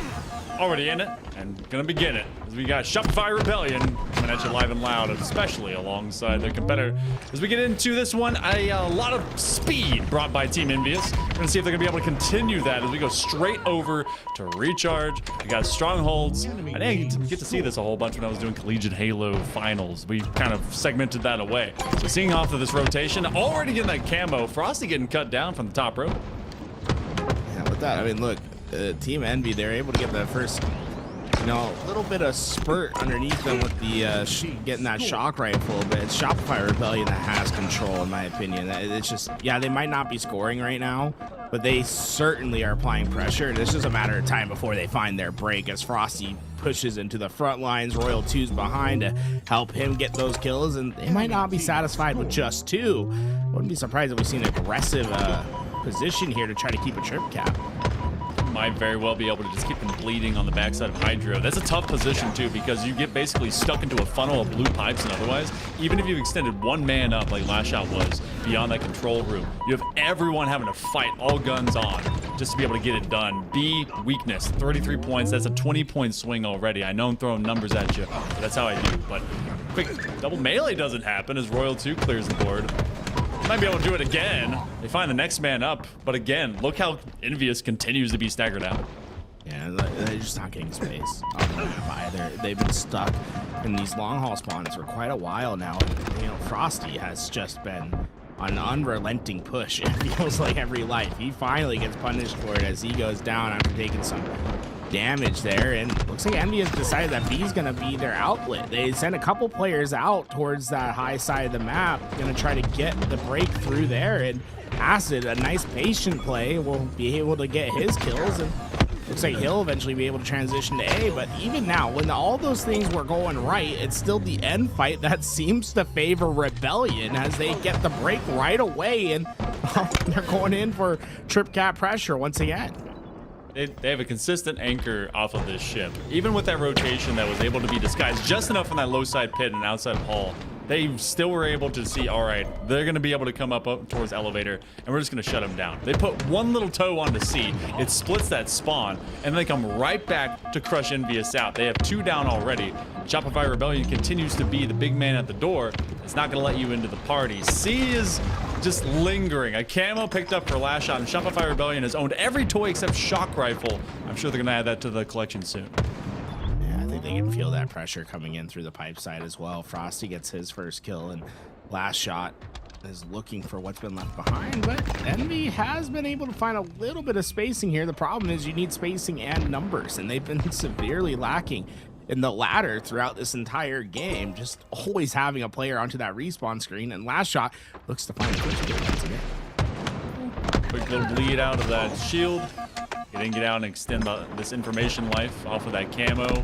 Find such big value, especially when you keep living with them. They're going to do it again. And if Shopify Rebellion has lived in Whirlpool, they just don't let them come up. Now, A has at least been picked up.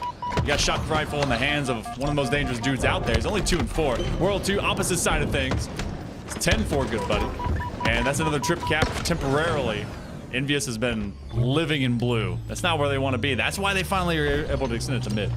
A rare moment where Envy get a 3 down on Shopify Rebellion, allowing them to get some space and a 2 cap for the able to surpass 15 points in this game. But obviously showing, I mean, Rebellion been scoring tenfold compared to what Envy's been able to do now. And Descendant Cycle, understanding where he wanted to come from, is able to get the preemptive nades to hit, and that's a couple down right away. And what I love to see is how Rebellion is constantly looking to apply maximum pressure, right? They're fighting at B, and Royal 2 is trying to flank in over at C at the same time.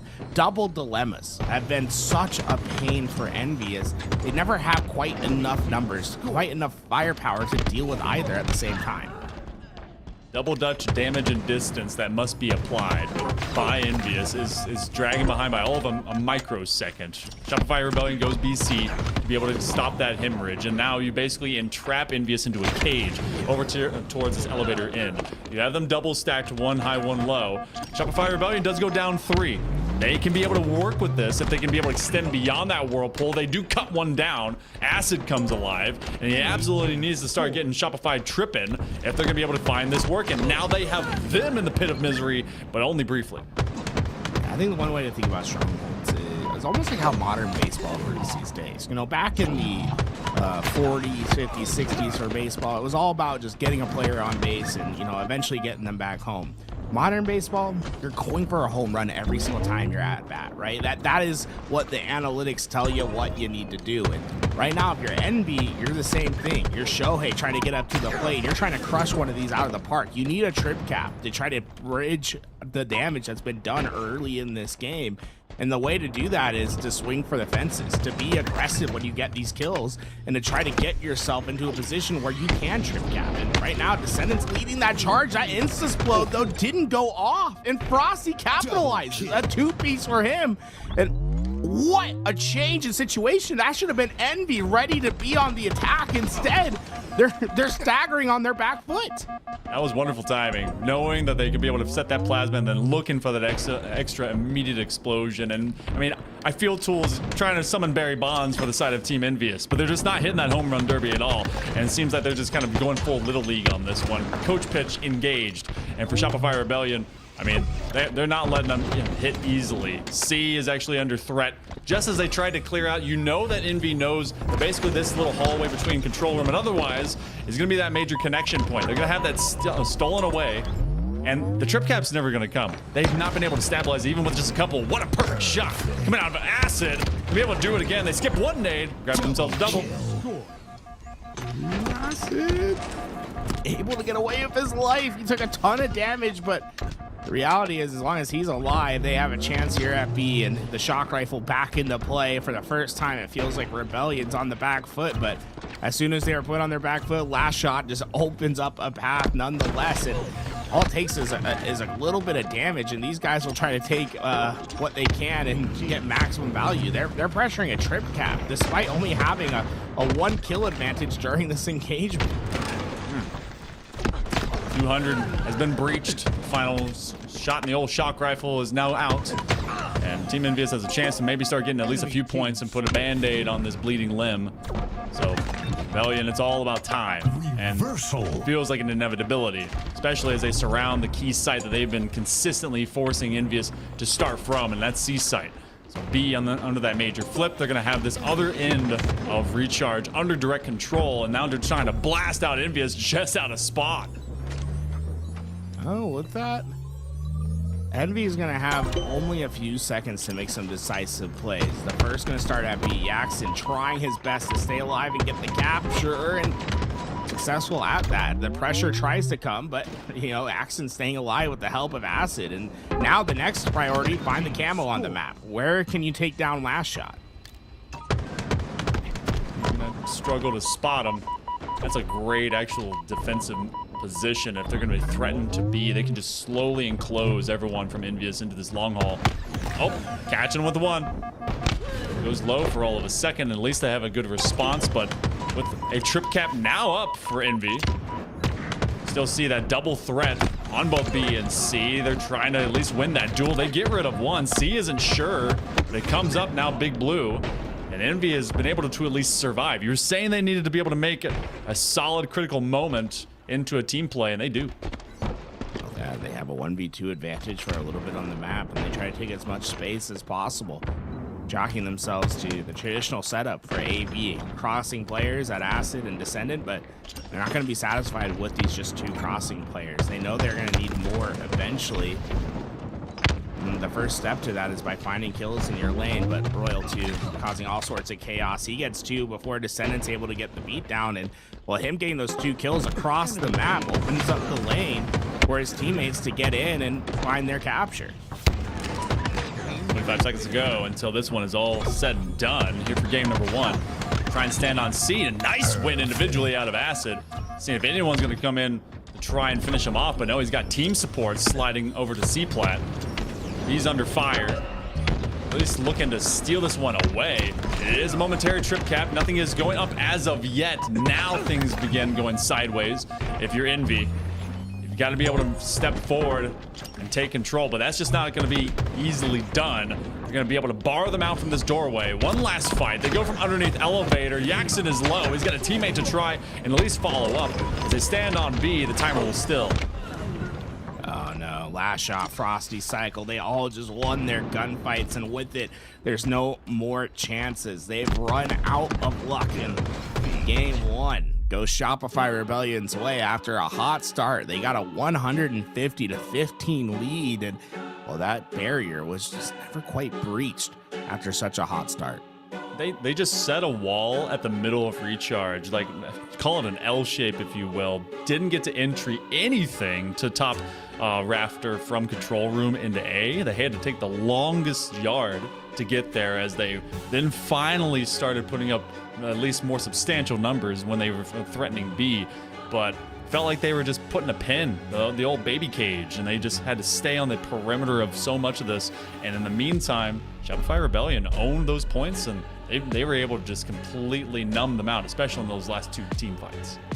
Yeah, with it, I was so impressed with Rebellion's ability to get breaks even when they were not in the prime position, right? So there was times where Envy was really well set up, where they had the crosses, where they had that, L shape that you're talking about, but Shopify Rebellion would just split 2-2, and that longest yard that they needed to get, well, suddenly, that player coming in maybe looked a little bit like Bobby Boucher. Sandler went crushed through. They just found their breaks, were able to get those 1v2 situations handled with, and were able to get into those points and then eventually get their breaks.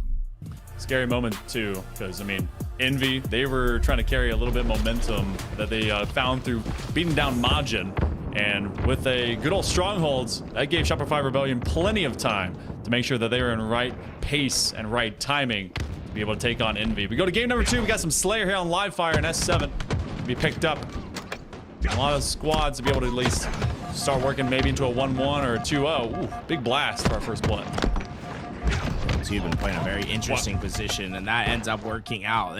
Not very common that you see it's like an opposite of the nade repulse. He threw the nade first, let it get to where the player was going to get repulsed into, but either way, he got the kill, and more importantly, stayed alive. No answer for him. Sniper moves over into the hands of Last Shot, and Cycle has camo. Everything going Rebellion's way. Pretty much the entirety of the toy chest. They opened that one up, and it's all theirs. A few missed shots created a silhouette, so don't exactly get on the better side of that trade. Still, they continue to surround. That's gonna be a spike nade, and they're zoning them out. Not gonna really help them out too much. Last Shot looking for this one to land, as they're trying to at least force Envy to respect some of the spacing. Take it over immediately, and they've surrounded Envy. They've been able to kind of wolf pack their way into tripping them up, especially this side of scoreboard, but it's been tough to really gather these last kills. Good assists as the team play comes through. Now, one of those situations where on paper Rebellion looked to be in a really strong spot, but in execution, a couple big kills that actually went Envy's way, but the Last Shot doing what he does, rarely missing his last shot there, was able to get a couple big kills, and with it, Rebellion stay in the lead. And oh no, Royal 2 with impeccable timing up to the high ground. He'll be able to get max damage as they find another couple. Hearing the fear in your voice. Speaking of Royal 2, just being able to survey the land. It's Mufasa on top of Pride Rock. Everyone has to bow down. Quick melee. This one, no splash to finish off the second man. 3 actually out temporarily for Rebellion. Envious has been right behind him. Like, talking a lot of praise, doing a lot of glazing, but honestly, they are just down by 1. So this has been a very high-pace engagement sort of Slayer, but it hasn't been like we've been stacking up kills. Now, Rebellion continues to feed this one along. Envious will be at half strength. Look how they're having to go kind of deep insurgency in a 1v3. That just was not ever going to pan out. Yeah, I think the problem has been that Envy haven't been on the tempo side of the equation. A lot of times they're reacting to the plays that Rebellion's making, and they've done a great job to stabilize in some of these critical positions and to keep this game close. But this is the moment where they need to start flipping the script a little bit and being the ones that are attacking Rebellion. Acid having that camouflage might be the first step to that as they've taken the lead in the first time this game. It's starting to look like one of those balloon tower defense things. Everyone's just kind of slowly dropping in a line as Envious was on that high ground. They were playing for a lot of time as well to force Rebellion to separate outwards while they were positioning for the spawn of the S7. Now taking a lead, so they're able to at least go high ground, send it, get some extra calls that they're trying to push in from the other side of bridge. It's kind of taking their sweet time to really kind of impact that lane. They're not going to search these out immediately. We talk about the aggression from out of Shopify. Envy is okay with them having to press up to them. Descendant showing some great discipline there as he didn't get too ahead of himself. Let his teammates eventually get to that sniper player that he had taken down. A couple kill lead now for Team Envy as the headshots start to come through. Acid gets the first. The second comes flying at him. The help is there for that one, and Rebellion's remaining players are split and staggered on this map. The LG slide. Frosty's making some pillar play. 4 up for a moment, and now everyone's starting to go weak. Bottom mid suddenly sees a lot of Envy players hitting the old dirt, so they're eating rock. And Cycle's gonna go look for this QT. So, you know, free roam wherever you want to go. And Last Shot's gonna take on the other side towards C-Plat, cutting him down. But doesn't even need himself a QT. Eventually gets cut out anyway, but a lot of damage secured. But Cycle actually has to get in and get out and realize that the rest of his team is gone. An aggressive QT play through the middle of the map. He's trying his best to get towards his teammates. He's taking a lot of damage, but he's also got a lot of information to his team about what's to come, and eventually looking for an opportunity to get back involved into these gunfights. But Team Envy seem to be having the edge here, and a couple of days will make Cycle 1. He's not even going to try to take on that gunfight. You know, if I take a couple of nades as I slide through, I might run away as well, temporarily. Now they kind of squeeze them in. Royal 2 is giving them the green light to go towards window, and that was a fantastic light as they win that fight straight up. Now taking the lead back. I think that's our third lead exchange between this squad. And I mean, Rebellion across the 2 games so far has dominated utility control. Envy has no idea where anyone is. That's going to be a free party hat for you. So you're able to land the first one, and that doesn't become a double kill. Descendant will live through that. Yeah, look, it was 36-35 when they got the camo. It's 37-36 when they lose it. So for Envy, they'll take that value, keeping it even. And even now, they might be able to find a little extra. They are hunting down that final player with the repull, setting them up high, and maybe keep Cycle alive. Yaxon, good listening, was able to find the call out, gets the kill, maintains their lead at 1, and leaves a surprise gift for Last Shot to maintain the pressure that they've had. 40 all. It's going to be a 1st to 10 with Sniper and QT coming up at the same time. Playing into their strength, Envy knows that they've got to be able to take this Slayer. They got to unseat at least 1 foot off the ground from Rebellion. They go up by 1. S7 in the hands of Frosty. He's not a guy that you want to be looking down the reticle of. He's actually going to step back, recognizing that his team is now down 2 players. They'll take that space. They'll retreat a little bit, create a more advantageous lane. Connection with 1. Find the next. Does he follow through? No. Did not recognize that they were actually going to be coming right back up to him. Now the QT goes in the hands of Descendant. He gets him off a Hail Mary, okay, as he just basically creates a shortstop. So suddenly up by 5. The biggest lead for Envy this entire game comes at the final stretch, and well, Sniper into their hands. It feels like it can't go wrong at this point. Just 2 more kills for them to go. Shopify Rebellion have nothing to work with here, and their positions are known. This has to be routine for this team, and it will be. A couple more kills. It was 40 all. They go on a 10-1 run to end that game. Really impressive effort there from Team Envious. If you're a basketball fan, First off, finals are up. Secondly, that's fast. That's really solid shutdown play. That was 2 big team wipes. And everyone else having on the side of Shopify, having to take a step back. And that's when finally, after all of the patience from Envy, they step forward and they are able to lay them backwards and lay them down. So good work. You see a much more moderate and conservative game from out of Piggy, but Descendant and Acid coming online in the best moment.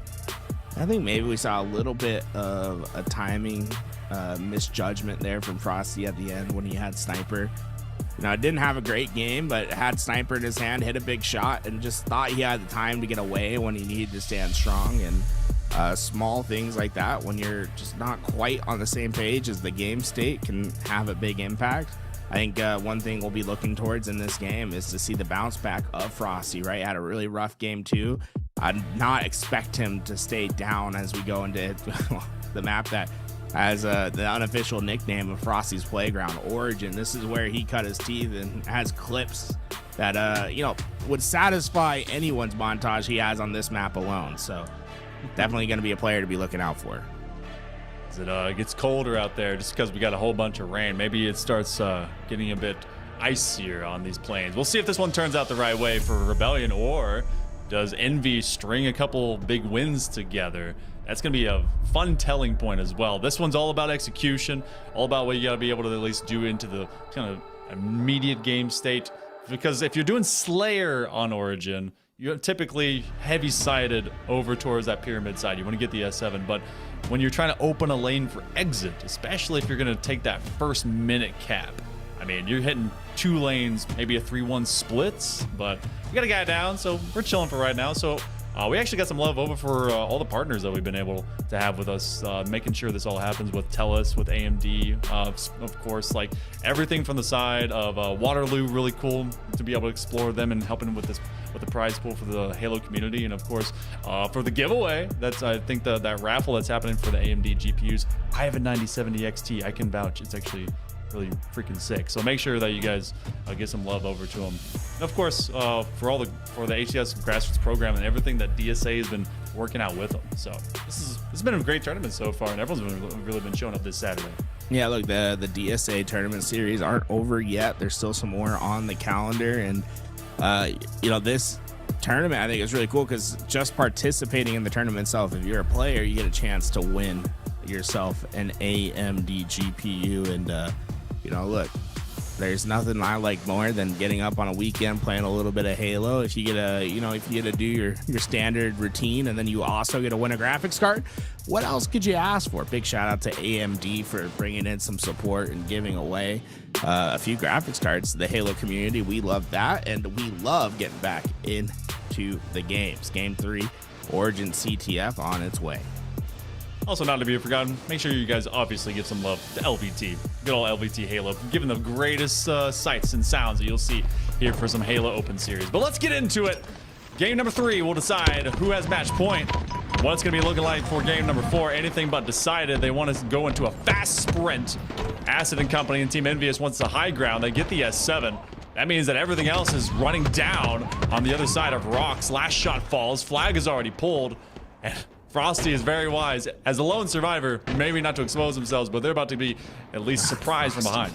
Frosty is it's just Acid's like, where the hell has he gone? And just everywhere he's looked, Frosty has not been. He eventually comes to the back ranks. Frosty, last alive, somehow manages to get Sniper down on the map, and that flag is still out, though. It looks like return is likely. It will get returned, but I mean, look, Rebellion was in a tough spot. Frosty tried to make the most of it, but it might not have been enough. Envy is immediately looking for a counter. So have to crawl through the lower side of the maps, but a couple of long-form nades might not be able to find it. Frosty is now risking it for the biscuit. Eventually, that hits the table, and they just cannot stop the momentum. Envy forces them down 3 and 4 times, but that's maybe a back cap right behind them as they'll steal theirs out. Yeah, that was really impressive by Rebellion, the collapse that they had there. If you looked at that one on replay, you would have saw a player filling in every single lane at the same time. What I loved was last shot just saying, hey, I don't care about getting the kills there. I have timing to get this flag run towards my team, and he immediately took advantage, and look, it's 1-all. Emptying the salvo with him. Last shot. Trying to to just threaten everybody. And that final one will not connect, but still seats Envy down, or at least a moment to give Rebellion a chance to start expanding territory control on this map. They hear the footsteps. Acid is not recognizing that last shot was going to steal all of that extra space. This flag is pulled. Rebellion is going to get back-to-backs. Yeah, there's no way they're going to be able to stop this flag. In fact, Team Envy needs to be concerned about potentially giving up another if they're not able to find some of these kills. Once again, what I find so impressive about Shopify Rebellion is that they skip steps, or they're so efficient that they don't have to do the standard procedure of, okay, let's get all the kills, then let's get the flag pulled, then let's deal with the spawners. It's like, okay, we're in the base, I'm gonna go and pull a flag, you guys get the kills as I pull the flag. There's just that hyper efficiency that these guys manage to pull off more often than not. That just is really impressive to watch, and it's just good fundamental Halo. Hybrid planning. If you have to go step by step off of the whole life cycle of it, well, it will take forever. They're agile, as they say in my office. I can't believe I brought work home. I'm sorry, game. Envy goes down too, as they will try to at least move up some extra ground. They know that rocks are up, so they don't want to leave those for freezies. That's why they have to side out who's in mid, and that's Royal too. That's trying to be the old subversion behind them. Rocks do go into the hands of Yaxon. Oh, but that's temporary. That's all of a dream. Yeah, but Team Envy did get 4 down, so and they know that rockets are stuck over at those spawns, so they should have an opportunity to get this flag back home and potentially still have a full rocket to work with as well, and Sniper that's pressuring the base of Shopify Rebellion as Descendant hits his shots. Frosty doing his best to create some chaos, but it's still the flag run that comes home, and Frosty's gonna go down as well. So look, Envy has a great position here to try to close out this game. 2-2. Last big pull. You may see this actually slow down into a lurch, talking about how you can hybrid plan for so many moments. Well, it's become so difficult because Descendant is just chopping at them as they try to be able to escape, but Rebellion has been at least corralled. Seeing a couple of dropouts, at least now with 5 seconds remaining on that spawn. Now that's gonna be a big flag push as they try to use that repulse to get that one all the way out to mid-map. Dude, I love Last Shot's awareness, and he's gonna get this flag capture probably as long as they stop Yaxon here. Yaxon trying to do his best to maintain this tension, but there comes the flank from Last Shot. Last Shot went from running the flag to flanking the 2 players that could potentially stop the flag, getting the first on that fight, and Frosty just says, hey, I'll pick up the flag, I'll bring it back home. That is so impressive from Rebellion, and once again, it comes from them finding maximum value. Last Shot pulls a flag off one slay, right? One slay is enough for them to get a flag capture, and it's so hard to play against a team that is always looking for an opportunity to get into the base and pull something home, right? And to maximize their value output. I don't know how you deal with Last Shot doing what he did there. I mean, look, he got into the base, he got a kill, he pulls the flag, he gets it almost back home, he comes out, he gets back, he flanks the players that are trying to stop the flag, gets the kill on the first, gets damage onto the second. It buys enough time for Frosty to recognize that they're too busy looking at Last Shot. He pulls the flag, gets it back home. That's perfectly played. It was such a great gap too, because when you're looking for, all right, basically a chain effect that's happening, to be able to have that in front of you, everyone's reading towards the pressure, so they're responding to it. So they found that gap, that little bit that was able to just be left open. So the window of opportunity was all filled in by Shopify Rebellion. They have an opportunity to put this one away, get themselves into a nice early seat in the grand finals as we go into oddball on Lattice. Pretty much, it's either we're living topside blue and hitting S7 all day off that bridge, or everyone starts basically seating themselves in red ramp and window. But this map used to be no one's favorite. Now, everyone's like, it's good. It's good to go. It's an interesting map because I find it leans itself to a lot of team shot, team-oriented plays. Very hard for like an individual just to take over the map and to get good timing. A lot of things are gonna, revolve around your ability to play around your team, and Frosty's doing that wonderfully. He gets the triple kill, and Piggy lasts alive. Ooh, Frosty, mistake, not able to grab that ball. And you can see in pro play, timings are everything. You miss a little bit of time, you give them a chance to get back up. That comes at the cost of Frosty's life. hit your shots. You're going to be able to hit that button at the exact time you pick up that ball. Royal 2 is able to at least cut one man down, and that's going to count into at least stacking up the bodies. In fact, Envy does not exist on the field as this ball is back in blue territory. So Rebellion will begin again, but that's not points being scored. In fact, their spawns brought them low side. They're immediately surging through, well, green, bin 10, whatever the Omnitrix is going to tell you. Good maneuvering from out of Royal 2. Man, all right. Ends up being going 50-50, and Shopify Rebellion still just trying to force Envious out. This is the one thing I want you to look at throughout this game.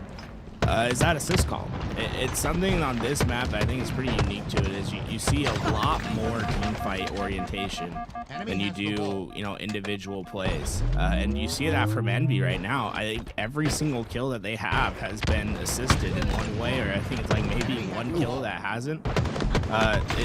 The big difference maker can be the sniper when it gets into play, because it gives you the opportunity to break through teamwork, right? To have a chance to get kills without needing a teammate in that general direction. But it's so tough to find breaks in this map without having to go through multiple players.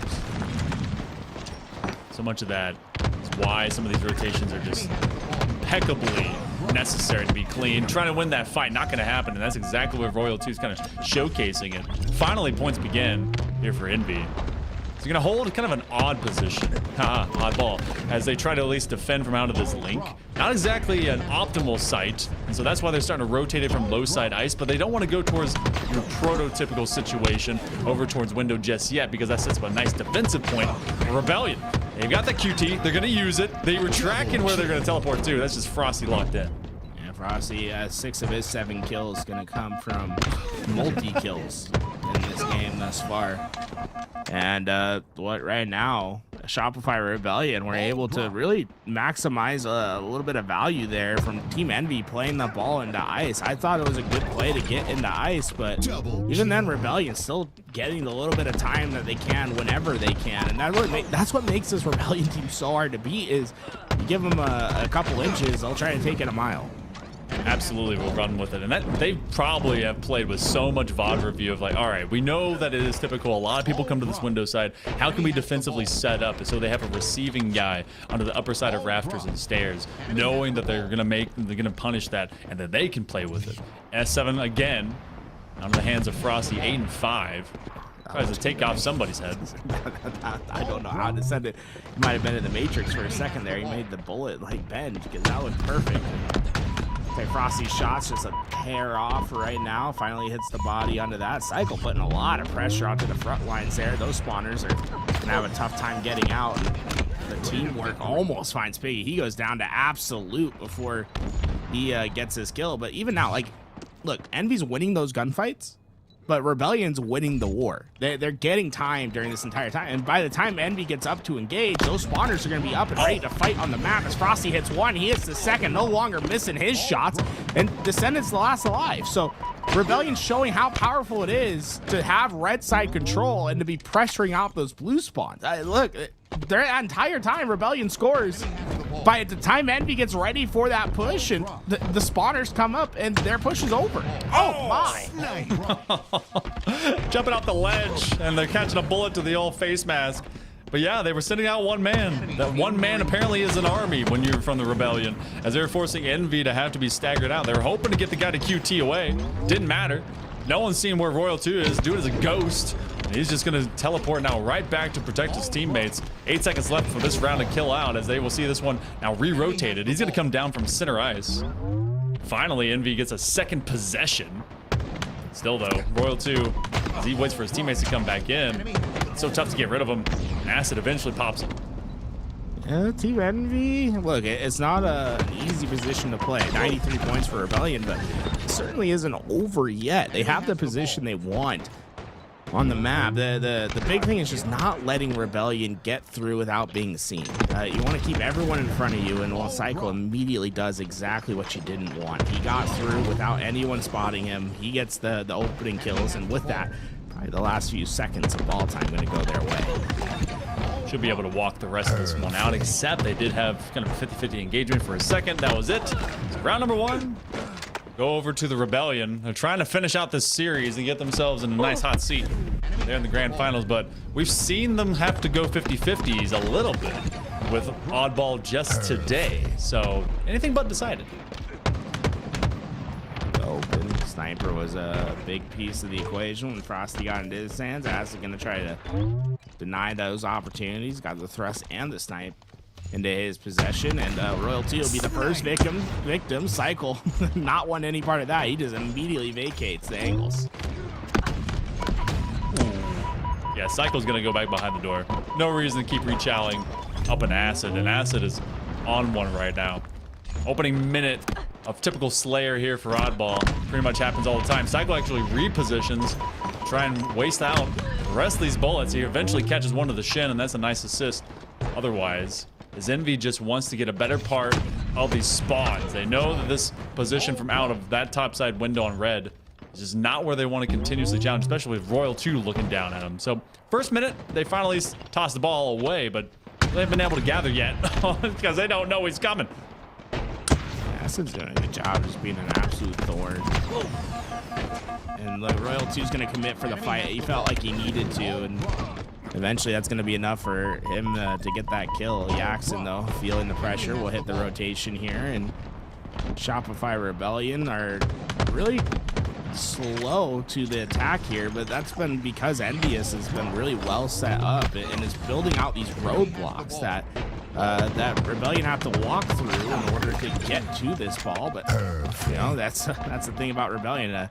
They usually have enough to cover the toll, and with it, they're going to be able to get in, find their ball, and limit Envy to just 11 seconds of time. They got that community account, extra funds from the company. So it'll be good to go, as this one might even, after all, that's going to play ball territory. Frosty will get themselves as the lone survivor, at least of trade with Yaxon. But Team Envious knows that they actually have a free position to start gathering up that possession and start forcing this one into a little bit more of a deficit. So for Rebellion, everything's been a little bit more separated this game, this round in particular. This happened the last time when they were facing off. I think it was in that quarterfinal, semifinal, and it's tough scenes for them. And nice. Well, I mean, Cycle just continues to juggle right in the face of Envy. It's just so well played by Cycle. He was down to one shot at Red Tower when he starts to make that initial push. He just had really great timing on dodging the nades and you know, using the pockets of animation that the other player is in, you know, when they throw the nades, when they're checking, like when they're going back behind the door to get his shields back and to maintain pressure. And with it, they get, you know, some ball time where they probably didn't deserve any. Now as they play it as well, they continue to now ramp up the pace. You're talking about how they're a little bit slow. Envy was the propagator of such a situation, and now Rebellion has answered in kind. They've been forcing them to kind of now be steamrolled away. Piggy having to fight this one-on-one with Last Shot. Was aiming to support the squad as they want to rotate outside of red, but a couple of them are very weak.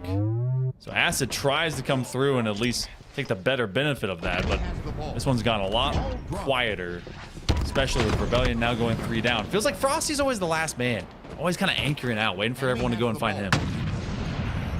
This time, it feels like Envy might be able to get a good little bit of time, though. I think Royal 2 is going to be the big piece of the equation. If they can find a quick answer to him, should open up their ball to be feeling pretty safe, but Royal 2 is anything but easy to answer. He finds the first kill as Descendant goes down. Piggy back against the wall. Players pushing in from every lane. He finds the first, not able to get the second. Frosty eventually gets the kill, and with it, the sniper rotates into his hands. The positioning that we saw for the last, what, like 20 seconds? Exact playbook that Rebellion was pitching to Envy just a little bit ago. Send one man out, cover these long lanes from off of ramp to ice, and then, of course, to that big door. But otherwise, I mean, it was about the invasion. Couldn't quite kill the rest of them. So Envy ends up suffering under that. Rebellion now trying to get this one covered back to window. They just have so many targets to be able to find. They're finding them fluidly. This ball is down for a moment. It's got a 1-point lead. They continue to force Envy to just claw at the pipelines around this backside of red. I like how Rebellion trusts each other to finish off their kills. You know, if they get into engagements, a lot of times they'll just get out of the engagement, look for what's next, and just trust that someone's going to clean up their call out. Especially as they're sneaking in. in. Hunting there, man. He is like, I'm not letting Yaxon get away. I mean, hey, you put the damage down. You got someone sneak thief. You don't want them to be there. That's 3 out with Royal 2 lurking somewhere. Now you know where that spawn's coming, so everything starts looking to these last 80 seconds. I think we're gonna go on sub 100, and that's actually a big moment for Envy, because that's where they're gonna have to force us to go to round number 3, right under the noses of the Rebellion. But as much as they won that fight, the timing in the head of Rebellion was that they're gonna force that to play ball, so they're trying to swarm them from all sides. And eventually this goes top mid again, back to neutral. That, oh no, bad timing from Envy there. They go 2 down as the spawners come up, so they're gonna have a long distance to run in order to get this time. And last shot, he was trying to get away, and I thought he almost got away with it too. It looks like Frosty gonna be urged to play this ball relatively soon, and he'll do that, throwing it off.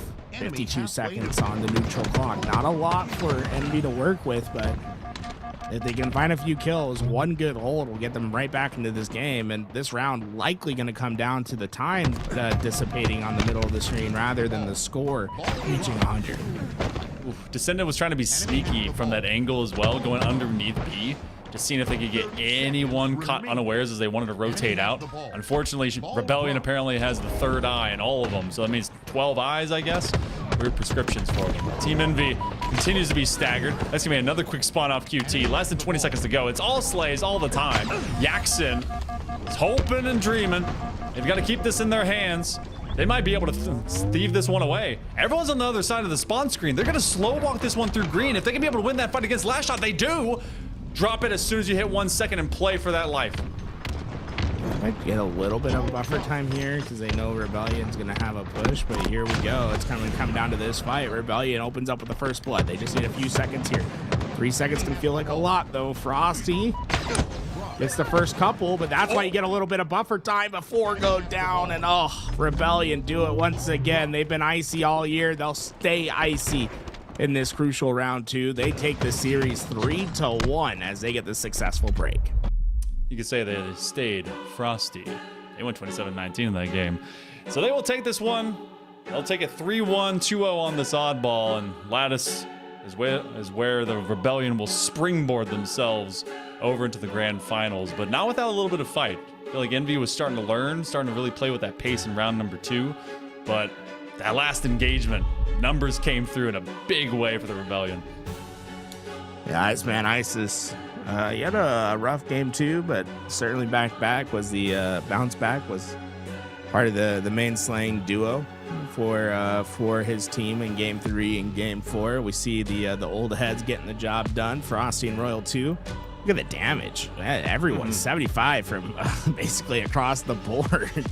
Everyone getting involved.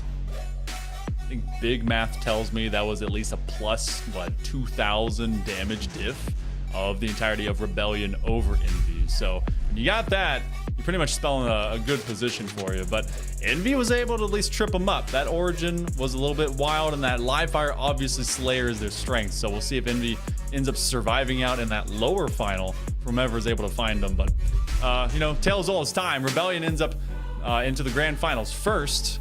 They've got some guys that are trying to claw their way through the basement of the lower bracket, as we've still got Majin, what is that, sending baseline LG. They're going to be having themselves a time, as well as Tenry and Noobs.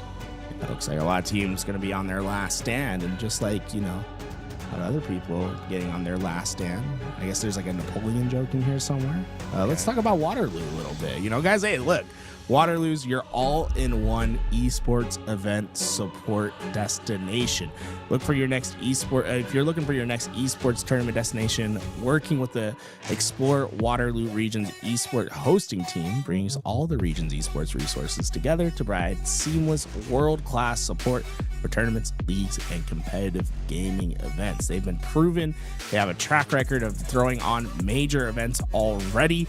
And, look, they've hosted collegiate, amateur, and professional esports events, earning a reputation as a national leader in competitive gaming. And look, we need more events in Canada. So anytime, if you guys are trying to get an event in Canada, please go check out Waterloo, explore that region. I think it's a fantastic region, mainly because of the innovation that's in that community. Often referred to as the Silicon Valley of Canada, Waterloo's region blends cutting-edge technology and digital experience with supportive and an engaged community to create memorable esports experiences. So Look, if you're looking for a LAN, the Waterloo region is the way to go right now. Please, hey, look, we got Canada represented here because DSA, shout out, another Canadian-based company that specializes in professional esports operations.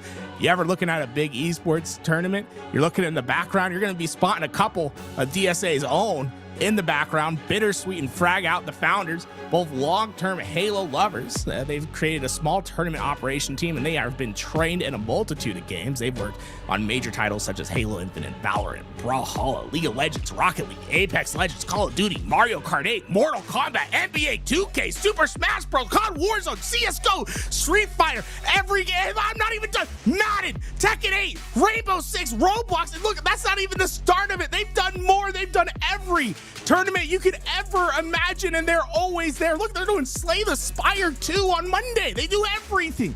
Everything.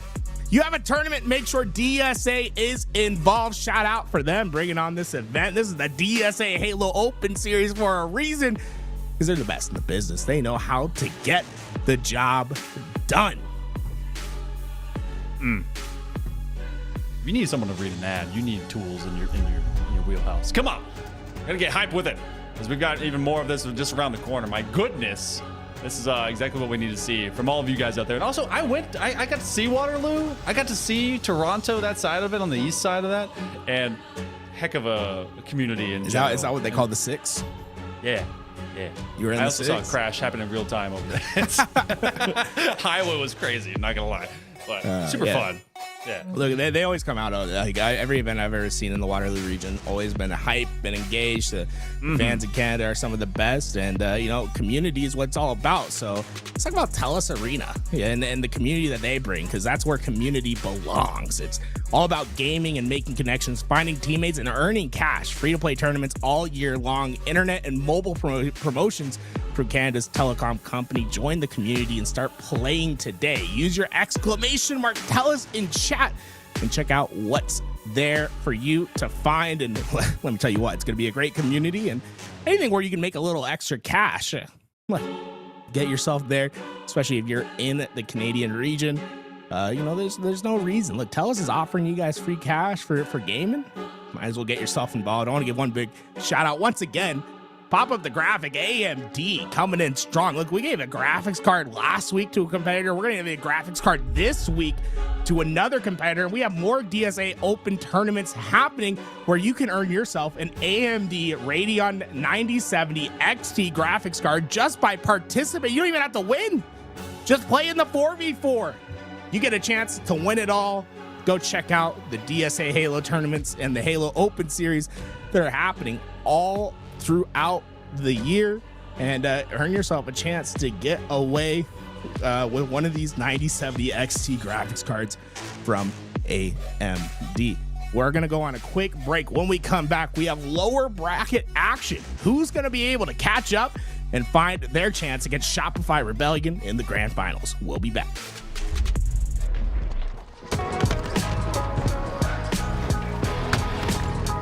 Double kill.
Enemy has the ball.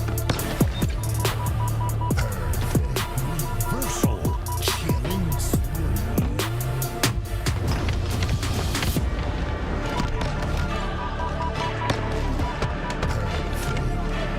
Reversal.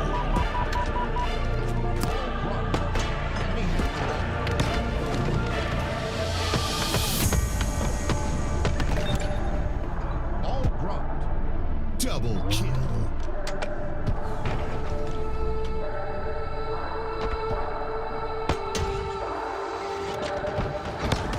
Enemy has the ball.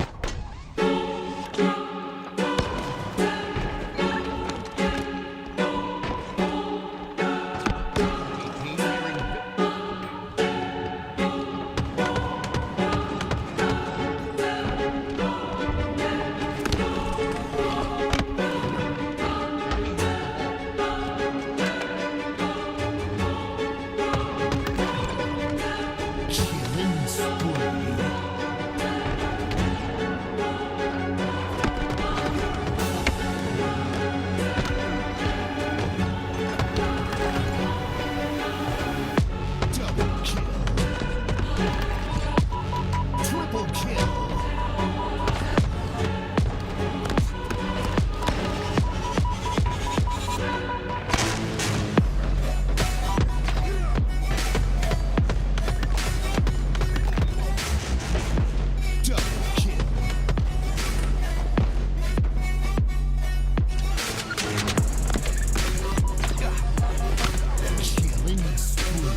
Double kill.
Double kill. Triple kill.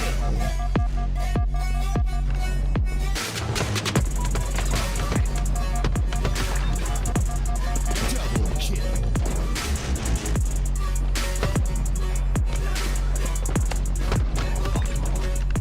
Double kill.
Killing spree.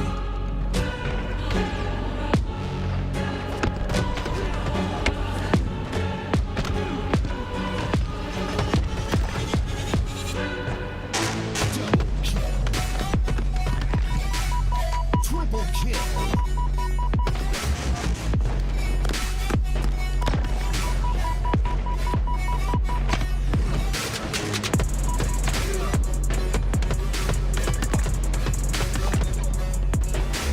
Double kill.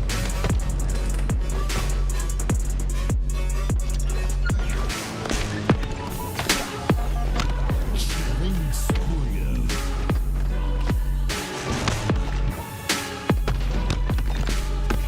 Double kill.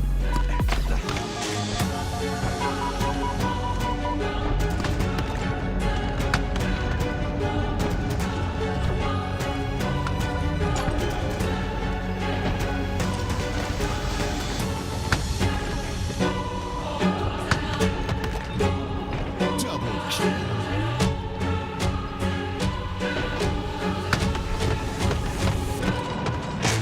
Killing spree. Killing spree.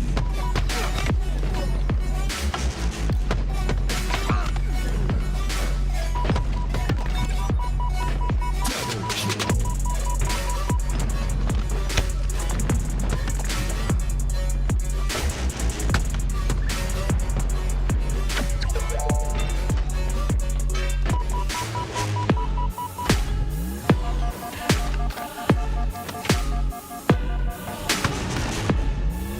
Snipe.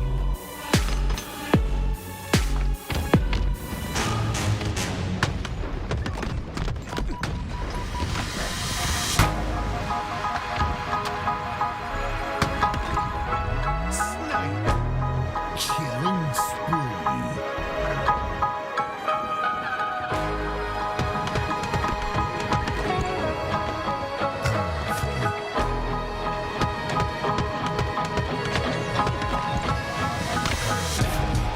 Versal.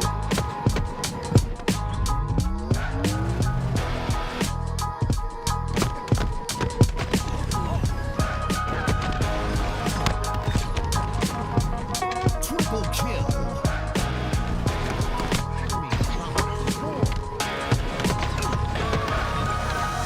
Double kill. Double kill.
Waterloo region, where innovation fuels competition and digital expertise meets a passionate, engaged community.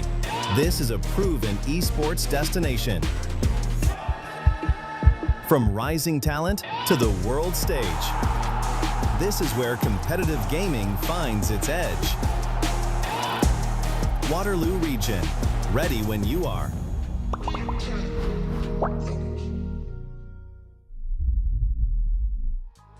Hello and welcome back. We're now in the elimination bracket, seeing who can make their way to get that second chance against Shopify Rebellion. I'm Tools. Joined with me is Hail Monkey Man, and we're bringing you guys some more action here. Hail Monkey Man, how have you been enjoying the tournament so far?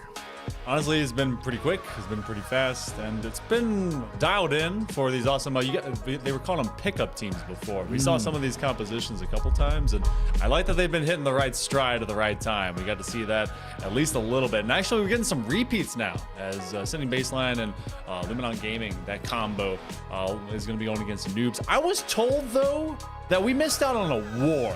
Like Noobs versus Tenry apparently went bananas in like an overtime for their CTF.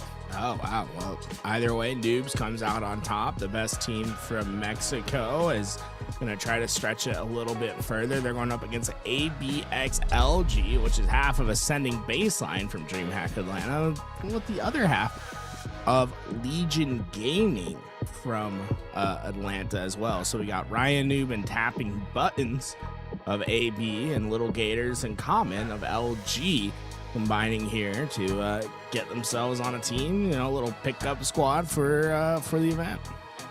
Okay, all right. See how that one kind of treats them as we go into this. Because now, we're in our final four? Yeah, last four.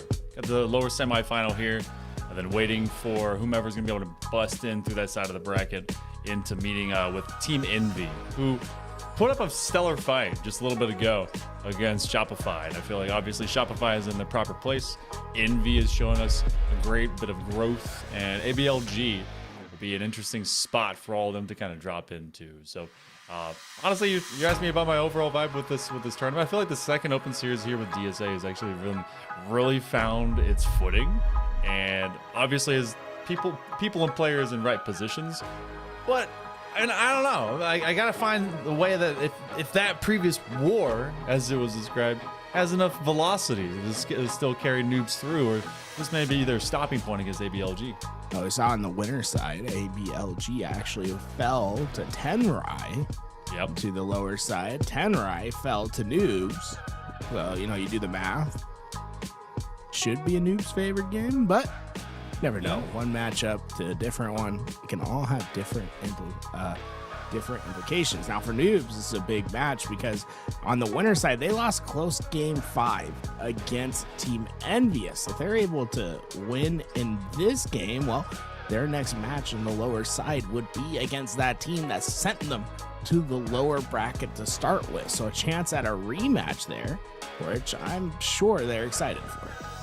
Yeah, to be able to have kind of a nice banger, especially if you have lessons learned, though.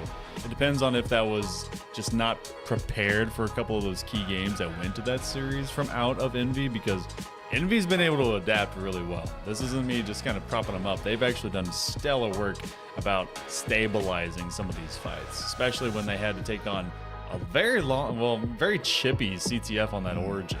So I want to see if that comes about. We're also waxing poetic tools because ABLG, I mean, we say A equals B, B equals C, A equals C.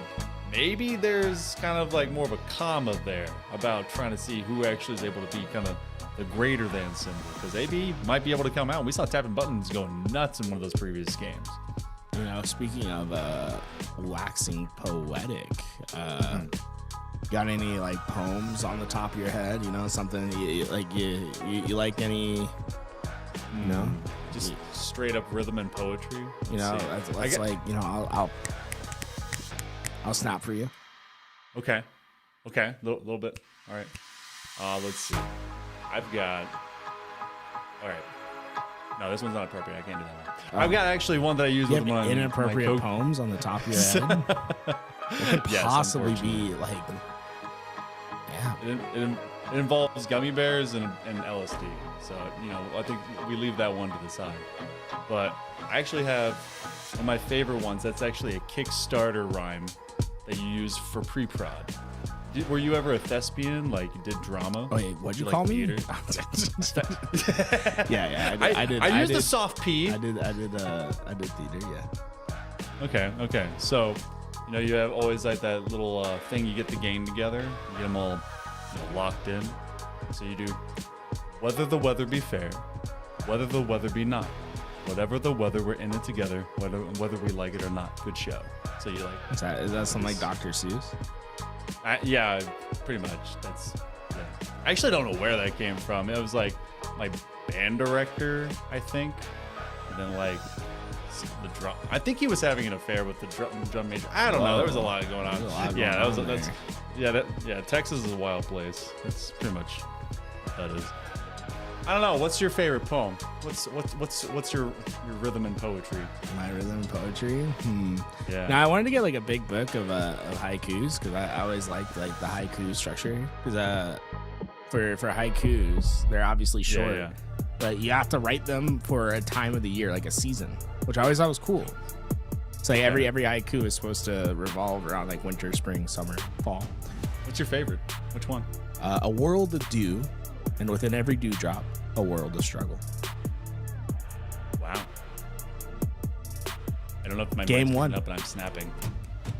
Oddball live fire. ABLG going up against Noobs. Here we go. Got live fire. Got a big old boomstick. Whether it's going to be waxing poetic off of a lot of our Spartans' old dome piece. We'll be finding out here certainly. You get to find this one in pace, in stride. ABLG on a collision course with Noobs and company, tapping buttons, and they're all going to be aiming for that topside mid. Just be able to get that ball first. Oh, nice start from Noble. They'll be able to find three. Common, the only one left alive at the end, as they'll find one to trade out, but the damage is done. Noob's going to get the early ball time and potentially have a decent setup for the camouflage that's going to be coming up shortly. Optimal scenes for them. Oh my goodness, turnaround, deleting tapping buttons.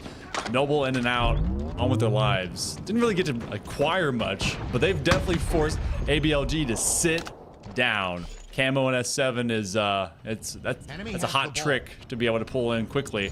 And Noobs and company, they are just keeping ABLG in the spawn screen. They've done nothing so far.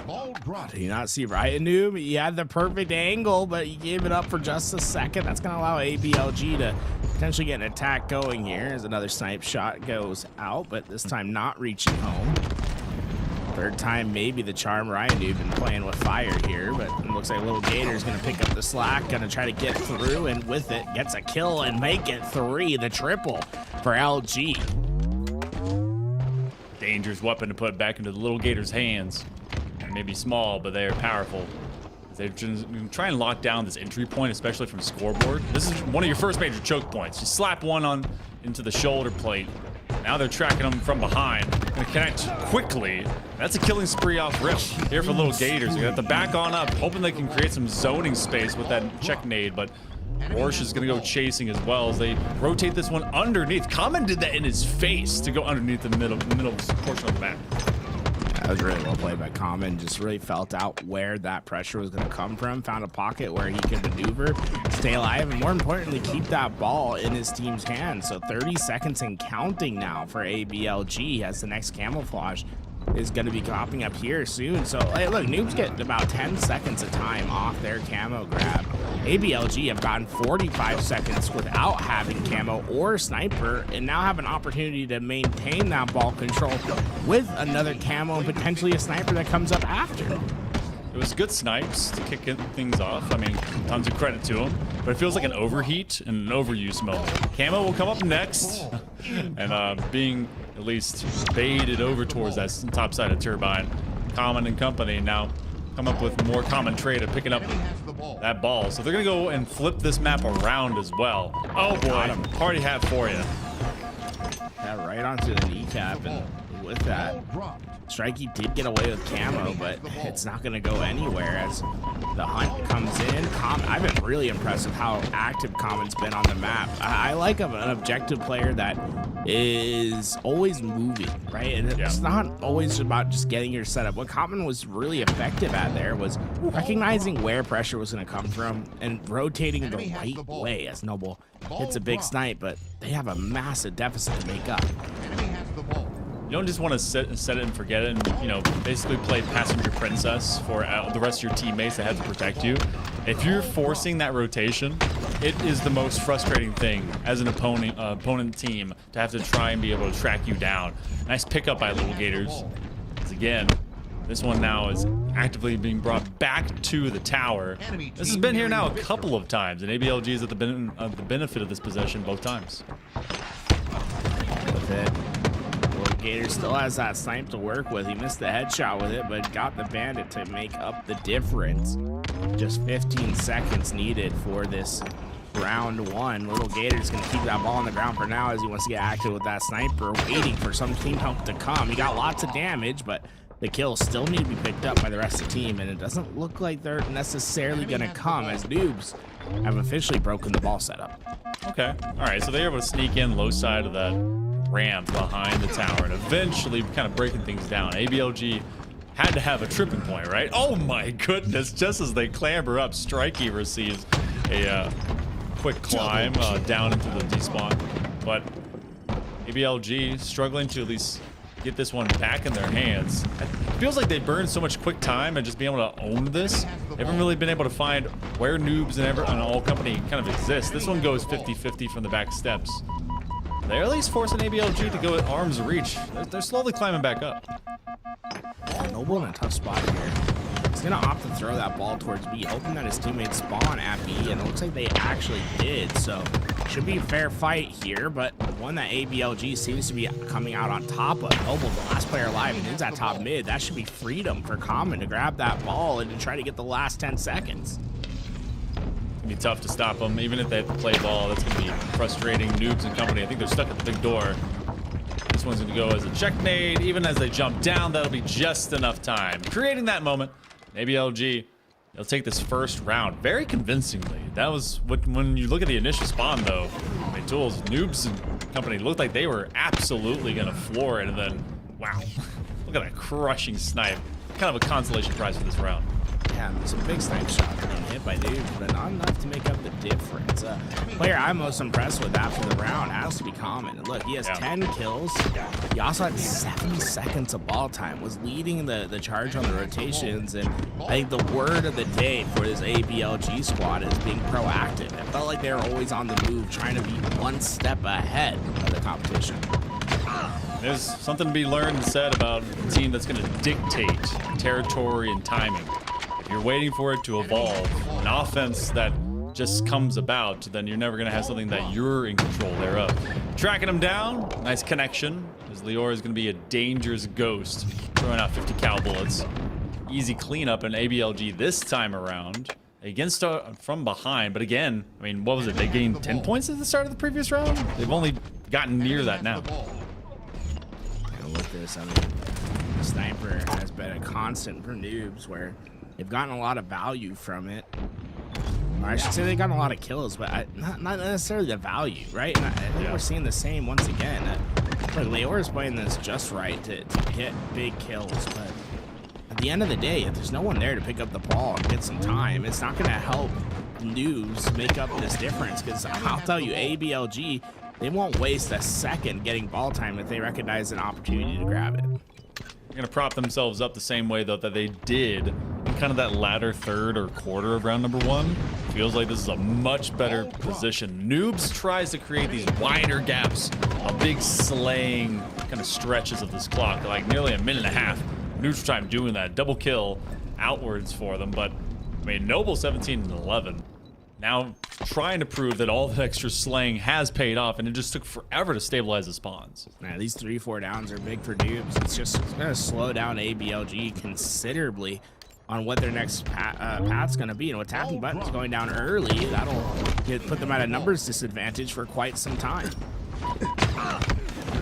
Tracked down from behind, and now Common, for all their proactivity last time, has been shut down as all of ABLG has been forced to chase. Very strong position here from out of Noob, showing maybe a little bit of extra fang to the old neck is what's going to be putting ABLG down. So nobody gets crushed out. You have Camo that's up. Common's going to own that window position. As Strikey was trying to duel with Little Gators. Those spike grenades are just not going to pay off, and Common actually comes over. We'll take it right as they start getting a little bit too distracted. And look, Common getting away with this as they're getting ball time. He has the freedom to try to get himself hidden on the map. He's gonna get caught out though, unfortunately. Just bad timing onto that first challenge. Leor being in the middle of the map got the cutoff, and that's gonna be ABLG's ball setup broken after just 16 seconds. That was good recognition by Noobs too. They knew that if they had spotted exactly where the Camo Man was, as well as just kind of existing in top mid, 2 seconds up on that spawn of the S7 on the sniper, they just needed to exist there. Oh boy, they've not taken out window. And in fact, everyone collapses. And how many times have we said it now? Maybe the last 2 minutes of going down 3 to 4. ABLG really has been able to be on this map. Yeah, right now, I mean, Noobs, they look like a completely different team than what we saw in round one. They're getting time whenever it's available. The sniper's been constantly in play, and the big thing is they've been able to get the first bloods oftentimes in these gunfights. I think that was the biggest difference from the beginning, is just being able to have these numbers advantages throughout the game.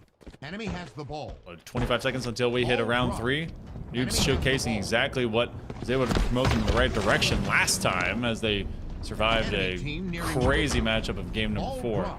So now they're just kind of discussing where they want this one to go. A nice slip slap. They're going to shut that one down. Noble is absolutely taking off heads.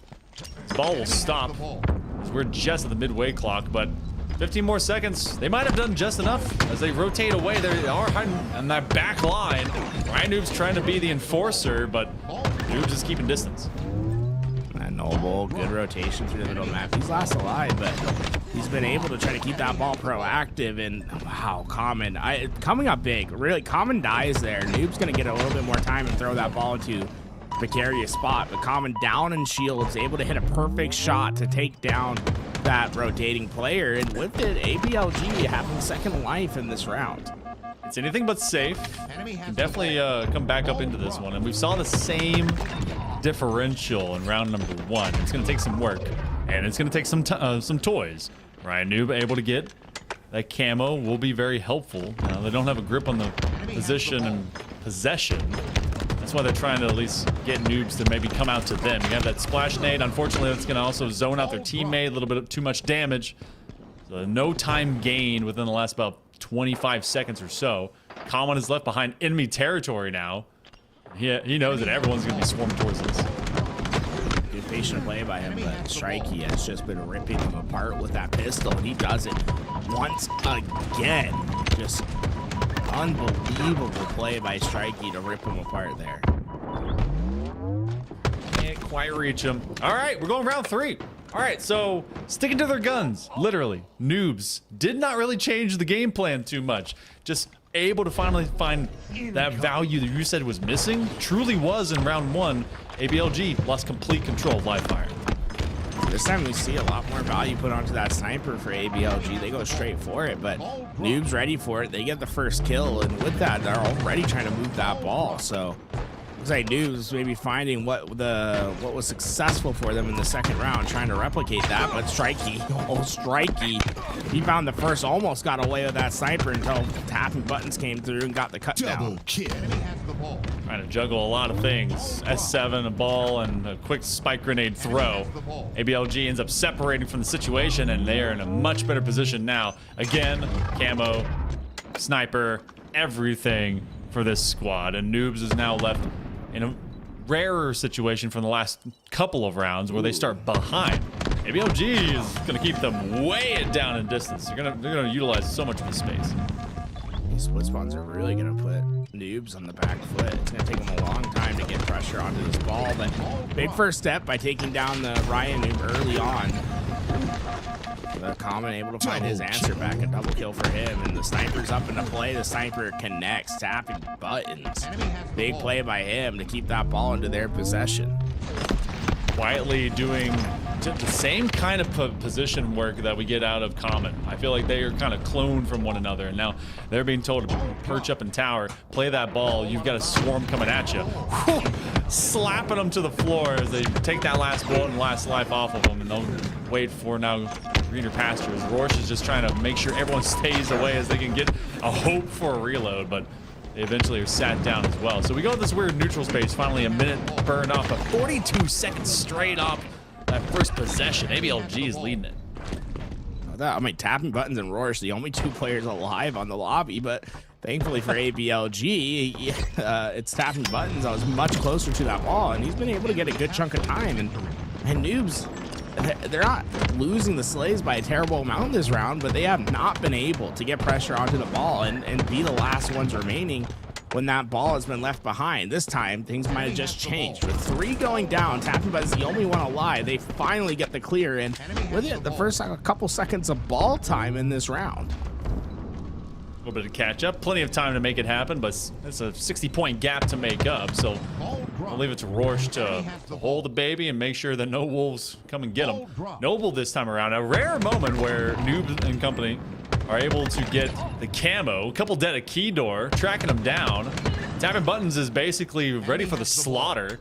So tough scenes the last couple of team fights. ABLG not able to cover their flanks, and they absolutely get cut down because of it.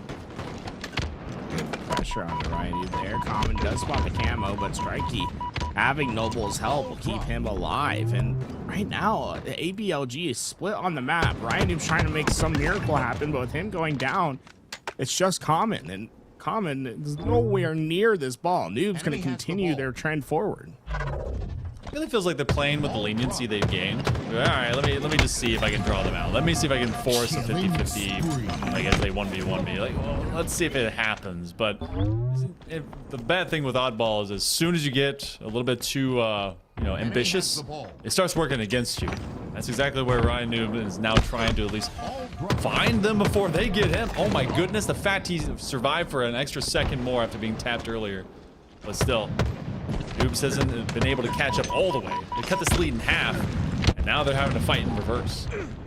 And Tapping Buttons, good timing from him. He gets into the back ranks at the perfect time. A double kill that might just turn to more. That's the third that comes in the form of an assist. And Noobs, split on this map, are trying desperately to get to this ball, but Little Gators seemingly one step ahead until, well, he goes for the double back. I'm not sure about this until, well, he just has perfect timing on Rorsch. I thought maybe that was going to be clean rotation towards B, but seems like the spawns tell him a different path, and, well, Little Gators waste no time getting the kills and getting more time. It was a good read, knowing that they were going to be cut off at the pass anyway, and they didn't want to give an advantageous position on the reset over on green. So solid looks now. Defending here does mean that when losing this fight, Noobs is going to gain some time. That's about 10 in the pocket. ABLG, though, as they try to hide around Turbine, is going to be losing their numbers. So Ryan Noob will have them staggered, and they're trying to scream in from that long lane of green because they're holding to the other side of A. So Noobs, it's a very stoic defensive position, at least at this point. ABLG, again, goes down to just one man as the last one who died first, and they're within 30 again. Rorsch's been really impressive. He has this great sense of timing of understanding when he has to disengage. A few times in that gunfight where he's involved until he just can't be. He looks for the next thing and gets the big kill. The thing you're worrying the most about in these situations are multi-pronged attacks. You want to make sure you're trying to simplify the game, keep all the team into one lane. If you're able to do that, you can get big chunks of time. And so far, Rorsch has been very successful at finding where the second pronged attack is coming and stopping it. Now Noobs within 10 seconds of tying up this round 3. Trying to again be the hero's moment. They might have done it, be able to break through what was seeming like a sure thing for Noobs to at least go even Stevens, as now ABLG in a prime position to put this round 3 away. Tapping Buttons is playing a long form defense, hiding around the back end of that Turbine. I don't think they're gonna be able to touch them. It's just gonna be up to Little Gators as they are able to take this one all the way back. They're gonna assure it as round 3 will step over to the side of ABLG, but man, if this is a telltale sign here for us tools of going for the rest of the series, this may be a long one. And they had a dominant round 3 at the start, but then they let Noob started to get back into it, but eventually closing that door when Little Gators, I should say, got the break onto that ball, gets that last few seconds of time, and look, big advantage for ABLG going into the series. Solitude, a map that can definitely swing with momentum up next, and right now, I think ABLG feeling pretty confident about how that game went for them. I feel like we're gonna get a different maybe definition of what this team looks like, because I mean, you look at just overall output and efficiency, solid was the way of Noobs, but how much of these stats here were heavy-handed from that round number 2, where they basically were bullying ABLG? If we get the form of this ABLG squad that's able to really control the map, then you're gonna get what we got for round 1 and 3. But Noobs is kind of a streaky team, I'd have to say, to be able to really just put you in the bin over and over again.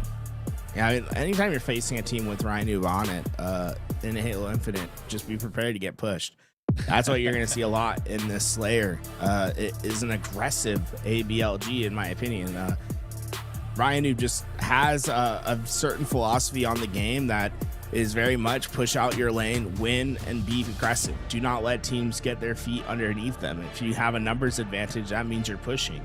And that strategy, I think, can be very, very effective on a map like Solitude when you can split and stagger spawns as effectively as you can. So I think for Noobs, the focus in this game should be on the first blood. Try to keep yourself at that numbers advantage as often as you can.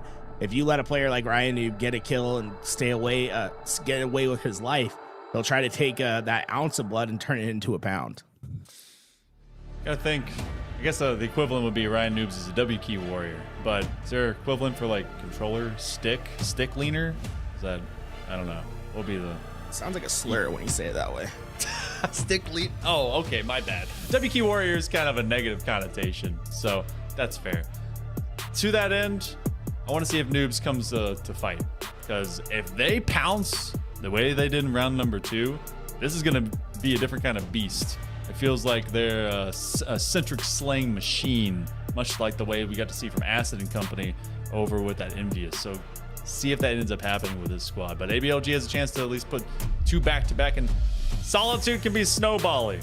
A lot has to kind of come together the right way. So talking about come together the right way, we've had a lot of great partners that have come together the right way. We were waiting for these guys to kind of put themselves together, but I mean, again, shout out to all our folks. Thank you so much over to Telus and Explore Waterloo for working with us, for increasing the prize pool, Halo community support. It's been awesome. Really seeing the Canadian side of things, especially with DSA. So a lot of love from them to be able to really have all this specialization kind of go in and really structuring the entirety of this. Of course, you've seen that several times, and we'll be giving you guys the love. I think it's like just before or after the lower finals. There for AMD, guys. It's 9070 XT GPU up for grabs, and they've been so awesome providing those 3 big GPU units for you guys to maybe make your game look a lot better, and you could just be a participant, be able to go and grab that. And also, there's some love to LVT. Dudes putting our faces in your spaces, and also all the cool games in front of us as well. And if you were participating in today's tournament, make sure you're here around before grand finals. That's when they're going to do the raffle giveaway, or I think it's a wheel. They put all the competitors on a wheel. They spin a wheel, see who wins. Oh, that's sick. So hey, marbles. Yeah, dude. And marbles always fun too, right? But either way, we'll be drawing a winner here before grand finals. So if you were participating in the tournament, be here. And see if you win yourself an AMD 9070 XT. Get me inspired to go and like read poetry now. I feel like I don't have enough poetry in my life. Head buddied, but not bowed. That's all I like. That's from like what, Invictus? Type. I like that. Chat. Read it. Just start spamming poetry in the chat. I want to see what's chat. You guys got bars? Give us your best rhyme. It doesn't even have to rhyme. Just find something impactful. Rap is poetry when you think about... Well, yeah, it's rhythm and poetry. Come on. All right, we go to Solitude. Rhythm here is about finding pace and quickness, putting people on the ground and seeing if they're going to stay there. We've got that shock rifle to make shocking contributions. And of course, I feel like I agree with you completely. Find that first blood, push them backwards, and deny that level of space. That's pretty much all of Halo, but especially Slayer. Yeah, this map, one of the easiest to get spawn trapped on. You got 3 major spawn points, one at the loop, one at blue, and one at lift. You're able to block 2 out of the 3. You can usually keep them contained, and that's the big thing in a Slayer. If you can keep everyone in a singular lane, in a single spot on the map, well, you start simplifying the game. It becomes a lot easier from there. ABLG able to get first blood with Ryan Noob's nades. Tapping buttons follows up with a second, and Ryan Noob gets his to make 3 down, and that will be number 4 at the posters. It is disaster for Noobs out the gate. They finally get 1 on the board, but not before losing camo and shock rifle to the other side. And while Ryan Noob immediately hits the shot with that shock rifle. And yeah, this is not looking great for Noobs off rip. Seen these responded to before, but Ryan Noob early on proving that while Noobs may have the name, it's simply for rent and they are the landlord. Ryan Noob Prime coming up big, but it's camo online for common. We've taken care of a lot of the objective into our previous game. A lot of good trigger discipline. Nice back tap, trying to be able to just spread the damage. Oh, they can't get the extra double kill, but an assist will come through, and that's exactly where the follow-up is. Double kill for Lior. As everyone streams in. Bit unwise for ABLG as that gives some extra points back to Noobs. Yeah, it felt like it was going to be a really big play by ABLG, but Noobs really recovered quickly to that. Big shout out to Lior getting involved in that gunfight when he did. They anticipated pressure really well, and with it, they keep this game within distance. Good to not let that one get just a little bit too far out, because this one can quickly basically do a 20-5. Nice pop. I'll skip that nade, and so they force it out. Tapping buttons. It's always been responding. They're a great initiator, but then they also get caught. They try to be able to reverse course over towards blue. But it feels like you're caught in the corner. Same thing. Everything basically becomes a 50-50 fist fight until we get to about that 20-30 mark. So blasting away and losing that high ground space. ABLG taking the better benefit of it. Tapping buttons, trying to get into this hunt. All 4 players and Noobs are on the other side of the map. He'll be the first to lead the charge, but he doesn't necessarily have help as quick to the action. He's going to take an aggressive stance, and he'll get the trade for it. But Noobs having, I think, a little bit more space than they anticipated in this position. Have been able to find a couple breaks here, and they might even be able to get away with the camouflage from this spot. That they were about, what, 6 or so behind. Oof, dodging and weaving. The Matrix built around Lior. In fact, they don't even take all that extra damage from the nades coming through. So still within 2 as another camo is picked up. This one by Strikey and company. Waiting for everyone to go by. Remember last time it was ABLG that was benefited Common picking that up, but he's had himself a tough game. He's got 7 assists. Kind of that workhorse. And they're streaming in 1 by 1. ABLG suffering the same signs they gave in round 2, and Noobs now takes the lead because of it. Yeah, first time in this game that they'll have this lead. I think one thing I've noticed from Common, just not quite as comfortable right now hitting that last shot. I think if that changes, this game could look dramatically different.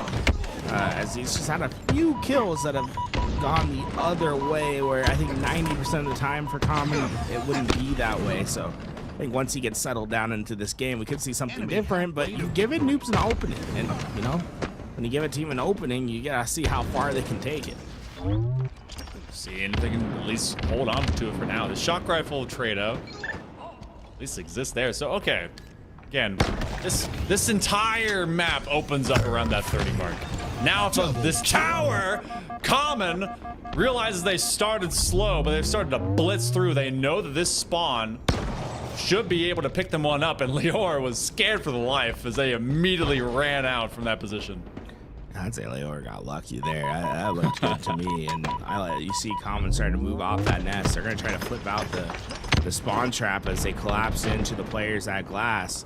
Common going to prevent anyone else from spawning with these 2, so try to get easy pickings on them, and say they'll be successful at that. You see how this game transforms instantly as soon as Common started hitting those shots that we're used to seeing them hit. Big couple kills go their way, and the lead changes. Once again, ABLG up by 3. I mean, you isolate, is KD. You got 5 and 8. That's cool. He's got 11 assists. Dude is laying down damage. I can't wait to see the ending kill feed and scoreboard. Regardless, he ends up taking at least one out. It's Ryan Noob. And down the log against Noble. Noobs and company, they have definitely started to at least retreat a little bit too far. This is a completely different identity from the way that they were approaching a live fire just a game ago. Everything goes very still. Camo's up now. Little Gators is going to be first to it. In fact, all of Noobs is basically missing as they're trying to at least find a high ground and see if they can isolate where the pickup was going to be. That's a nice find. And now Noobs, it looks like they're about to allow ABLG to get to that 40 mark. I think that might be a misstep that comes back to haunt them. They had a chance to contest for Camo, but they have to play a more passive position. And, you know, if you're going to play passive, you need to ensure that you at least trade. Those trades have not been coming. Instead, a kill feed that lights up bright in blue as Little Gators finds his next kill. 14 for him. And, you know, what's been a 3-kill game for the most part has suddenly turned into double digits. So this has been a great run by ABLG and one that looks likely to close this game. This is a beached whale that's bloated. It exploded in favor of ABLG. Incredible considering how tightly contested this was, and eventually getting blasted out of top tower. Now this is recoverable. Depends on if Noobs is able to at least settle down, but they keep getting isolated. That's a nice crossfire shot from Lior. Still though, when you only need 3, and trades will do the work. Tough position for them. Rorsch trying to land something. 2 more and we're good to go for this one to be a 2-0, at least pickup. Outside of Slayer, felt like Noobs just started a little bit into it. ABLG eventually just took over. Yeah, Ryan Noob throwing a great nade to end that one. And, you know, the difference maker, I think, comes from that free camo that LG gets. Little Gators able to get in. No one from Noobs there to contest. And it's a little bit odd because Noobs actually had a numbers advantage before that camo came up. They let the opposing team spawn over in yard and glass, but didn't choose to put pressure onto those spawners. And what happens there is that you're giving favorable spawns to the camo grab to your opponents. If you're going to do that while camo's coming up, I think it's imperative that you also contest and that you play forward on the map. I think that passiveness that Noob showed there comes at a heavy cost as it gave Little Gators to camo, and while he instantly found himself some value, 4,200 damage off 16 kills for his team. Great job, just overall by ABLG to not give up that space for free. It was a long rotation too. It felt like they were hitting that high top side of that plateau from the lift and just really couldn't recover ever from there. Little Gators, or chomp, chomp, chomp, Gators in the swamp. We go over to Stronghold's recharge. Second time I've seen it, at least. Brought in cast booth with you. So let's see if they can be able to take over, because all the war that they were fighting apparently has them staggered out, shell-shocked. And it's got to be now a reverse sweep if Noobs want to make it into the lower finals. Yeah, Stronghold's recharge is a favorite of Ryan Noob as well. He likes this map a lot. Expect to see him constantly pushing his immediate lane. He likes to not really look across that map too often, but rather just get to where he can get those close gunfights and focus on what's most important for him at the time. What's important to them is getting that shock rifle and then grabbing B straight off rip. In fact, ABLG sprinted down to take over C, and they open up the trip cap with force. So Noobs on the receiving end of that, points being sprung immediately, and Little Gators will in fact have that camo. So over the top of one, that's gonna be a nice double. Yeah, look, they're going right for the trip cap as well. And Ryan Noob, this is what I mean by Ryan Noob, just he's gonna put whatever is immediately in front of him, he's gonna try to go for. He gets into those long haul spawns, forcing out pipe spawns, but Little Gators having camouflage here is gonna be backbreaking for Noobs. The last player alive is under pressure, and Strikey trying his best to stay alive. It's desperately needed, as if he goes down like he did, it's going to be at the cost of when his teammates are spawning. So the split and stagger strategy of ABLG is just working so effectively. And yeah, this is not going to be pretty, guys. It's going to take a really long time to break out of this, or at least getting some kills that you don't necessarily get every single day. I mean, the way they have these guys split and staggered on the map can be back-breaking to a squad. Fastest you can win a Strongholds game is about 4.5 minutes. We were on pace up until that point. We've already hit 100, well, about to, in just over a minute and a half. And it's been this guy, Little Gators, flying everywhere, nearly finding a killing spree off first life. Just anywhere, everywhere, all at once. Opposite of them tapping buttons as well, 6 and 2. So really just laying down the law of the land. And Noobs trying to now circumvent that law, maybe rewrite a few bits of it, but they get put out here in control room as we go right back, at least into a continuously scoring ABLG. Right, you're taking a different route. He's going to be able to work with Little Gators to get that kill. They're going right back for the trip cap here. Little Gators will be successful at putting that one in. Now it's only temporary for now. Oh, Ryan Noob caught that player dropping down. That's another kill, and Noob still just struggling on stabilizing here. If this player at B can maybe get them some points on the board, but even now it doesn't necessarily feel like they've stabilized fully. It's a camouflage that comes up, one that Noob desperately needs. At this point, you at least got the tiniest little consolation. It's not going to be a 250 to nothing. Noob's going to be able to replicate what they saw a little bit ago. They've been able to form a couple of moments, being able to get at least 3 up. But still, Rorsch off of this camo needs to be a big impact player, especially from this high ground position. Ryan Noobs is cleared. Should be able to flip C, or at least begin the process, and I feel like they should kind of run outwards towards that long haul and start really getting some extra intel. Oh, but they get caught out. Just as they clear C, ABLG decides, other side of elevator, we'll leave you lingering, and this is now going to be where you're stuck. Yeah, you see, look, AB setup is in for ABLG, but notice the way that they played it. They push right into tower. They're not just setting up the crosses and saying, okay, like, let's set up a defensive position. Like, they're still looking for an aggressive play. That time it's not going to work out for them as Ryan Noob went down early into tower. You see the downside of that kind of strategy, but it shows you the attitude that ABLG has. They're not going to slow down the game at all. If they're given a chance to try to push in for 3, if they can be more aggressive on the immediate lane, they will try to do so. It's not going to be a set it and forget it situation. Continuously rocking and rolling, and now full clear on B. That is tough times for Noobs. All 3 up, getting those double points. C is going to be the dead giveaway, and that is the huge benefit off of having a trip cap. You basically can start dictating these spawners over and over and over again because you have to show your hand. Now A and C, other sides of the map, this is a great position for Noobs overall to at least force ABLG into a corner. Basically going to be towards that red side. Little Gators is going to scare off Lior. I think they got out, Noobs got out of that largely unscathed for what could have been a really nasty trip cap situation. Instead, some quick stabilizing efforts, and Leor finding that kill on the common in the mid map will probably slow down. Well, it should have slowed down ABLG. Ryan Noob just flew instead and got the kill at C, so a big engagement coming down at C. This is for control of the map. When this one from off of the staircase, they're gonna have to back off.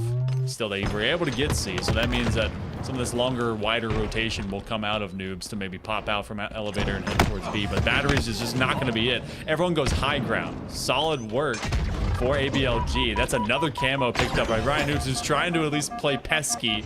You can't see me, can't find me. Oh, but I got you. And look at that, another trip cap into effect. I mean, this is a speed run throughout this game, and this is Noob's last chance as well. They don't have a game to give up.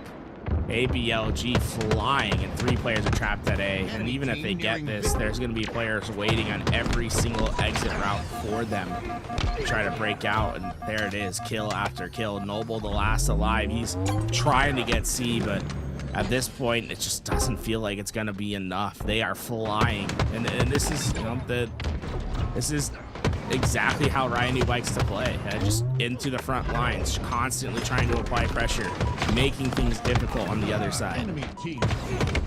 Round 2 of that oddball, all of just the mirage. ABLG will drop 3. In fact, we're gonna have a momentary trip cap here from out of Noobs. If Yeah, they're I mean, going to look, actually... that's the downside of trying to do this strategy that Ryan Noob and ABLG have been going for.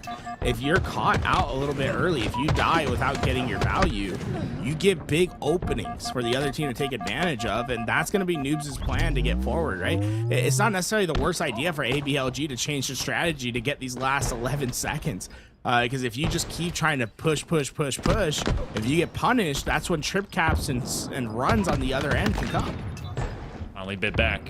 Now they actually have everyone on a spin cycle here for ABLG. They'll be able to at least pop up over towards A, but a massive chunk of points. That one goes 50-50, so that one's not being taken up. B's really the only one under current and available threat. Common is going to have that silent towards C. Trying to be able to shock rifle him. Can't quite land the mark. Still, if A gets reset, they might be able to continue on. If this one gets picked, nice shroud goes up. They will be able to go back to B, but Noobs is putting up a fight. Ryan Noob just got 2 in the mid-map. That's going to get them 4 down, and they can't even spawn up in time. That's going to be game and match for ABLG as they just need 1 more kill on this hill, and Ryan Noob will secure it. 19 kills from him, and you see the effective strategy. Noob's only able to temporarily get some scoring at the end, but that game looks closer on the end game screen than it necessarily was throughout the game. A dominant performance from ABLG. It was an exhaustive way to play the game, but apparently the well of energy that ABLG has is endless and boundless, because Noobs, they got that little foothold. You talked about the detriment of playing that aggressively. It showed. There was a vulnerability that was exposed. That's huge. But it was temporary, because Ryan Noobs and company, they're all right.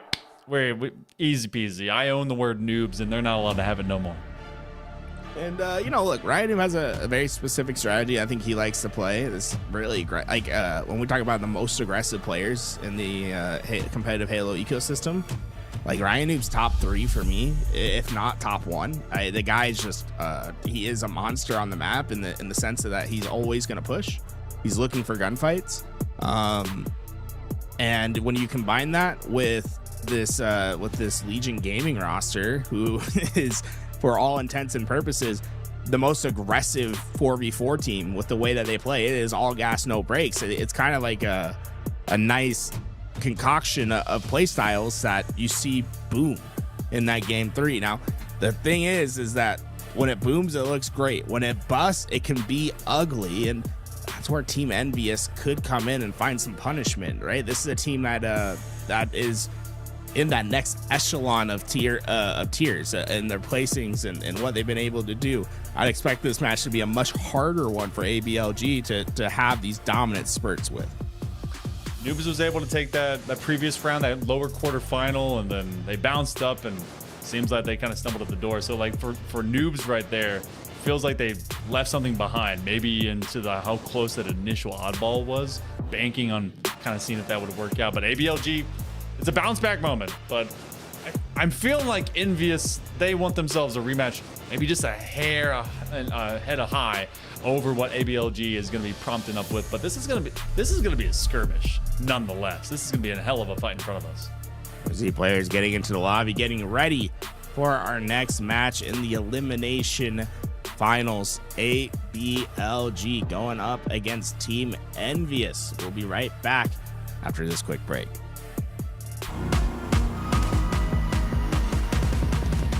Waterloo region, where innovation fuels competition and digital expertise meets a passionate, engaged community.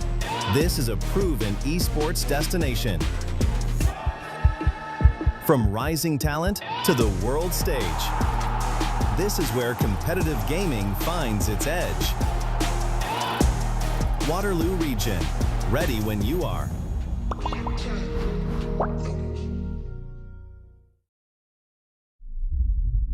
Double kill.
Welcome back. Our elimination finals ready to start. ABLG have a hot 3-0, have a task ahead of them.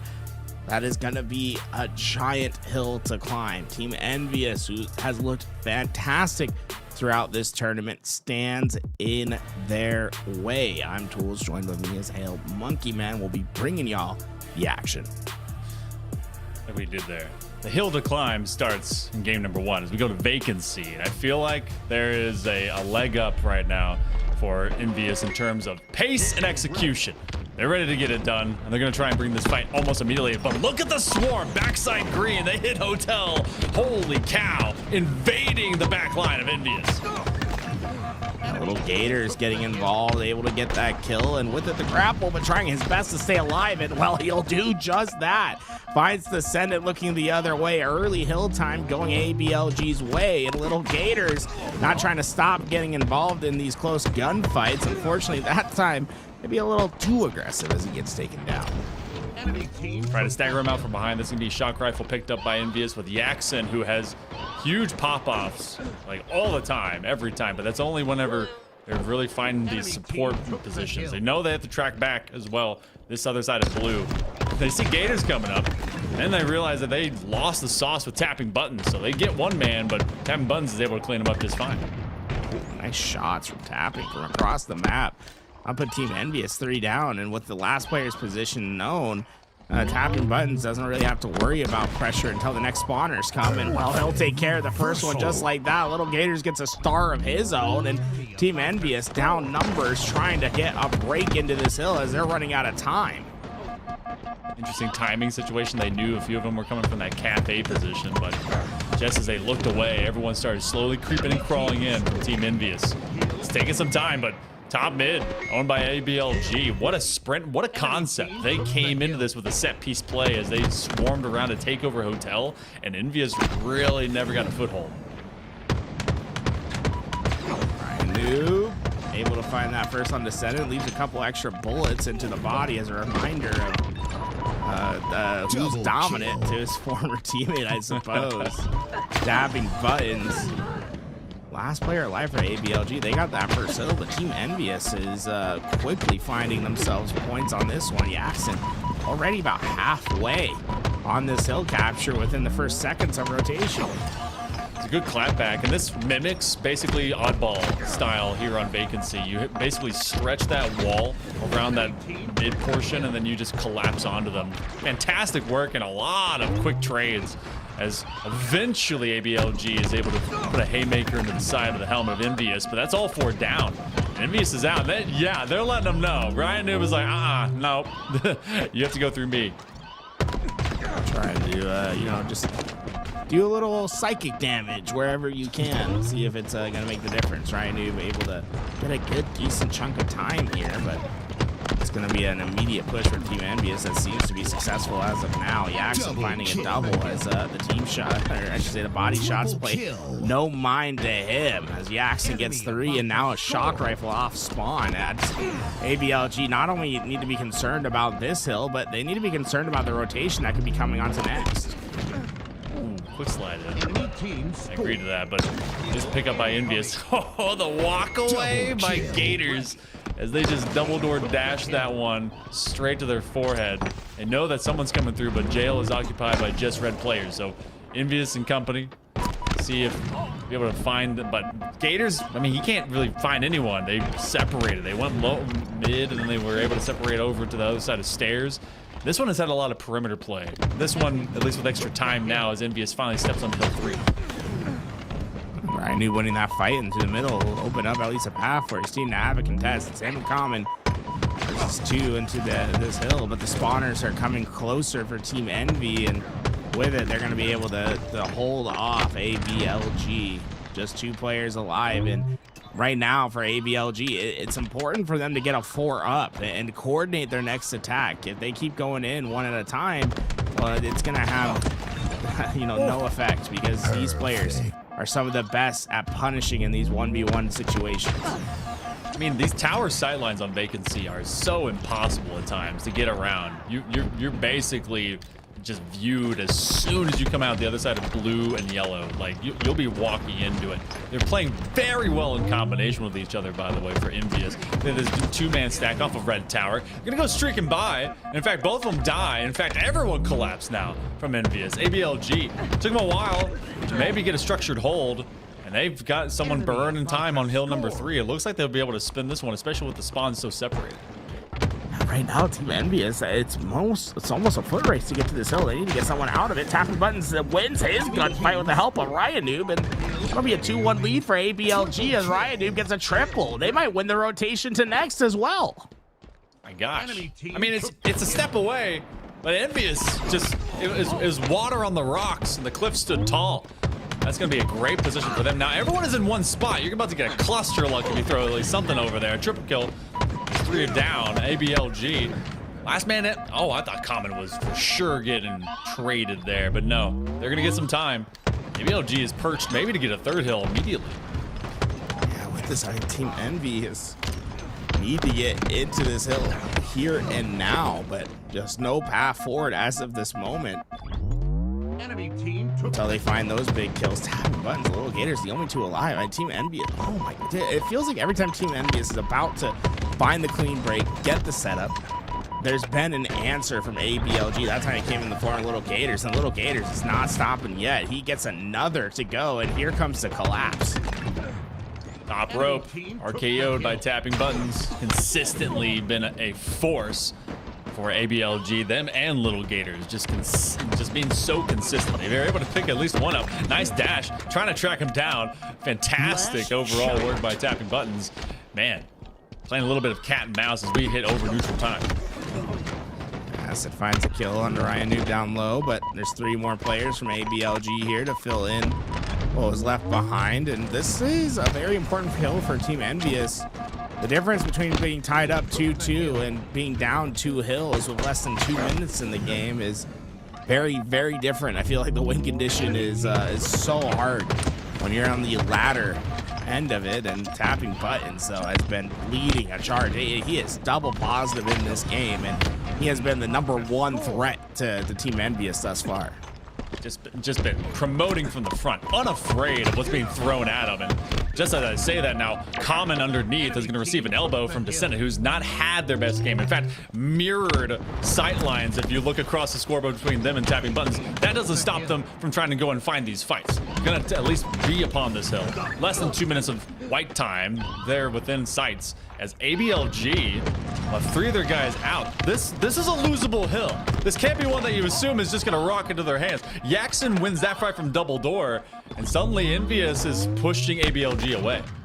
And the Descendant wins a gunfight across the map, so Little Gators, Tapping Buttons have a lot to do in front of him, but Little Gators, man, he has been on a mission on some of these entries. He just finds his kill and tries to make it as complicated as possible. Ryanoob and Common trying to get their break. This is a massive gunfight. This one will probably determine who gets the hill. Common gets the first kill. Ryanoob stays alive, and Team Envious, they need to get in here and now, and Common with the double nade, the cluster luck, they get the break, and with it a 2-hill lead. Oh my goodness. All that extra effort, Team Envious. Oh, and they are absolutely letting some attitude dictate things out there. This is a flavorful set between both of these teams, and this one is kicking off in a big way. ABLG, they're looking for this last hill. They're not gonna let them break in for free, covering both these entry points. At least one man goes down, dashing away, but still, time continues and marches on. Can Descendant be able to find a couple? No, and this has been just continuous clock running. They just have everyone down here. They are trying to tank this damage, and so far it's been successful. Team Envious is carefully trying to pick their entry, but the longer they wait, the closer it is for them getting this capture, and it's going to be counted to the last second. They have to win this break. Little Gators versus Piggy. Little Gators gets the triple kill. It's just Ryanoob that's alive, and that's enough time to get the hill. Job well done, ABLG. They let a bit of extra fancy fun out there, and they definitely utilize some of that psychic damage, unseen but definitely felt by Team Envious, to let them know what's up. This extra bit of nade play, everyone dying in this explosion, and that really separated them on hill number 4. I mean, now look, ABLG. That's gonna be their that's their 10th map win in a row, actually. So these guys are on a run through the lower side. They have yet to lose a map since being dropped into the lower side. They 3-0'd, actually it's more than that. They got dropped into lower round 4. They 3-0'd Void.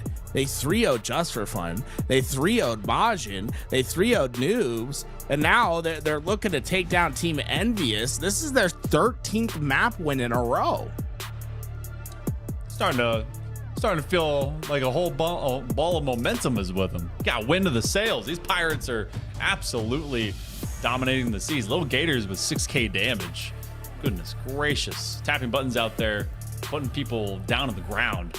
It continues to just be this team running forward. And Team Envious, they had a pause. Well, you know, they had a cooldown position after facing off against Shopify Rebellion. They've been waiting. They were on the receiving end of an absolute bull in the China shop. Yeah, like this game is the series could be over before it really begins for Team Envious if they're not careful. I think the Slayer is a pivotal one for them to grab because Empyrean Flag is such a I feel like Empyrean Flag is probably the mixiest game, like objective game type that we have. So you want to give yourself some security by having a game before you go there, because Empyrean Flag, if things go wrong for 2 minutes or even like 45 seconds, you give up 2 snipers, like that can be 2 flag captures before you know it, right? It's a very dangerous map to have as your decider. So I think it's crucial for them to tie this series up at 1 apiece. When we think about some recency, obviously it was a Strongholds, but you're looking at ABLG, who just got off of that map number 3 to lay down the law of the land and take themselves into this lower final. Well, now they've been given the telltale sign. Ryan Noob and the rest of the gang is here to be able to continue punching them in the gut. Got that shock rifle, that's got to be a priority pickup. They've got to make sure that they are able to at least find some solid trading. I need to see the acid with Envious to be able to be that front runner, sharpen the tip of that spear and be able to jab it home, because otherwise ABLG is just running through it. I'd expect to see an aggressive ABLG as well. With the way that things have been working, I don't think they're going to try to slow down at all throughout this game. So Jackson able to get the first blood, but Little Gators, I gotta say, I've been really impressed with how he's played today. It's just, he's been in crucial moments, has gotten big trades. We'll see if that can continue on. Team Envious, for all intents and purposes, have won the start as they've gotten camouflage, and it looks likely that they'll get the grapple and the shock rifle as well after some routine plays in the middle of the map. All the toys in one basket, trying to just continue trapping them in. And I think key targeting is going to probably be happening, prioritizing Ryan Noobs, just to let them know. So soft shots, and there's some extra information being shared, but this one's going to come down to a crawl. We're talking about pace, we're talking about speed, but sometimes this map in particular can create a lot of separation. Ooh, Piggy caught looking up high when 2 players were down low. He'll go down. Descendant, the only one alive, but he is not hesitating at all in getting involved in this gunfight, but doesn't get the trade out onto Common. So Descendant with an aggressive play, but no positive trade for his team. That's a 4 down with no trade outs, and that'll be another 3. That's a 7-kill swing, and it's ABLG that have the lead from there, making 8 kills in a row now as Ryan who finds another. Ooh, having their Achilles cut out from the behind them. They're just being thrown to the floor. About to do it again. They're being chased down. Still, they just kind of separate for the moment. Envious, where in the world do they go? These players are stuck in the pipes. They have to get out, and big play by Acid to not hesitate on getting out there. He knew that there was pressure coming in, and these players, Descendant and Acid, doing their best, being tough, put in this tough spot as Descendant finds another trade out. But the reality is that 3-kill lead remains the same. Not having the game they want right now. 1 and 5. Talking about the importance of this particular Slayer, and obviously it's just a 3-kill separation point, but you want to be able to get everyone active and online. Common 3s across, lucky number. Little Gators 7 and 6 is going to lead that squad, but Jackson is definitely a position for importance for Envious. Feels like whenever everyone kind of fades, they come up big. Acid at 8 and 3. This is now all right. Where are we going to rotate to?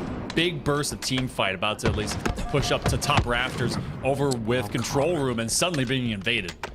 There was 2 players that pushed into that elevator room, and Common was last alive. What he did was he held his ground, didn't let them know where he was, and he ends up getting a trade that he probably didn't deserve, but Acid, good timing, gets the back smack on the camo, and with that, a triple kill that goes his way. 2 kill deficit now, but he knows where this last player is at, trying to hunt down Common, who's honestly making the same play that he made at the elevator, and that same play will be successful for his team once again, as he's able to cut down Acid. Common in that basically being sat while everyone else is being tiled down, able to be the benefit receiving that kill as well, and then they just cannot do it again. 12-5, by the way, out of Acid, quietly up and just winning it out over and over again. They're going to down check these corners. Very disciplined way to kind of approach this map at this point, as they've been able to regain this lead. Ascendant, some extra lucky 7s. And ABLG, this has gone away from where they want it to be, but you know, trades are happening. We're approaching that 30 mark that really is going to be this big jump point. Yeah, I think the big thing they got to be scared of is that shock rifle going to Team Envious for free and being able to hit some big shots. Looks like tapping buttons and little gators combining together to get that kill, and that might keep the shock rifle away from Team Envious for now, as Acid, he finds another to get to 14, but they're giving up some big position here. Although they have that 5-kill lead, I think this fight in the pipes is going to be a very consequential one. Trying to keep it sightline onto the window. That ends up being a 2v2 win with the +1 up by Descendant. They're going to get that shock rifle. Quick miss onto LG as they will stream away, but they can't survive. So that's going to be dead in Whirlpool. Ryan Noob has fought on 2 separate fronts. Obviously, no eyes in the back of his head as he has to get away from a plasma. Team Envious looks like this is a big bounce back moment for them as they're about to approach 40. Tapping buttons went down. He had that shock rifle, so that'll move it over into the hands of Envious. 6-kill lead for Team Envy as they're looking to collapse in on the rest of ABLG, but 3 kills, no answers. Shock rifle off the map. Shroud screen for camo. It's just Acid that's alive, but just Acid might be enough. He has 15 kills in this game thus far, and he is hiding, waiting for someone to become unsuspecting. He'll get his first, man. Acid has the number of these players on ABLG, and honestly, he might be the reason why they have a lead right now. He has kept this in order for Team Envious. Got their number and he's robocalling them over and over and over again. Constant harassment and taking so many kills. Yaxon hurt just behind that back corner. Can't quite get a bead on where Ryan Noobs is. So hold that thought. As great as individual plays come out of Team Envious, in the same thing out of Ryan Noobs, who's put the attitude and his money where his mouth is. A lot of positioning here from Envious as they start to position for this back end of Hydro. They don't know and everyone's here. They're surrounded. They're just trying to play a coy from this corner. And Ryan was trying to maintain that tension. Eventually he's forced out and will get chased by Descendant. Trade outs are in, a 4-kill deficit, so trades can't be the answer for much longer as another one comes in. Acid doesn't get the kill, a rare miss from him. And with that, tapping buttons will get his shields back. 4-kill deficit to make up, but maybe a path forward for ABLG here. These next fights going to be crucial to their game, but it's Yaxon that comes out with the first strike. Common, again, having themselves a conservative moment, but it's only 2 left to be able to finish it off. As they surround them, they will ground and pound them. Piggy's able to get the final. So we end up with a series, y'all. It's a great bounce back from Envious, able to stabilize and keep this ship from rocking over. Yeah, big shout out to Acid and the plays that he made. I mean, even the end of that game, he ends it with a triple kill as he flew forward onto the map and, you know, earns themselves an even series as they go into the flag game on Imperium. Talking about the importance, Envious obviously was at the receiving end of a very feisty ABLG and a vacancy that can be prone to kind of a negative influence as soon as you start spinning the wrong direction. It was a great game plan especially, but the set piece was already used up. Acid at 19 and 10. That's someone that consistently is looking to hunt people down. Piggy, gotta give him his flowers. 13 assists off of him, even with kind of a soft negative to it. So For Team Envious, this is what they needed to restructure and kind of settle back into this fight. Off rip, I mean, keep an eye on Descendant here. He's usually the player that's going to go and get that sniper right away for Team Envious, but with how hot Acid's being played, I'm wondering if they're going to give the snipe over to his hands and see if he wants to make a play with it and instead send Descendant over to the front lines to try to get those rockets. Either way, sniper over shield going to be the main attraction here at the beginning game for both these teams. Prop up around that other side of Banana and just seeing if they can win it from either. Everyone pretty much goes to topside sword, see if they can just full flood down, and that's with that support of the snipes, because you have to play that counter snipe and otherwise.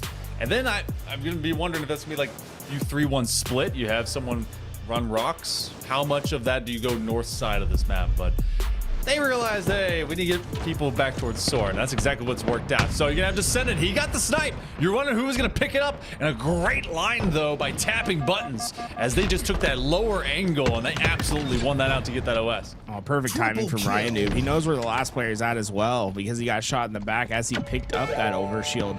So they know where to leave that player behind. That's gonna be both snipers, an overshield, and a flag run for ABLG right off the beginning of this game.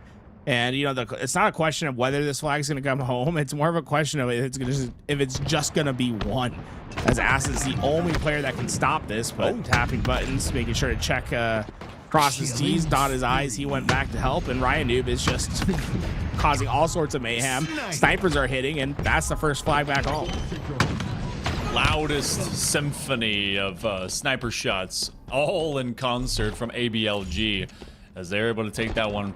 And within the first minute of play, pure control, 2 solid snipes. That was tapping buttons that opened up the salvo. Oh, that ricochet goes off into the void. But Team Envious, they are as well. And ABLG is just denying them an invade. Jackson looks like he tanked that snipe shot. Got a hit marker, but did not take down his shields. Instead, a 1v2 for Jackson to try to deal with. Little Gators and tapping buttons trying to work together to take down Jackson. But I like this from Jackson, right? You don't need to force the gunfight. You're just trying to hold space and do damage where you can. And well, that damage might just turn into a couple of kills that might turn into more. A flag run opportunity for Team Envious as he goes out the front window. A rare sight, but with how dominant their map control was, they had no reason to hesitate. This looks like a flag that will be going home. Yeah, they crushed Common, I think, on the other side of the map. So this one is just going to be walked in. Everyone is just MIA. 404, ABLG not found. So Team Envious, you see that one in a structured rebuttal. Leaving about 20 seconds or so, we got rockets coming up. So everything starts at least slowly drumming up towards these long form positions. Descendant wants to be sneaky in top tower. They have been found out. They wanted to find someone from behind as they rotate in sword, and ABLG absolutely wants to steal this side of the map, but they're just not being allowed to move in for free. Ryan, I think, almost surprised that he hasn't seen anyone on this push yet, and by the time he gets to S1, Acid did hear those footsteps. He took care of the problem. That's 4 down. And look, Acid, he might just hold this overshield. He is holding that overshield until the spawners come up. So he's going to try to maximize his time with it. And he gets right into the front lines. I mean, look at it, dive bombing in. And that flag is coming back towards him. This is a dangerous, dangerous situation for ABLG as Team Envious looks likely to put their second on board as long as they this flag around the corner. Say the flag runner had rockets, so I was surprised that they allowed that to continue just happening. So they gave up that position and at least that responsibility, but it becomes a duel. Ryan Noobs takes up the tower. Now they're forcing Acid to have to drop. I think they're going to be on the other side of that lift, but they eventually do shoot him down. So anything but guaranteed. Playing a lot of defense. The hardest thing to hit is someone that doesn't know you're there sometimes. As soon as the lone survivor wants to go back for that flag, but it's already gone. So all that extension and ABLG, we get a little bit of breath of life as we stabilize back to just 1 health. Weird situation there that arises, but one that seems to be benefiting ABLG in the long run. Another flag pull from them as they try to take this out the snipe side. They get 4 down, and with 4 down, Acid will have nowhere to go. Little Gators could try to hit the spawn snipe for the overkill. Anyone, no. So that's going to time out, but he's still getting damaged nonetheless as he hits the spawner of Biggie. And ABLG, they take a 2-1 lead, and they are pressuring for potentially the third and game-winning flag capture here. Trying to just resist so many targets already behind them, especially off of immediate spawn. Piggy's in the middle of the map. They eventually win that fight. That gives them a position of hope, but Tapping Buttons has just been playing this like it's doomed, just running it down. Triple kill. He's done his job. Little Gators just has to do theirs, win this next duel, but they cannot, as that is going to be a separating point. One man is very weak. Splash nade just to make sure that everyone stays back. ABLG is just kind of selling out to make sure Team Envious never really gets to start. Ryan never wasting a chance to show off his insta-explodes. I mean, if he has 2 stickies, you know that he's going to try to throw them around those corners. Ryan finally goes down. No one there to keep that flag alive. Instead, there'll be another set at the attack here for ABLG. Oh, it looks like someone did get the flag touch. They're moving this. Tapping Buttons is running this flag. Tapping Buttons is already halfway home. Common has the cutoff with the overshield. Is there anyone there to stop him? This is the game-winning flag that could be on its way. Tapping Buttons pushes it home, and there it is. Empyrean flag goes ABLG's way. Livefire Strongholds could be the final map in this series. That was so quietly the climax. just fell upon the initial sword that I think it was Tapping Buttons was able to find that initial triple. It was staggering so much. They were given an extra 10 seconds just so he could run it back down. He's like, all right, I guess I'll finish it for us. And there it goes. So good looks for ABLG. They've got a map number 4 in front of us, and Envious is on death's door. Not dead, but definitely hanging there. I think it's been so cool in this series. The impact players for both these teams has been Tapping Buttons and Acid, who happen to be the 2 Mexican players in the lobby playing for American teams. Something that you don't get that we didn't see a lot in the last few years, but showing the talent in Mexico and showing why that they're on these teams right now. Tapping Buttons and Acid, I mean, these 2 are going to war right now. I've learned anything about good old esports in general and all sports. Gotta let the cross-regional divide just open up. I want to see these rosters go bananas. We saw it with Legend. I'm seeing it with Acid. We're seeing it with Tapping Buttons, and these guys are really shining bright under the lights in this, which could be that final push for ABLG to get into that grand final. But Team Envious stands in front of them as we go to Strongholds here on Livefire. See an aggressive play by ABLG through the middle of the map. They take a ton of damage, but it's all to get the sniper out. Tapping Buttons got his shields back, and now looking for a chance to hit some big shots.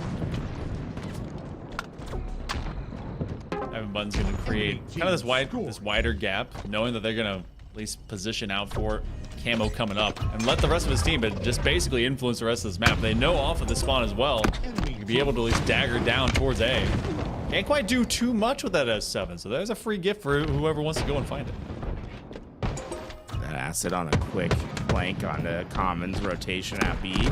Get initial damage, but little Gators there to try to stop it, but I don't think anything's stopping Acid at the moment. Oh my, he rips LG off that off that white cement blocks, and Descendant goes high into the sky. He gets his kill as he looks for the next. Dropping 1 still, just skyscraper high.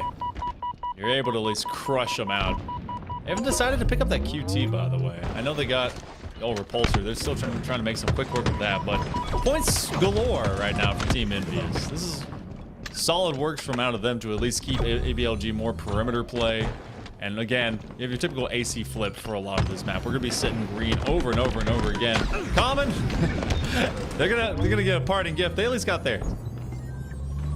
That Acid early on his rotation at the A, no one there to contest him as ABLG is trying to get their way into B, and it is an all-out contest. Eventually it goes their way, but they sent everyone to do so.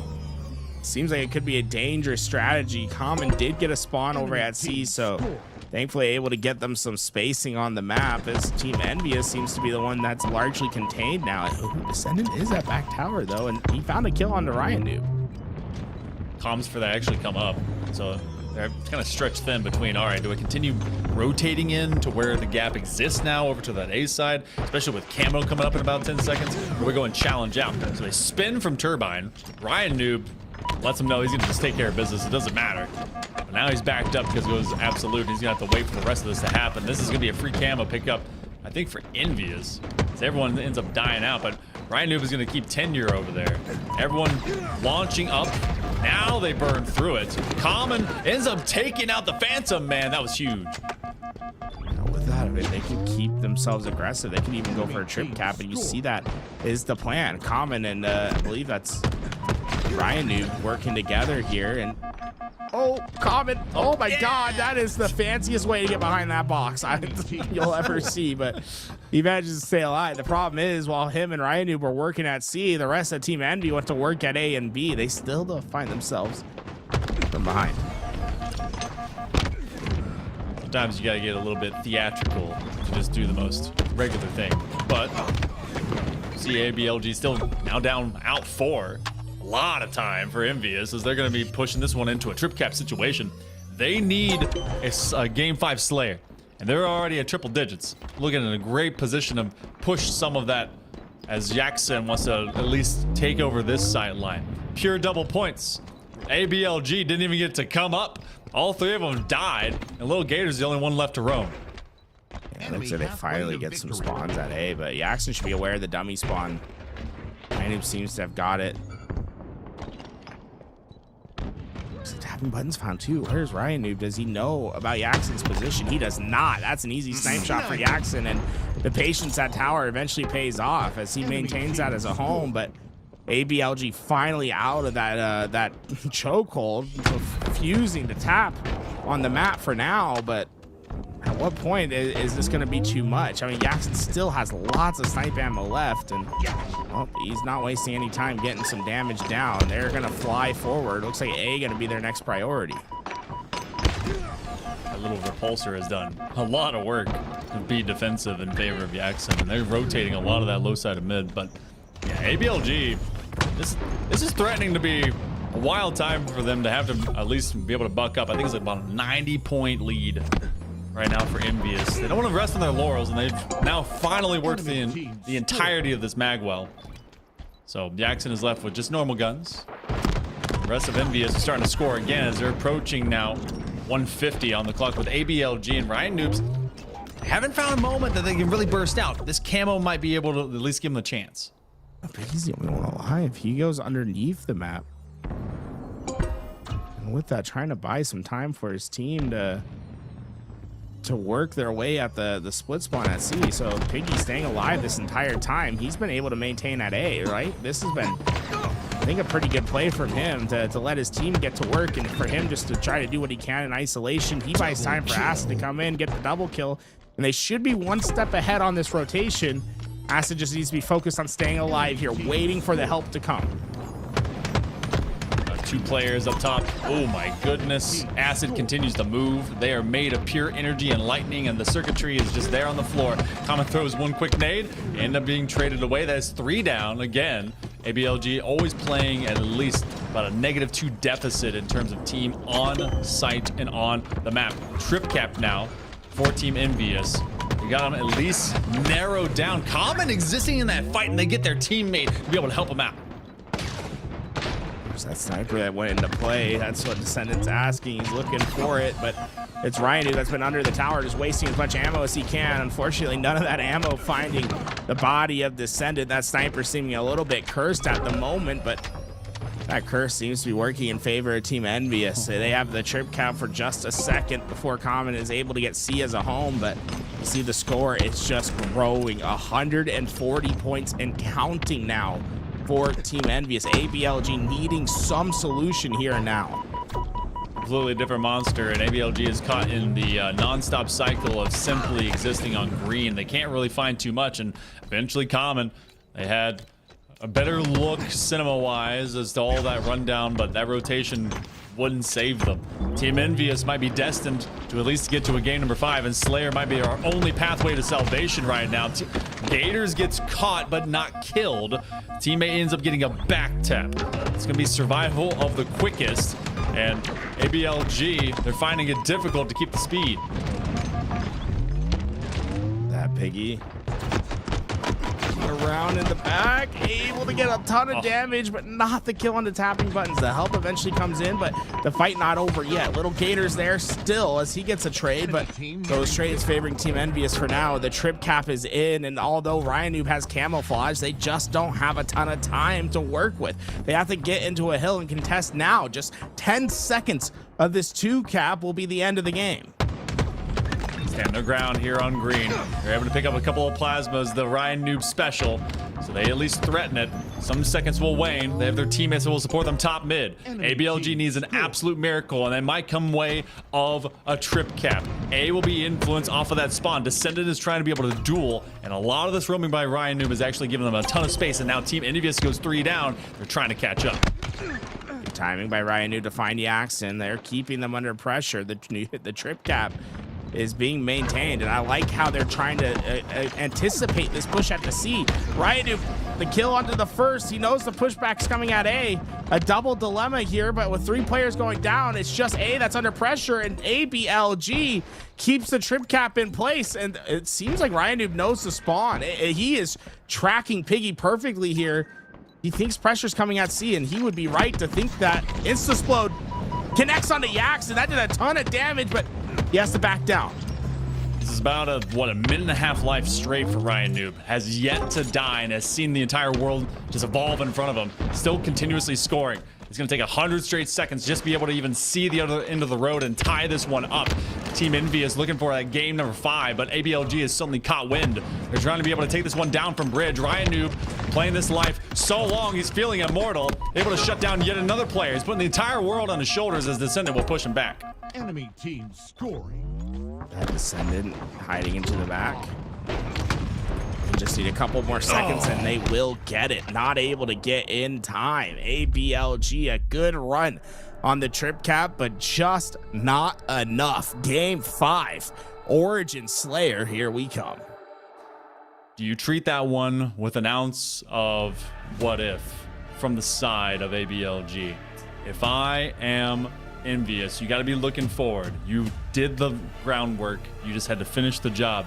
But there was a little resurgence there, Tools. Like, starting to feel the magic from out of ABLG in that game. But hey, the woulda, coulda, shouldas didn't happen. It's just Origin in front of us, and both these teams got to figure out who's hitting that grand final. I was curious whether they start this game right away. Looks like Common is the lead, and Common is not going to waste much time getting themselves into this next game. Descendant having a fantastic performance, 21 kills for him. Common was matching on the other side with 20 of his own, but a lot of work that's needing to be done for ABLG. The Slayer last time, Team Envious felt so strong on the back half of that Slayer. Can they find a solution to what went wrong? We saw great moments. We saw them at one point even get a pretty substantial lead at the beginning of the game, but Team Envious just seemed to always be one step ahead in the end game of that Slayer on recharge. Origin, lots of power weapons to work with, but it seems like Team Envious thrives with that freedom on the map. They definitely do. We're obviously going to see a huge surge towards Pyramid. Go and grab that sniper. Definitely start dueling with it. Own that high ground. Maybe cross map if you dare. But Envious has bounced back. But is there enough bounce in their step with that pace? Origin is a massive separation piece, especially for both these teams trying to get into this second Open Halo Series final. Shopify Rebellion's waiting for anyone that wants to face them. ABLG's trying to make sure it's them. Team Envious, Acid, top rope, first blood. That Common, the only one left on the snipe side of him, and Yaxon gonna go at it to see who gets control. And Common wasted no time. He sprint slid his way right into that gunfight. He comes out on top, and I like how he says, I don't even get the sniper for this. I'm gonna let one of my teammates get that snipe. I'm gonna try to stay forward on the lines. It looks like maybe Little Gators, the player that got away with it, and he did. A headshot for the first. The second into the body. He is on fire, but unfortunately too many players to deal with. threatening the rocket the whole time and then just punching him in the jaw is a way to live. That is wild. Tapping buttons, getting 3 off first life, has one rocket left to deliver to some unwanting Spartan, and that one will pay off as Jackson hits the floor. I mean, look, this has been a fantastic start for ABLG, and they can continue this trend forward as they have them largely trapped into that base, but decisive plays from Team Envious to get some spacing. I really like that from Descendant to try to move forward as fast as he could, but fortunately for them, power weapons have been making the big difference right now. Common with that sniper maintains their lead as he's able to clean up all that was left behind. Trying to be the executioner, and their cleaver is in the form of a big boomstick. They know that they're basically trapped over there. Look at this 3-1 split. Given so much information as to where basically that negative space is. They're going to clear out one. Everyone from Team Envious is now just rats in the cage. They don't want to immediately have to funnel through, but this rotation from out of Common is giving them such confidence. Even though the rest of the team fell out, they cleaned up the rest of them. Ooh, Little Gators has a split spot. That's going to tell him that Acid's nearby, and Common, he's got himself in flow state right now. He is just perfectly picking his opportunities. Finds the punch onto Acid. That'll be a cleanup for tapping buttons, and the rest of Team Envious might just be in trouble. One shots everywhere, and Ryan Dude feasting on them. A triple kill for him and a 6-kill lead now for ABLG as they are flying at Team Envious. Envious was able to get us here in the first place, but we've seen this one slip. Remember, it is not quite out. Still, we start seeing that late term of the Slayer is well within reach, and Ryan Noobs is trying to keep pace, trying to keep Frosty. They've definitely been so quick with it, and it's an exhausting way to play this game, but trying to get tons of information, process, and throw it into your team. You know, a couple half strength, ABLG falling out. Now Rockets going to the hands of Team Envious. As Jackson wants to do unto them what he received last time a Rocket was at least screaming through the sky. ABLG only up by 1, and Team Envious is looking for someone now to even it up. And this is what's so scary about Team Envious. Look, they're on the back foot. They went on a 6-1 kill run there to get the game within 1. ABLG able to respond back with a Ryan Noob double kill, but it just shows you that they're never quite out of this game. The Team Envious squad knows how to deal with pressure, and they oftentimes rise to their occasion. Right now, Descendant, he's ascending. I mean, what a shot from him. Angelic, straight up heavenly to send that one straight to hell. My goodness, Team Envy is now down 4 as this is a massive resurgence from ABLG. Little Gators don't have to have their game as long as they're promoting everyone upwards. Common is at 10 and 5, and they're all going to hold this cave position now. They're kind of funneling directly in, and that's exactly playing to the hands of Team Envious. Still now down only 4. Find a nice double kill. That's an extra one. Blast his feet straight out from under him. I just saw a Spartan become a rocket. That was a 4-man push, trying to take down the players of Team Envious right there, but ABLG not able to finish that, and in fact, it was perfectly trapped by players like Descendant and Acid. So they're keeping this game close. Despite ABLG having a lot of the tempo throughout this game, they have not been able to close it out. And it's because of how effective these players have played on their back foot. 30 all in. Well, I guess the tale is true. This game isn't going to start until we hit the 30 all mark. First to 20 and determine our winner here. It's all the patterns, all the same. I see it too often, and we get to see it in real time. This one has the makings of being real gritty up until that final 10. Trying to at least create some kind of zoning. Tapping buttons, it's getting everyone to calm down. Feels like they've been very reactive, very responsive to try and make some of this. Oh, getting a whiffy off of the melee. The fact they got that first is actually wild. But a stellar response by Team Envious to not let that one go too sour. Down 2. As close as this was, 8 kills separates. You do have the Rockets up. They don't want to give up life just for that. You'll be able to find a lot more value as well. They find 1. Piggy and company, they're going to try and go up to mid, but it's Ryan Noob that's tracking him down from behind. Dude is just a monster and living under their bed. Yeah, look at Ryan Noob having no hesitation on getting into the front lines there. Tapping buttons, following what he left behind. Able to find 1. The cleanups for Common should be in as he's hunting down the remaining players. This could be a free rocket for Common. It's just, oh, Descendant got a good spawn though. It's going to be a 1v2 for Common, but he has help coming in from the other side across the map. They get the kills. This Rockets can secure the game, and Yaxon cannot get the angle onto it. Common gets another kill, and now the Rockets are in play. He gets 2 with the Rockets. Oh, Yaxon helplessly having to watch his teammates fall. It's a 7-kill lead for ABLG. Big burst moment.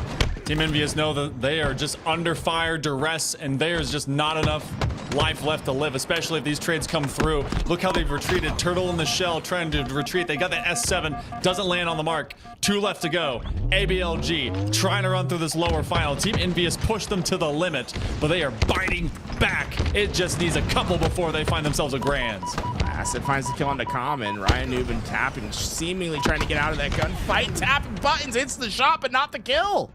49, just 1 kill away for ABLG, but Team Envious trying to make that last kill as hard as possible. I knew he was going to play as the doorman right around that secret little corner. Everyone's all the way back. Oh, and there it is. Fist fight. Yaxon, the final man to fall. They're going to win it by 8. And ABLG, they go through the lower bracket. They had a streak of wins. And then they simply had to win it in 5 to get themselves a date with Shopify Rebellion. And just to give you guys an idea, I mean, they dropped down into the lower bracket in winners round 3. They had to go through a really long run through this elimination bracket, and they've made quick work of it. 3-0s all the way up until this series, where they win out a gritty game 5 against Team Envious. ABLG, I mean, really turning heads here. This has been a fantastic performance as Little Gators, Common, Ryan Noob, and Tapping Buttons have made it to the grand finals to take on Shopify Rebellion. Sometimes you just got to give the little guys a chance, and apparently they've turned into the big boys. So ABLG and Shopify Rebellion, that's going to be the big show under the lights and in the winner's circle. Someone's going to step in and maybe take control. Good old SR, they just got to win it once. ABLG, they've got to do it twice.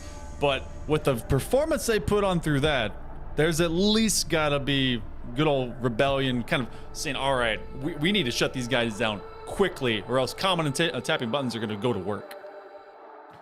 Yeah, take a look at these stats, and I mean, wow, what a crazy game. But Common and Tapping Buttons stepping up, doing their best. Big P on the other end, 4,600 damage for Piggy, but not quite able to close that one out. And with it, that means ABLG are in the money. Second place is going to be $400. First, getting 1,000 of this $1,400 prize pool. So big shout out, these guys at least securing themselves $100 a piece in this prize money, and looking to get much more if they can defeat Shopify Rebellion. But that's a tough task, right? SR has been dominant all year long. And, although we've seen them lose a few times, we haven't seen them lose a grand finals yet this year. Yeah, tough, I think, undersells it, but it definitely is a solid adjective for it. This is going to be David meet Goliath. This is going to be Ant versus Atomic Bomb. But ABLG has shown us they can rewrite physics. Tools, I'm ready. Like, this is going to be coming after a break, but like Shopify Rebellion, I don't know if they're prepared for the initial burst off the scene. Maybe I'm talking too much for ABLG, but I'm really excited for this grand final. They're going to bring some speed to this. It looks like, shout out in the chat. I think Eli X and DSA Group have a shared Golden Kappa train. I think that means if you guys, hey, look at LV2, you guys want to give some subs, maybe we get involved in the Golden Kappa train. Either way, that's cool as hell. Make sure you give some support wherever you can. ABLG versus SR gonna be our next match coming up soon, as that grand finals is going to be on the way. When we come back before the grand finals, we have one big reveal as well. We have the graphics card, the AMD graphics card, to give away to one lucky competitor here today. We'll we got to get ourselves ready, get the drawing ready, do all the prep work ahead of that. So we're gonna go back behind the scenes, get all that prep for you guys. And, when we come back, we're going to be giving away this AMD Radeon 9070 XT graphics card. Don't go anywhere. Grand Finals coming up next. Waterloo region, where innovation fuels competition and digital expertise meets a passionate, engaged community. This is a proven esports destination. From rising talent to the world stage, this is where competitive gaming finds its edge. Waterloo region, ready when you are.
Waterloo region, where innovation fuels competition and digital expertise meets a passionate, engaged community. This is a proven esports destination. From rising talent to the world stage, this is where competitive gaming finds its edge. Waterloo region, ready when you are.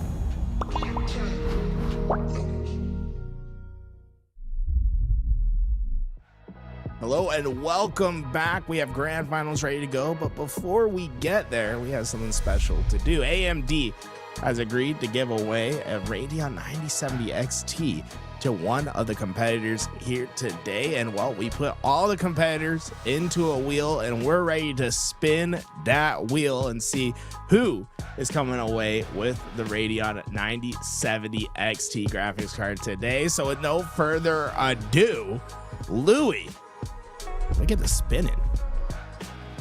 Who we got? Who we got? Oh my God, look at all the names on that list. Look, all you have to do is compete for your chance to get in here. Louis, get ready. Click that button.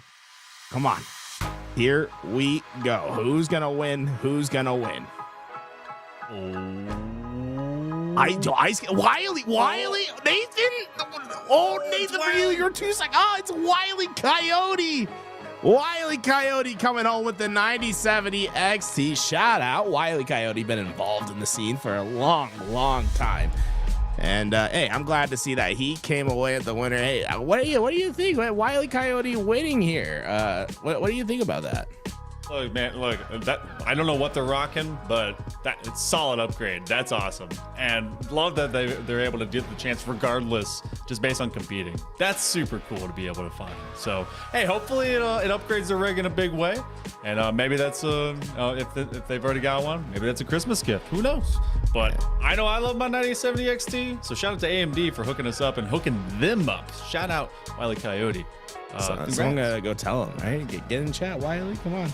Yeah, I don't know if he's here right now, but you know, Wiley Coyote, always a fantastic player to watch. And with that, we have our grand finals ready to go. Thanks to the sponsors here today, HCS Grassroots Initiative bringing up a big part of that prize pool. AMD for giving away the graphics card. Tellus for their great community and being able to come in and support with the way that they are. And of course, the Waterloo, go explore Waterloo, guys.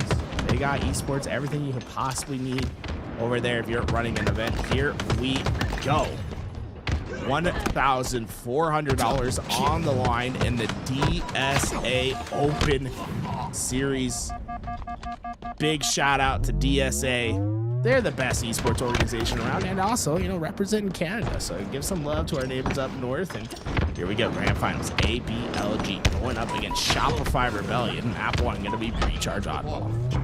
All the love and energy from our northern border homies coming in live and loud with you. As Brian Newman Company, ABLG has a lot of work to do, especially if they want to be able to force this one to go the distance and get the big cash, because they have to find themselves into a bracket reset. It's been Shopify Rebellion tracking down, but it's taken a lot of Spartans to make it happen tools. A lot of players laying on the floor there in Whirlpool. ABLG currently has the ball as they start working on some possession, position, and mostly just keeping Rebellion away. Certainly chaotic here, as we've seen a big standstill between these two teams. Cycle going to try to break that attention as he looks to get involved. Frosty broke in through the back ranks. He'll go down, but that might have opened up a path for the rest. All three players at ABLG standing on top of each other. Royal 2 taking the high route, able to find the first. The second goes down as well. Perfect's in the feed. Ryan Noob thought he was gone for half a second, but trying to make the most of what's left behind.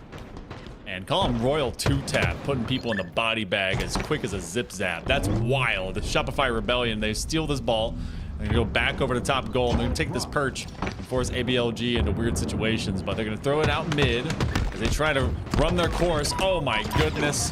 Last shot, they've got a third kill. That's gonna be that one. Now as they aim for the 4-star Dragon Ball just on the other side, but that wish has already been granted as they separate ABLG from their lives.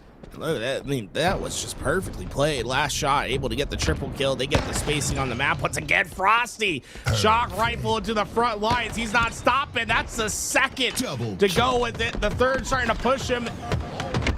Oh, I thought he was going to get the perfect kill to go once again, but what's a Shopify Rebellion? They have no hesitation on trying to put the pressure on ABLG whenever they're given the chance, and well, it's come to great effect for them. They have opened up quite a lead now, and with Camouflage coming up, it looks likely that they're going to be the ones that get to put it on.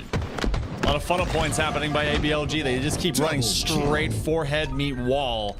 And Rebellion is that wall. Brick by brick, they've just pushed them away. And Royal 2 last shot. Everyone here from this SR squad is continuously just reset ABLG's advance. They're trying to retreat from around the C-plat. They know that someone is nearby. Good read. Shadow Man tapping ends up running notice? up by. He's just chilling. They just walk past each other. No one takes any shots there. Cycle going to throw that up to his teammates, trying his best to stay alive, but too many players taking a look. But either way, it's Frosty. It's getting a little bit of ball time while the rest of ABLG has to push up on the map. Thinking to at least maybe run it out towards that other side of elevator. Rebellion is only down to a couple, but this is going to be ABLG that now is in a familiar position. Tapping buttons gives her life to at least stall them for the moment. Rebellion is starting to encroach from two sides. It's really sandwiching this moment as they take over immediately. We are 30 seconds away from our level 11 hype train for the golden kappa going away. So look, if you guys want to get some support, now would be a great chance. We got all our great co-streamers here. You know, even thinking about supporting the channel, now would be a great time to do so, as last shot is flying into the front lines. And right now, Shopify Rebellion are just pulling out all the stops. It feels like they are a walking highlight reel.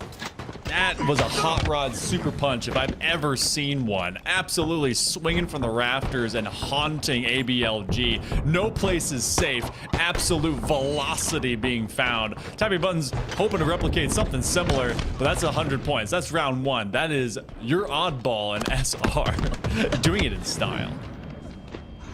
Fantastic round one from SR, and a lot of their success came from the multi-kills. Think about last shot getting that triple kill, you know, the double kills from Frosty and Royal 2. A lot of their success is going to come from chaining positive engagements together. If ABLG can focus on getting the trade outs, right, not letting value extend past one, I think they'll have some better success in the second round. Oh, that's a cutting moment right there for ABLG. Common had the camo, and then they just get shot down as they were trying to engage with them right around Whirlpool. Unfortunate for them. And Cycle, that's a dangerous man to give the shock rifle to. Rebellion knows it. They're going to play themselves as the Sentinel. That must be where ABLG gets through. That is a very slidey Spartan. They take that G slide, they just stick themselves to the ground. Well, that just a minute off the clock already. No one getting time yet, but Cycle is just a monster inside these pipes. No one's getting through, and I think he saw buttons for just a second there. Here comes the pressure. That's the first shot through. The second does get the trade out, but the job not done yet. And Frosty Frosty almost got a second to go with it. Little Gator's just staying alive, but he's the last alive, and last shot not gonna let him get away. A bit of chain lightning happening as they have that reaction. Just you're so close proximity, but that shock rifle has really been impacting this game. You can throw as many nades as you like. They're still going to run away with at least your best friend's life off in the corner. So maybe don't go open that window. Still, tapping buttons cannot survive from that blast. And Rebellion, after what was a straight minute and a half plus here, tools of reckless and consistent slayer, they start actually scoring some points. Yeah, with it, I mean, ABLG are largely contained on the same side of the map. They do get the first kill. That's going to make it a little bit tougher for Royal 2 here, but still, they're waiting for a coordinated attack, and it's just taking a while for all the pieces to get into place. By the time they do, you'll see Royal 2 just ready to play the ball and take on a fight of his own. Got the backsplash. That was a tough moment for Little Gators. Not able to be the same kind of slayer savant that they have been over the last several games and series. Stopping point right now for ABLG. Royal 2 looking for options. Like, all right, where do I take this ball? Where do I really want to go? Trying for the call out. Oh, and then even when he's just sticking around from off of the camo, Little Gators comes back in. That's going to be a nice pickup. Actually, he's going to be able to find this. Yeah, I was surprised Royal 2 stayed alive as long as he did. That's been a struggle for ABLG. It's just stopping the players before they find a little extra value. Extra value, I think, has been the name of the game for Shopify Rebellion. Players staying alive one shot longer than they should and being able to turn that into more. ABLG, though, for the first time, have a Shopify Rebellion on their back foot. The spawn's not in their favor right now. Spacing on the map favoring ABLG, and an aggressive ball rotation here from Common to try to stay on top of this situation. That was really well played by ABLG, and they even left Cycle last alive to try to pick him up as the spawners come up. Enemy has the ball. Just on the other end of this midlife of this camo. Now with shock rifle. Very dangerous. Got that, just that quick call. They're coming in through Rafter. Can't quite get the job done here either, so that's going to be taken away from them forcibly. ABLG is a temporary lead. We hit the midpoint of this clock. A lot of targets to have to deal with. Frosty knew that they were kind of around a tight corner situation, trying to deal with that crossfire that Cycle's supporting with. But they built up what I think is like 15 seconds of straight time. And now ABLG is just finding it impossible to break in here in top gold. And this shock rifle has just been a showstopper against ABLG. There has been nothing they've been able to do to try to take it out of the hands of these players, and unless they find a solution to it, this game is just gonna go in Shopify Rebellion's way. There's no stopping it at the moment. Too many crucial moments where they think they have the first break and they go down, and Double kill. last shot just making things look easy from his perch. Ball dropped. Enemy has the ball. It's gonna go quiet for a little bit here as Shopify Rebellion does clear the board of ABLG. You know, they basically secured them to be ladder half, elevator, and blue. So Cycle now running the gambit. I think they're gonna stay glass for the most part. Maybe walk that one down as they want to get towards a reset side, but that's all of a bait situation. They hand it off, Cycle goes back glass, and they're forcing ABLG to just kind of slowly skirt around behind them, and they just can't break down these walls. Common finds his next target. Cycle gonna be trying to get involved right away, but he's last alive for his team. So, well, he's last alive, but he has done a great job of staying alive. And in fact, he might be able to find a kill, and he does. Wow. And this is what I'm talking about with Shopify Rebellion finding extra value. Look, Royal 2 staying alive, right? Are they going to finish him? No. Last shot. Able to get the kill, and Royal 2 stays alive. Cycle gets an extra kill. These are the things that just kill you in this game, because what should be routine never is against this Rebellion squad. I want to know what the average life is for Royal 2, like length. And, like, it feels like it's somewhere around a minute and a half. Pretty long, especially considering the. Oh no! Last shot. Oh no! I think he saw some of the shots fired from previous games. He said, "Oh, maybe the reverse will work in our favor this time around." Just go take a dip, and here's a couple of shots to follow you. 70 seconds.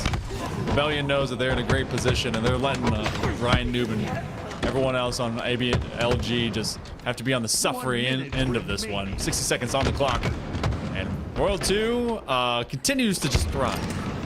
He lets Frosty go ahead and take a lot of that damage, but will result in a positive trade for his team. More to come. That's a second.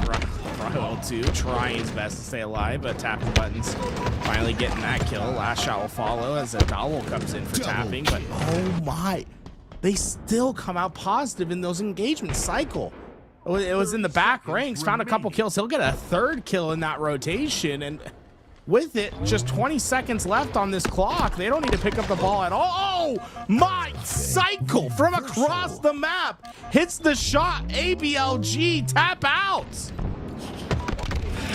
They're trying to survive. They just got to get past this leg lock. It's just not happening. Seconds remaining. Cycle and Royal 2, the only ones living. I say only, but they are definitely a mountain that must be usurped. You're gonna have 1 second. Somehow you got to get this rock moving from where it lay up to this top perch. And as soon as they let go of it, that is gonna be done. It's dusted. It's gone. Game number 1 under full control by the Rebellion. Just a fantastic game from Rebellion, especially the second half. It's a nasty shot. I mean, look, no scopes across the map. I mean, Common's like, what do you do? Yeah, it's like, That's even more impressive than like the S7. The shock rifle from that distance is not an easy hit. And you can see Royal 2, 22 and 14 in that game. Cycle with just 16 deaths. And Royal 2 actually doing the main job as the carrier that time around. A rare sight, but he was hitting some interesting rotations as he seemed to always be looking for a frontline push. Able to pump out 6.8K while also still maintaining that level of just control of where the next play is going to shift for this Rebellion team. Incredibly impressive. In case you never met the guy, pretty good. Minute 13, by the way. Thank you so much for showing me exactly what I was talking about. That long life. You can't get rid of him. Dude is gonna haunt you wherever you go. So we go over to the mean streets of Streets. In case you didn't know where Streets was, it's Streets. We got Slayer. The streets of. Do you know? New Mombasa, right? There you go. Yeah, I knew my lore. Let's go. I know. It's in fact, in case you guys didn't know, it's right next to Pink Street. It's right, big old sign, just right there. You may see it on the fly through. We'll find out. We got Red Gun, my least favorite gun in the game, but that's because I sucked with using it. These guys, they know what they're doing. Let's see who's able to go and sprint for it first. See Camo coming up in about 20 seconds here. Frosty trying to win out his lane, but Tapping Buttons coming out on top there is going to buy some spacing for ABLG, and it's just Royal 2 Last Alive, but Last Alive still getting a kill. Don't let him get a second. Oh, he tries to hit the sprint strays, but Tapping Buttons down to one shot, still comes out on top in that gunfight. The sign's right behind this guy, by the way. Just letting everyone know. All right, so quick sprint. And this is where ABLG absolutely has to find themselves in a solid position. If there's going to be life in it, it's going to be in the Slayer. Camo gets dropped early, and it goes over to a dangerous dude. Royal 2, if they had a long life before, they're going to have an even more perfunctory one here. Everyone's stuck over in PD. Last shot goes down. They're attacking from several different acts. Wow. This is cleanup duty here for Royal 2. Royal 2 got to his corner. He's trying to stay hidden, and he will. Little Gators not check the back corner. I mean, who would, right? No one ever stands back there. It's not even a corner. It's just an open field. Dude was just checking the cabinets for snacks, seeing if anyone had stowed anything away. ABLG got a couple. Still, it's a 2 difference. This planter position is always so sneaky, so tough to read because you just go streaking on by and then you're just not ready for them to be in that plant. But Rebellion does hold this one at least at arm's reach. Big brother meeting little brother. This game's gonna get out of hand real fast if they don't recover in this spot right here.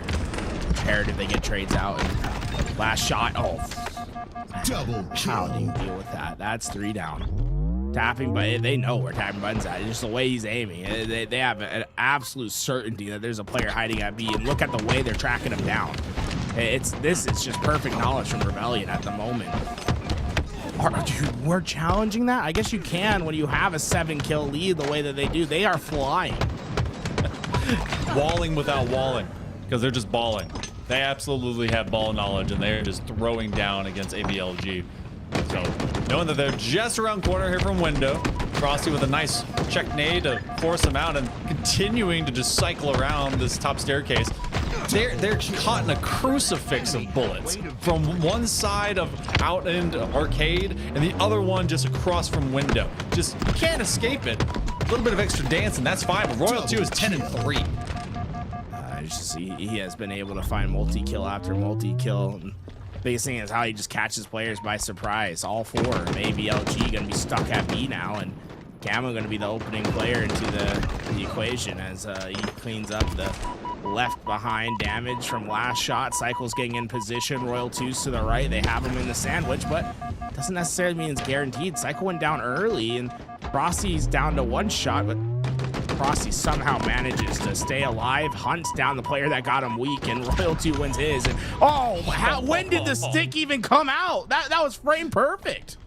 Just animation cancel on lock. Absolutely just doing them damage, both mentally and physically. That Spartan ain't coming out in a while. You're gonna try and at least go up. They run out of bullets. I've not seen that gun run out of bullets in a hot minute. Eventually they have to run through the mag, but up by 11 and it stayed that way for good, solid second. Trying to get some separation, they do so. Ryan is able to survive, and believe it or not, ain't out, ain't over. There's a lot of catch-up to do. Two-man push coming out the right side. Royal 2 cycle combining, but Happy need to get both. Unfortunately, did not expect Royal 2 to just be right behind his first target there. He's gonna get another long-range fight. Little Gators knows better to challenge that one. He's looking for a different angle, and maybe if his Priam was a little higher there, he may have gotten him. But oh no, they didn't think Royal 2 would just challenge back out, but they don't know Royal 2. That was just premium play from him. He got involved in all 4 of those gunfights, and this game is quickly coming to a close. Just pushing at you as soon as you think that this fight is gonna alternate and rotate. No, that's not the case at all. 14 up. Our Shopify Rebellion. Cycle, just making sure everyone stays respectful and at distance in ABLG. They don't want to have to press out. They can't press out. They know that they're about to be taken into a 2v1 off on the water cooler of all things. We put our feet on that. Come on, people get drinks from there. Royal 2, they're hunting. It just feels like they have no hesitation at all. This might be one of the fastest games of Street Slayer you'll see. No steak to be found, but it certainly feels as if it was steak-esque. You know, maybe what do they call it in Japan? The hamburger steaks? The Wagyu? Wait, no, Berg steak. Yeah. It's like a steak, but it's made out of a hamburger. I'm like, okay. I got you. Those are delicious. Yeah. I mean, look, it's not a steak. Yeah. It's hamburger, and that's. I mean, right now, ABLG, they are ground beef. There's nothing left. They've been grinded up to a pulp, and that'll be it. 50 kills for Shopify Rebellion as they take a commanding 2-0 lead in the grand finals. You could definitely get a few sliders out of that matchup, I'd say. Not quite a steak, but I'd definitely gobble it up. And so did they. 50-34. Shopify Rebellion. It was close until it wasn't, and that's probably outside the 30 kill mark shared between both these teams, and then stretching that lead far and wide. Just 16-6. Dudes spreading the love and the damage. Tapping buttons had some moments, but I mean, forgettable, unfortunately. And that's not what ABLG wants this grand final to look like. Shopify Rebellion, though, received their challenge. Challenge at the doorstep of the Kings of Halo. 4K damage from out of Royal 2. And they're trying to turn this one into a quick one. Yeah, Royal 2 has been a cheat code in this game so far. I don't know what you do about him. I think someone just said he's never had a negative KD in a tournament in his entire career. What? Oh my. Wow. Just like, yeah, he is by far the most consistent player I think that's ever played Halo. And wow, so far, I mean, he is leading the charge for his team. I want to give a big shout out to the sponsors here today that helped make the DSA Open Series happen. HCS, AMD, stay curious for the Waterloo region and tell us, as they have all come together to basically help throw on a fantastic tournament. And this might be the final game unless ABLG can find some sort of solution. Took the hill. Moments, miracles, and magic are made and stuff like this. But you have to be able to get rid of the evil wizard, and that's Royal 2 on the side of Shopify Rebellion. Common and company, they got to be able to get this first hill. They do unlock that S7, and they had at least a sideline degree. And goodness gracious! Royal 2, that crown fits very well on his head. Yeah, Royal 2 just picked up right where he left off, and he is finding players off spawn.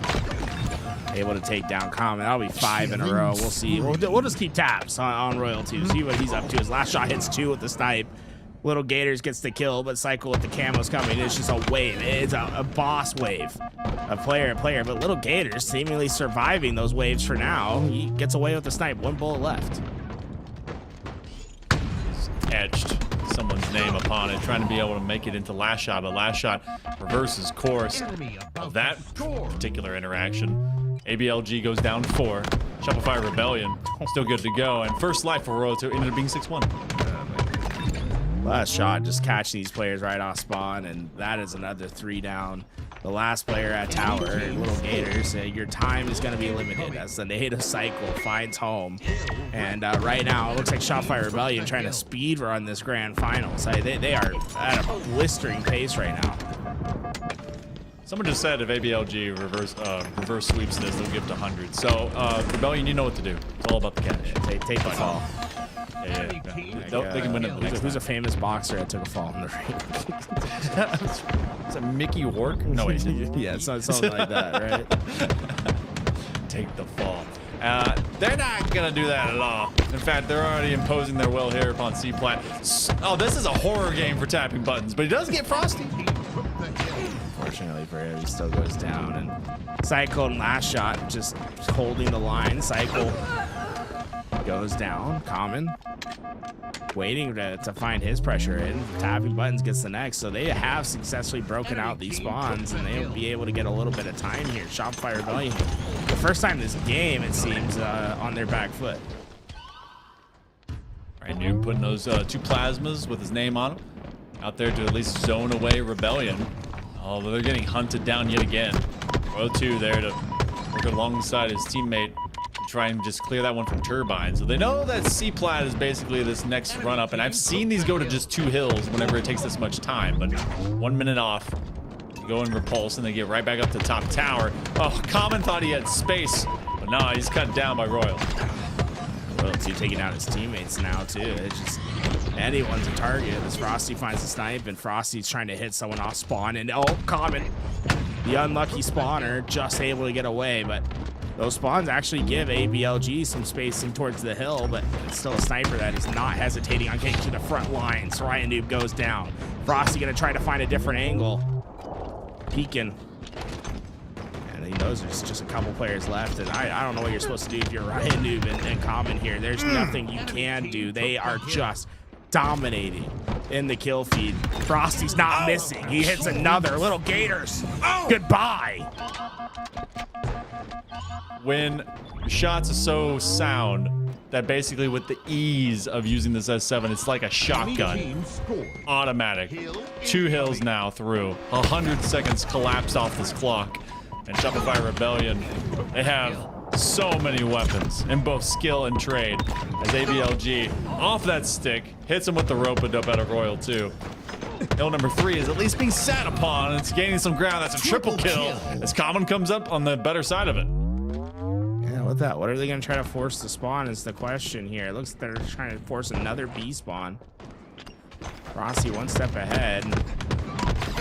Finds Ryan Noob before that trap springs to action. So with it, Shopify Rebellion has a small numbers advantage for a second. Royal 2, the last alive. It's him versus tapping buttons. And oh, Royal 2's automatic. A double kill for him. 3.0 KDU right now. Add 5 assists to that as well, and you get some extra pluses. They're going to work on this hill. That's on the other side of it. Oh, and the patience to just let his teammate just like, all right, yeah, I've done the rest of the work. You just get him from that top high ground. BLG has to run scared for the moment as they send out at least a couple of fresh plasmas. That's gonna be last shot. They can't quite replicate what Ryan Noob does, but still, pop goes the weasel as they just peek over the edge. And some progress has been made. ABLG does have a chance to maybe get into this hill, but I've seen it's stolen from even greater margins. Oh my God, this little gator is just completely caught out. No value coming out of that camo, and you know, Shopify Rebellion is being very cavalier at their position. They're not leaving a lot of players by hill. Instead, they're trying to rush into enemy lines and get the kills away from that hill. It's just tapping buttons that's alive, and well, he's getting caught out before his spawns are coming in, so he needs to live, but it's gonna be a lot harder than anticipated. Tapping buttons, shout out for him staying alive, but all that time, Shopify Rebellion stood in the hill and they got the capture. They're up 3-0. One more and they win the series. Straight domination right now out of SR. ABLG is just trying to get a foothold, and so far no one's at least progressed over to that 4th hill, but I mean, push comes to shove. That mud hill is very tough to go and hold because of it being so open and angled. They do have the QT if ABLG is able to pick it up, but S7 right now in the hands of a dangerous dude with it last shot. Gaining some positioning, trying to at least put one of the side leg of a Spartan. They can't quite land the 3rd, but they do at least clean up the rest of it. And ABLG will go down 75%. Might catch a guy off Shopify spawn. Rebellion. Look, he's gonna come right back. He might catch a guy right off the dummy spawn. This is an interesting trap that he's setting up, and I think they're giving up. And Loki, it looks like they're waving the white flag. But how they've been playing this, this has just been so dominant. The way that I mean, look how spread out on the map they are. They are just controlling so much of the map. You don't get to see this level of domination that often. It is just a beauty to watch these guys at Shopify Rebellion work. Brings a tear to the eye. Just art in motion. These guys continue to just run through Halo as it is. ABLG, giving them a lot of credit. Long streak through the lower bracket. But this is that big upgrade that we were talking about, meeting echelon for echelon. I had that awesome game number 5, but Shopify Rebellion, Killing Frenzy, last shot 22 and 11, just to put a big old star on his chest. Putting some extra shots into Ryan Noob's dead body as well. It looks like they're opting to play a game of Slayer to end this game. They have not stepped into this hill yet, and that's an indication that they will not step into this hill. It's going to be all ABLG trying to get to this hill. But anytime they do, you just know there's a couple players from complementary angles trying to find what's left behind. Ryan Noob with a good nade, but where's the rest? Royal 2 and Frosty still alive. So they're hanging out by the tower. KO from downtown Frosty and company. They know everyone is just being slowly tracked. They could get the rest of this hill. They obviously could control it. Little Gators at least wins that duel. Shopify Rebellion playing with their food. They are the predator and ABLG is the prey. They just continuously cycle down. They're gonna have that QT go over to Royal 2, which that is not something I would want to know, but for Shopify Rebellion, it's dangerous waters regardless for ABLG because they consistently are just popping them from out in the green. Are you kidding me? Double kill. They're multi-kill for Royal 2. I mean, it's like he's averaging more than 2 kills a death at the moment.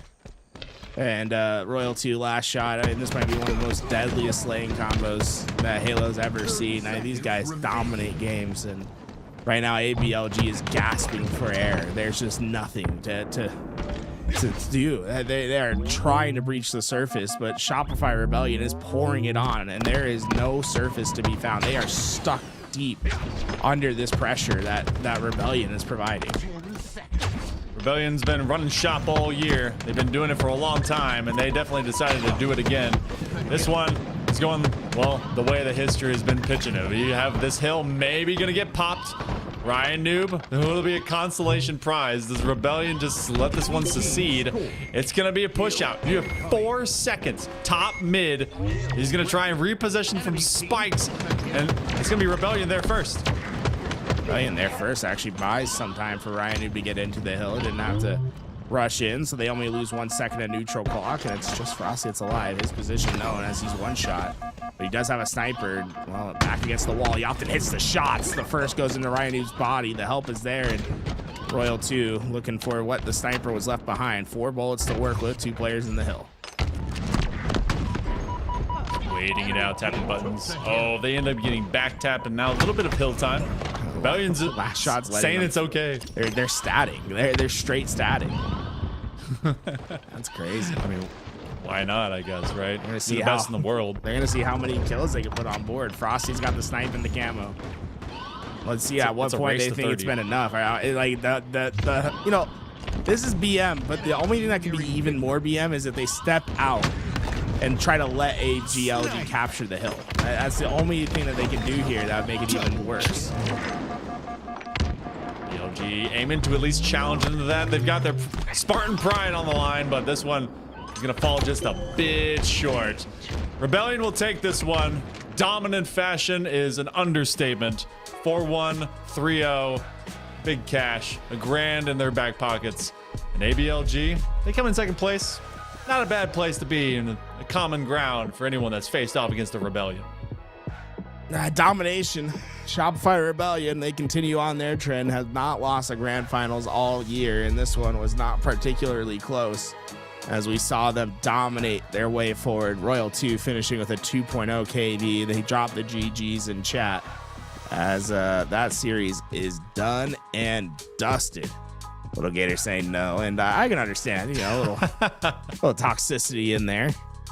As we see this one finishing 21 assists from Frosty as well. So big shout out to everyone that participated today. ABLG, congratulations on a big run through the lower side. I feel like they won some big games. They got themselves inside the money. Shopify Rebellion obviously winning the tournament. Big congratulations to them. One big thank you to DSA for throwing on this tournament, the Halo Open Series.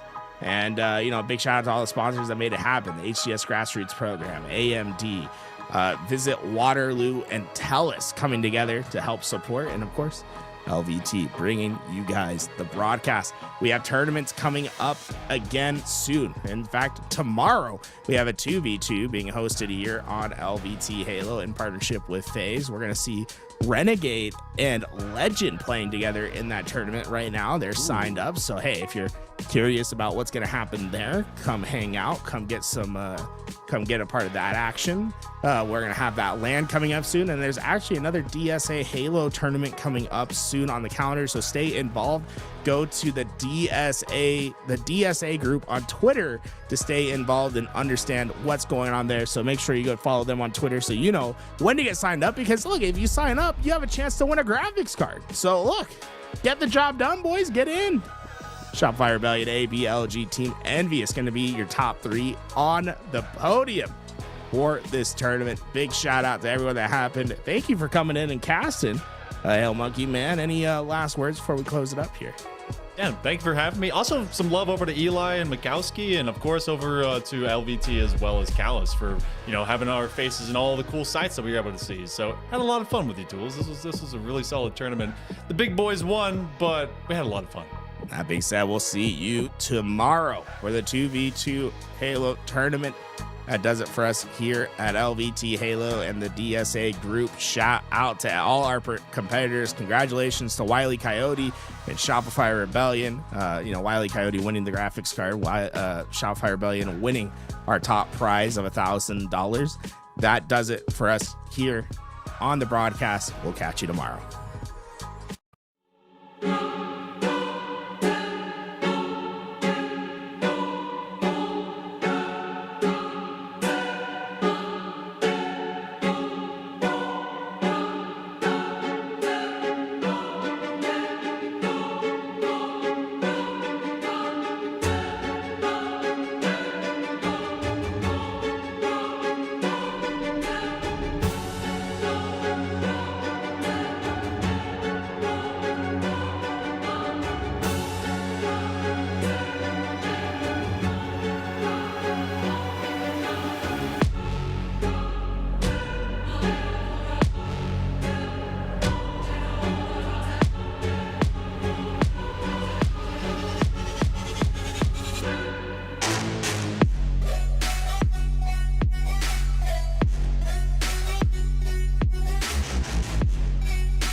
Waterloo region, where innovation fuels competition and digital expertise meets a passionate, engaged community.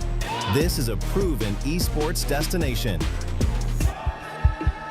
From rising talent to the world stage, this is where competitive gaming finds its edge. Waterloo region, ready when you are.